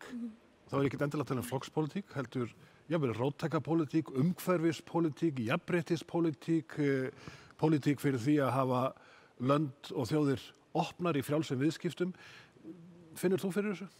Já, algjörlega og ég held að þetta sé ein ástæðan fyrir því að stúdentarhreyfingin líka styrkjast að ungt fólk átt að segja að allt sem að viðkemur þinni upplifun bara sem einstaklingur í þessu samfélagi eða þessum stóra heimi pólitík og þegar þú áttar þig á því þá áttar þig á því jafnframt að þú þarft þá að taka þátt eins og hann Óli að segja, þú þarft að mæta í stórum tölum og láta í þér heyra. Já. Og Logi, maður sér þetta líka í tónlistinni hjá ungu fólki. Hún pólitísk.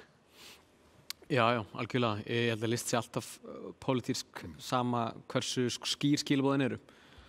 En, jú, algjörlega.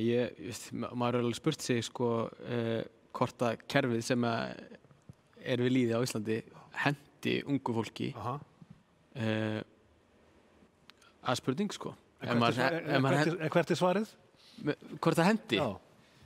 Ég veit það ekki, ég ekki viss. Ef við horfum á til dæmis unglegar hreyfingar, þá hafa ungir jafnaðarmenn og SUS gert mjög gott starf að virkja ungt fólk.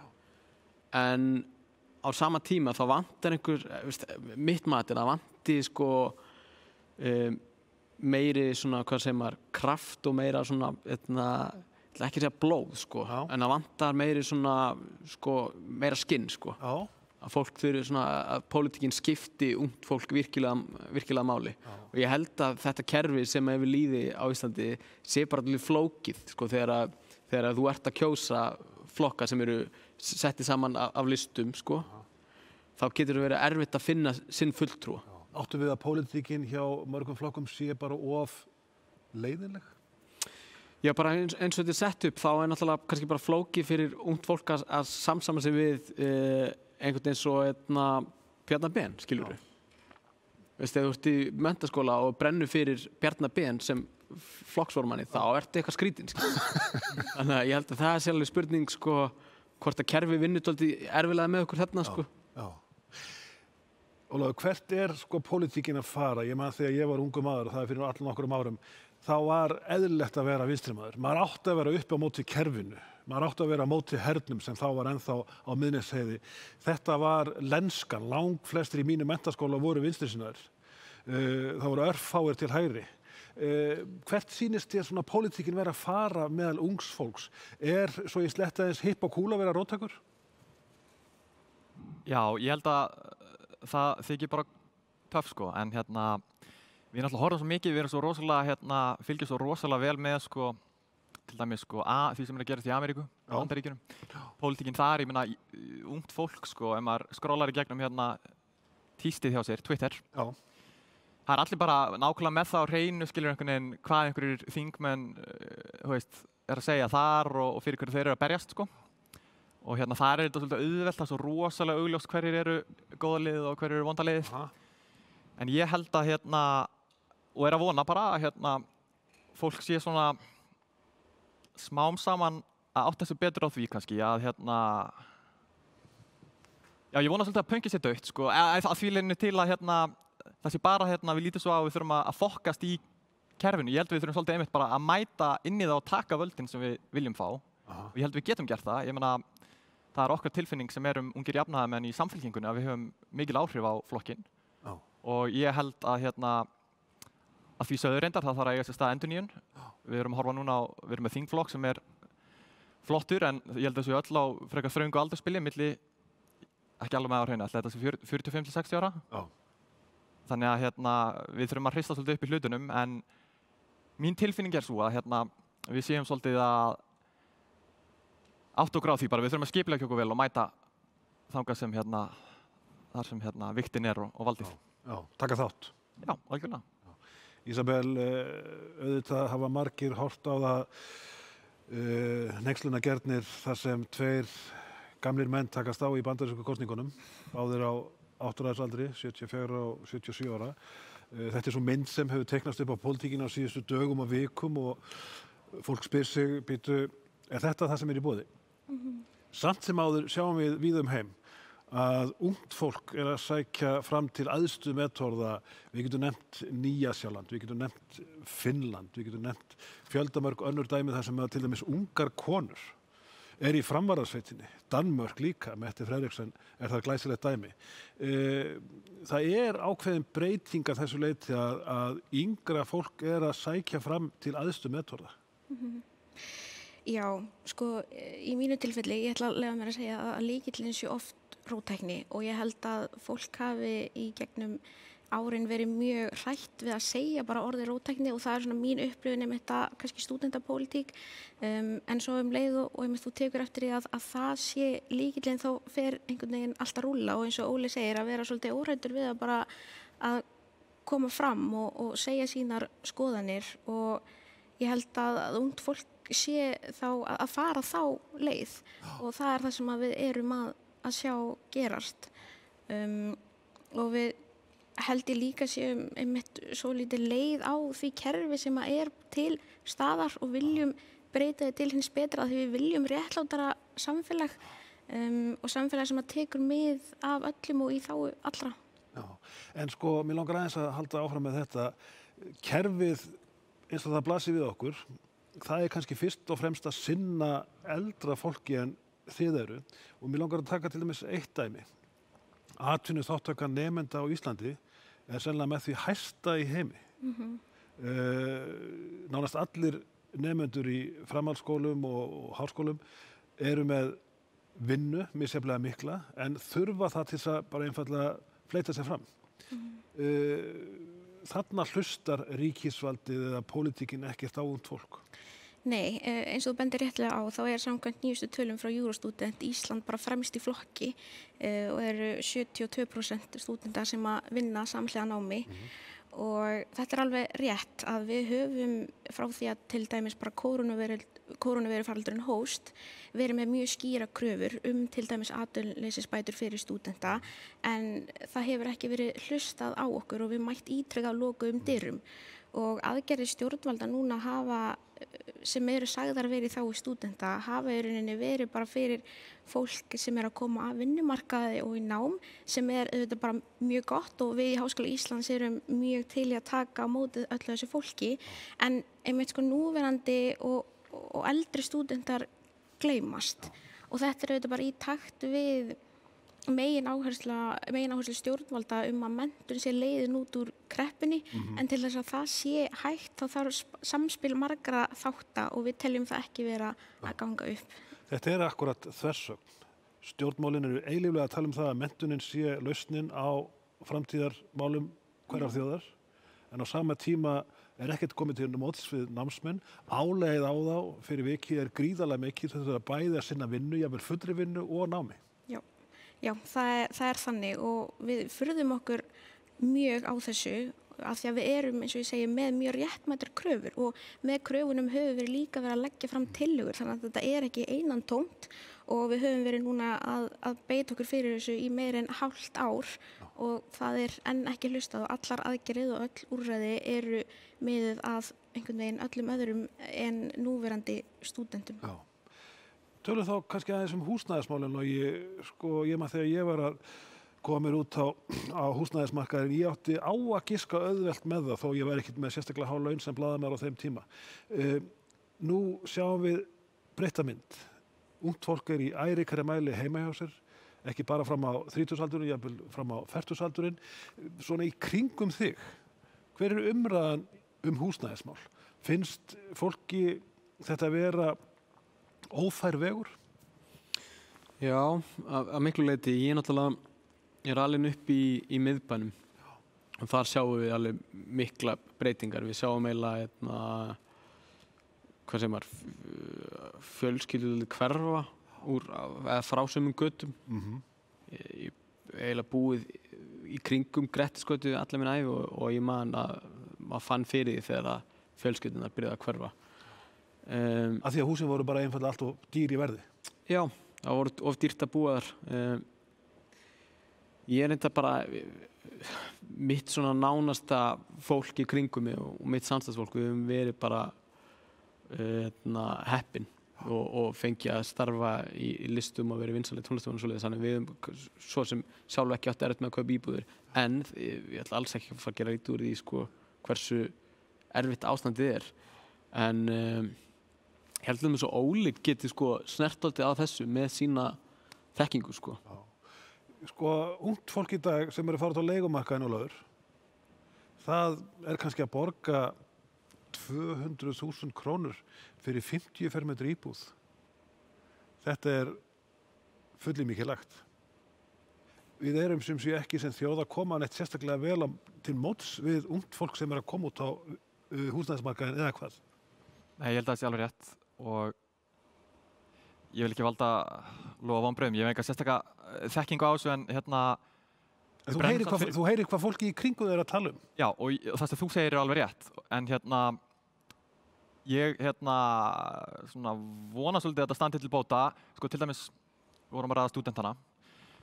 Það búið að vera hrú upp stúdenteíbúðum í Reykjavík. Það bara liggur fyrir, bæði við Háskóla Íslands og Háskólinn Reykjavík. Og þannig hefur verið að gera það raunhæfa möguleika fyrir ungt fólk að búa á stúdentegarði í einhverju skemmtilegri stemningu, ekki í borga of miklu háa leigu og rétt hjá skólanum sínum. Og þetta breyting. Þetta meira þess að síðan ég var í háskóla, mér finnst ekki mjög langt síðan, en að þá held ég að þetta hafi ekki verið næst í að raunhæfa möguleiki og það í dag. Þetta bara svona afmarkaður hluti af húsnæðismarkaðnum. Þetta þetta, þröngur hópur kannski sem stendur þetta til boða. En ég líka vona að uppbygging á þessu húsnæðisfélag án hagnaðarsjónarmiða sem reiðast til rúms og það eru byggir á lögum sem voru sett á Alþingi fyrir 5 árum en það aðallega Reykjavík sem hefur tekið forystu þar. Að bæði verkalýðshreyfingin og líka einhver svona húsnæðissamvinnufélög eins og Búseti og einhver svona apparöt að byggja bara gommu af íbúðum í aðallega Reykjavík þar sem markmiðið að bjóða upp á viðráðanlegt leiguverð. En margir segja að þetta sé of seint í rassinn gripið vegna þess að markaðurinn sé nú þegar, hinn frjálsi markaður sé nú þegar búin að eyðileggja húsnæðismarkaðinn á vissan hátt. Verðin séu allt og há fyrir ungt fólk. Já, þetta tilraun til að dempa frjálsa markaðinn, að koma þarna inn með eitthvað svona stór öflug svona apparöt. Ég held að það skipti mjög miklu máli og sé svona hluta af lausninni á húsnæðismarkaði. Einmitt. Þú til dæmis, ef ég má spyrja, ert þú í leiguíbúð eða eigin íbúð? Sko ég bara eiginlega þannig forrætt þetta pjakkur að ég í kjallari á foreldrum mínum á Hjarðará í Vesturbænum. Er það ekki dæmigert? Hvað segirðu? Er það ekki alveg dæmigert? Jú, bara mjög dæmigert. En heppinn að standa það til boða og ég veit ekki hvernig maður var í sveit settur sko ef maður hefði það ekki en þetta allavega, gríðarlega stórt hagsmunamál ungs fólks og svona eitt af mörgum málum sem ég held við þurfum svolítið mikið að leysa í borginni. Þú veist, 80% Íslendinga búa á svona stór höfuðborgarsvæðinu. Á randýru svæði. Og við þurfum að halda rétt á þessu. Þú veist, hluta lausnin eins og held ég að reyna að fara að byggja ódýrari íbúðir. Þetta miðsvæðis, þar sem þú þarft ekki að vera með bílakjallara eða bíl. Það getur stokkað út í búðina bara á 2 jafnfljótum og farið í líkamsræktina líka og svo framvegis. Við viljum þetta held ég unga fólki allavega í kringum mig. Ísabel, það leiðir hugana því að unga fólkið vill ekkert endilega eiga bíl í dag. Hann setur strik í heimilisbókhaldið, það er allt of dýrt að eiga bíl. Hann veðjar í auknum mæli á almenningssamgöngur.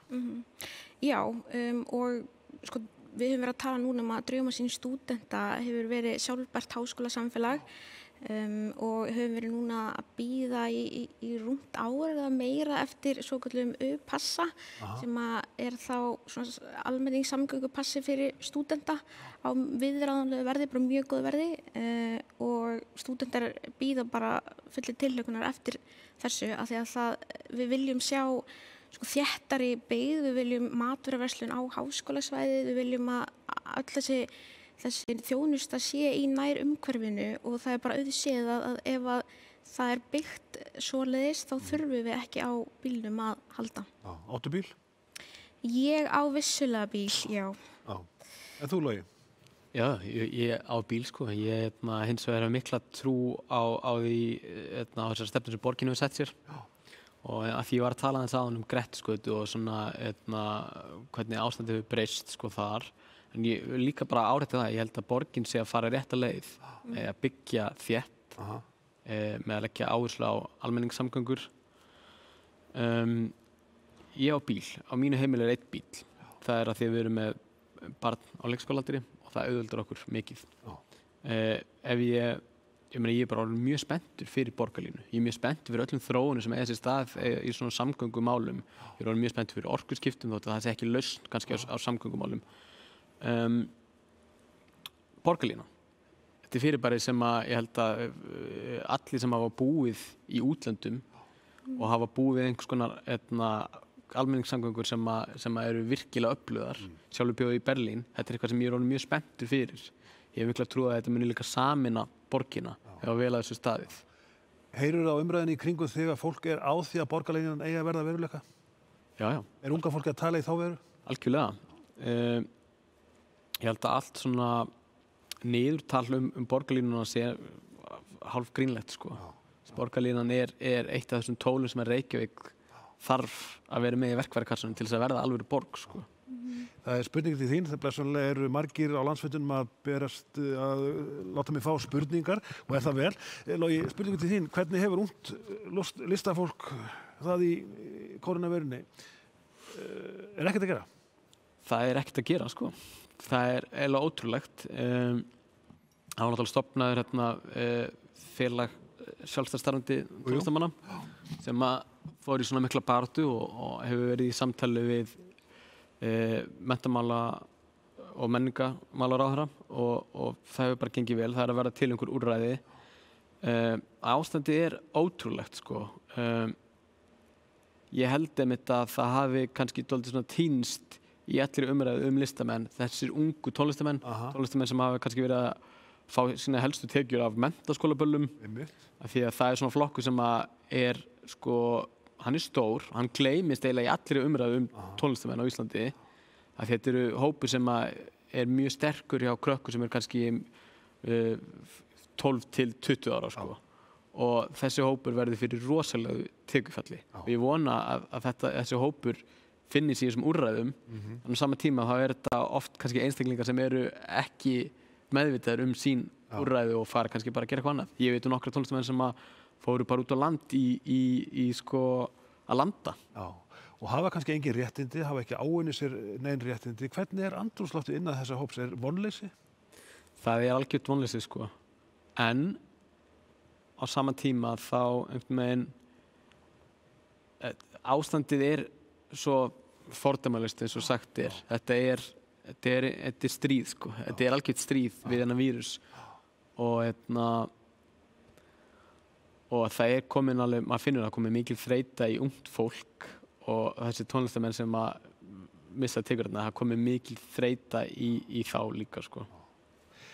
Sama spurning til þín, Ísabel, hvernig er hljóðið í ungum námsmönnum í dag á þessum fordæmalausu tímum eins og Logi minnist á fjarnám? Er oft á tíðum eina lausnin, félagslíf er af skornum skammti, það er einhver deyfð, samkomubands þreyta í liðinu, unga fólkið sem vanalega er bjartsýnasta fólk í heimi, er það dauft?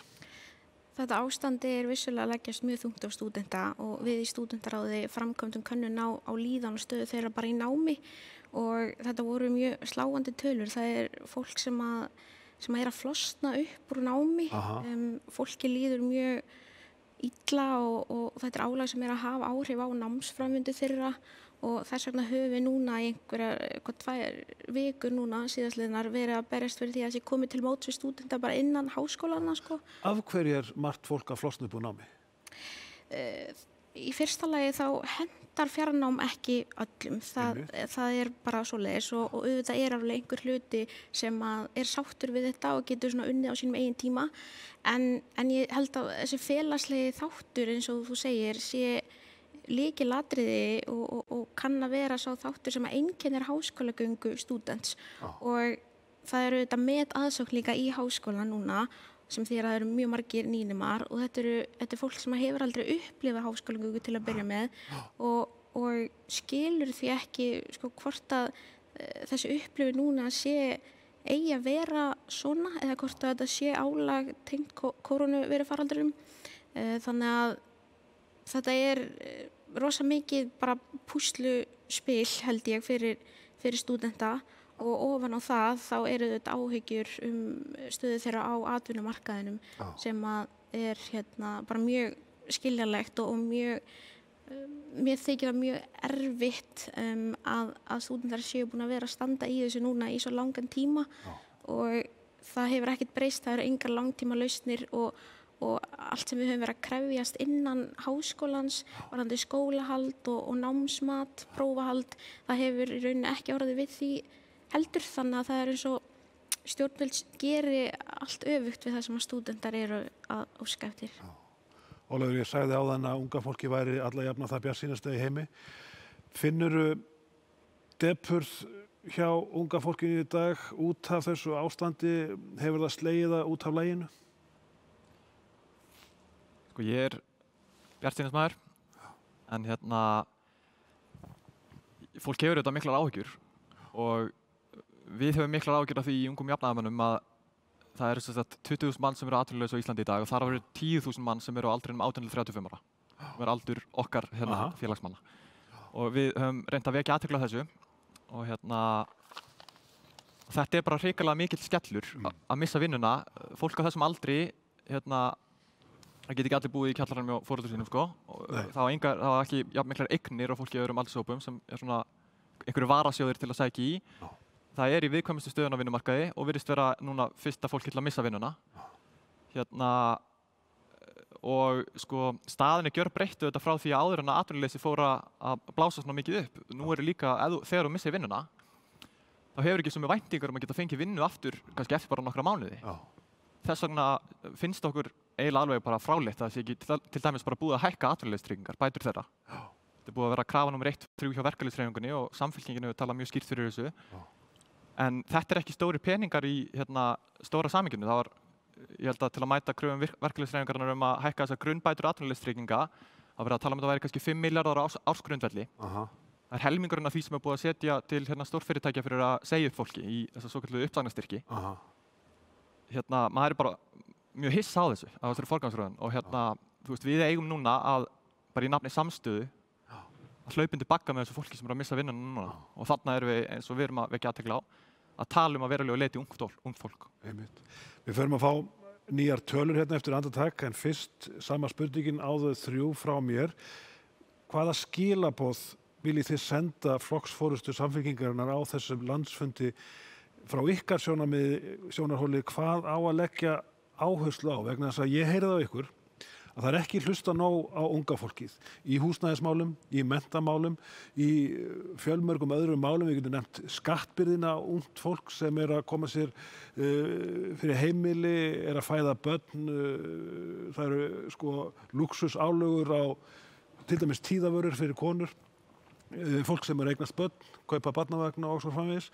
Þetta er allt háskattað. Við getum nefnt fjöldamörg dæmi. Hver eru skilaboðin, Logi, ykkar til flokksforystunar? Hvað á Samfylkingin að leggja áherslu á svo að höfði betur til ungs fólks? Þetta er ekki spurning, sko. Þetta er stór spurning. Þetta er stór spurning. Sko, ég held að það þurfi að eða þess að bara endurskoðun á öllu kerfunni í heild sinni. Og hvort það með eru skólamál. Við erum í erfiðri stöðu þegar það kemur að börnum með erlendan uppruna. Við erum í erfiðri stöðu þegar það kemur að lestrarfærni drengja. Við þurfum að endurskoða skólamálin. Við þurfum að endurskoða húsnæðismál, eins og við ræddum áðan. Við þurfum að endurskoða heilbrigðiskerfið. Við þurfum, ég geti talið upp eiginlega frá allt sem við þurfum að fara yfir. Við þurfum að vera tilbúin að koma með róttækar breytingar. Vera algjörlega óhrædd við að vera með róttækar breytingar. Því ég held að það sé nákvæmlega sem að þeir sem eru að koma inn í Samfylkinguna núna eru að kalla eftir. Það eru breytingar á stjórnmálum á Íslandi. Ísabel. Sko, ég held að kórónuveirufaraldurinn hafi undirstrikað að það ríki ekki jafnræði í þessu samfélagi okkar eins og við höfum talið að geri og að þessir ólíkir hópar í samfélaginu á fólki séu mitt það, ólíkir hópar en ekki samheldnir. Og núna í forsetakosningunum vestanhafs þá hefur mikið verið talað um að forsetastóllinn var ekki eða er ekki eina markmiðið, heldur líka sko siðferðislegur sigur og ég get heimfært það yfir á samfélagið okkar hér og sagt að við þurfum einmitt þennan siðferðislega sigur í næstu kosningum þar sem að verið að kjósa fyrir réttlátara samfélagi til frambúðar í þágu allra. Takk fyrir þetta. Ólafur, eru stefnumál Samfylkingarinnar í anda ungs fólks eða er þetta einhver leyti miðaldraflokkur, flokkur sem hugsa aðra heldur en ungmennin í landinu? Ég held að grunngildin geti átt mikinn hljómgrunn hjá ungu fólki. Já. Og já, þú varst að velta fyrir þér hver skilaboð okkar væri til flokksforystunar og til ungs fólks. Ég held að við þurfum bara að leggja áherslu á það einmitt að koma þeim skilaboðum áleiðis að ungt fólk sé velkomið og það þarf svolítið að sækja þetta fólk held ég inn í þessi lýðræðislegu apparöt sem stjórnmálaflokkarnir eru. Þannig að það hefur ýmislegt annað að gera sko. Og virkja það og hlusta og þú veist það sem unga fólki hefur þá að segja og þeirra lausnir og svona sín á hlutina. Bestu þakkir. Ólafur, Ísabel, Logi, gaman að fá ykkur hingað til að segja fólkinu sem að hlusta hvað ungt fólk að hugsa hvaða sýn það hefur á samfélagi, hvaða sýn það hefur á framtíðina, gangi ykkur sem allra best í ykkar störfum og vonandi koma fleiri gig, Logi. Algjörlega. En við förum að segja þetta gott af umræðu stjórnmál og framtíðina og núið blessaða sem við að dvelja meira við.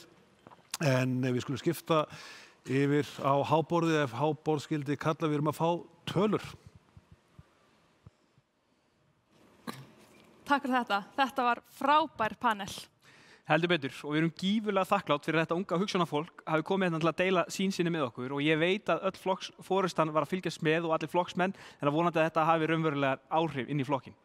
En nú styttist í að úrslit úr kosningu í framkvæmdastjórn liggi fyrir og við ætlum að kynna til leiks Katrínu Theódórsdóttur, formann kjörstjórnar. Komið sæl.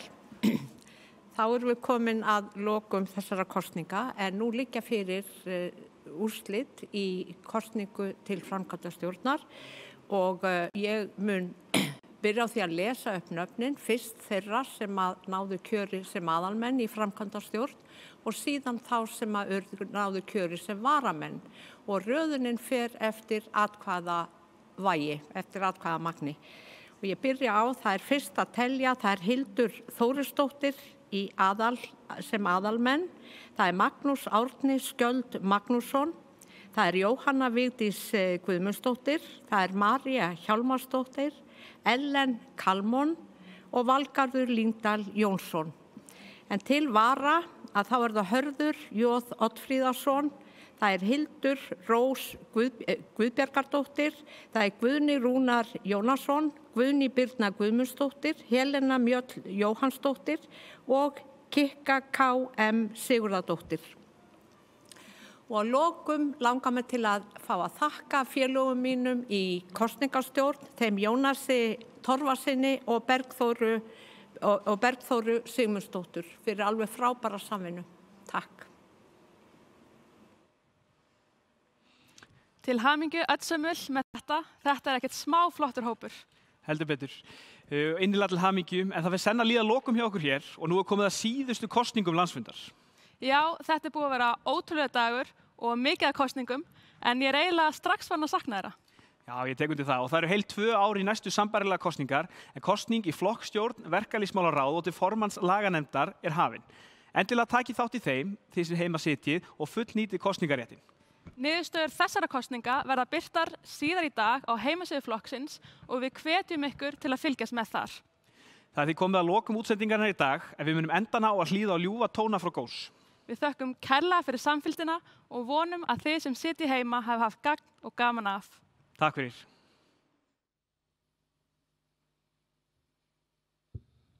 Já, við viljum líka þakka fyrir okkur, ykkur öllum hana heima og enda á einu lagi hjarta.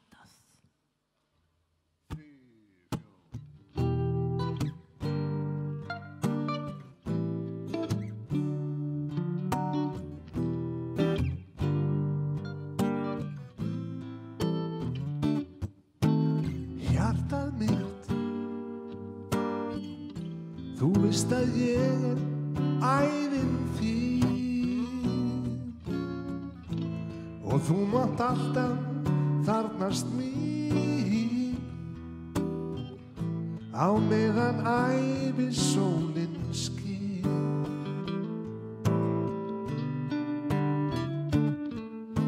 Hjartað mitt, þú veist að ég hlífin þín og þú mátt leita inn til mín á meðan æskuljómin dvín.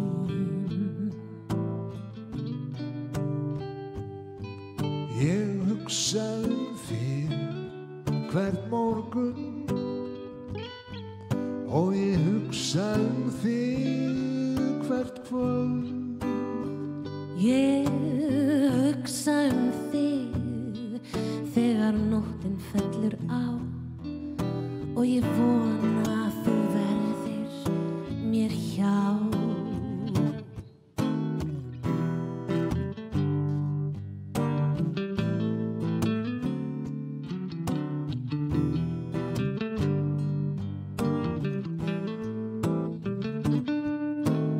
Hjartað mitt, þú veist að ég verð slóðin þín og ég veit þú þarfnast mín rétt eins og augu þurfa sín.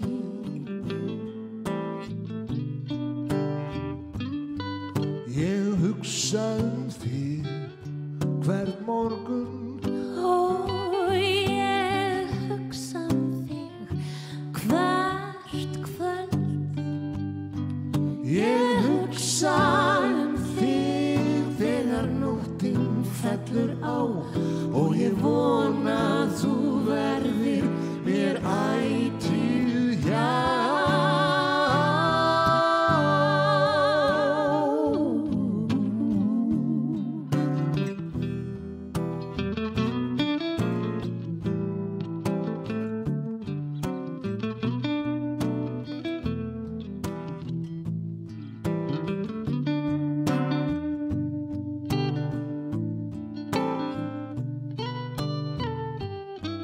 Ég hugsa þig hvern morgun og ég hugsa þig hvert kvöld. Ég hugsa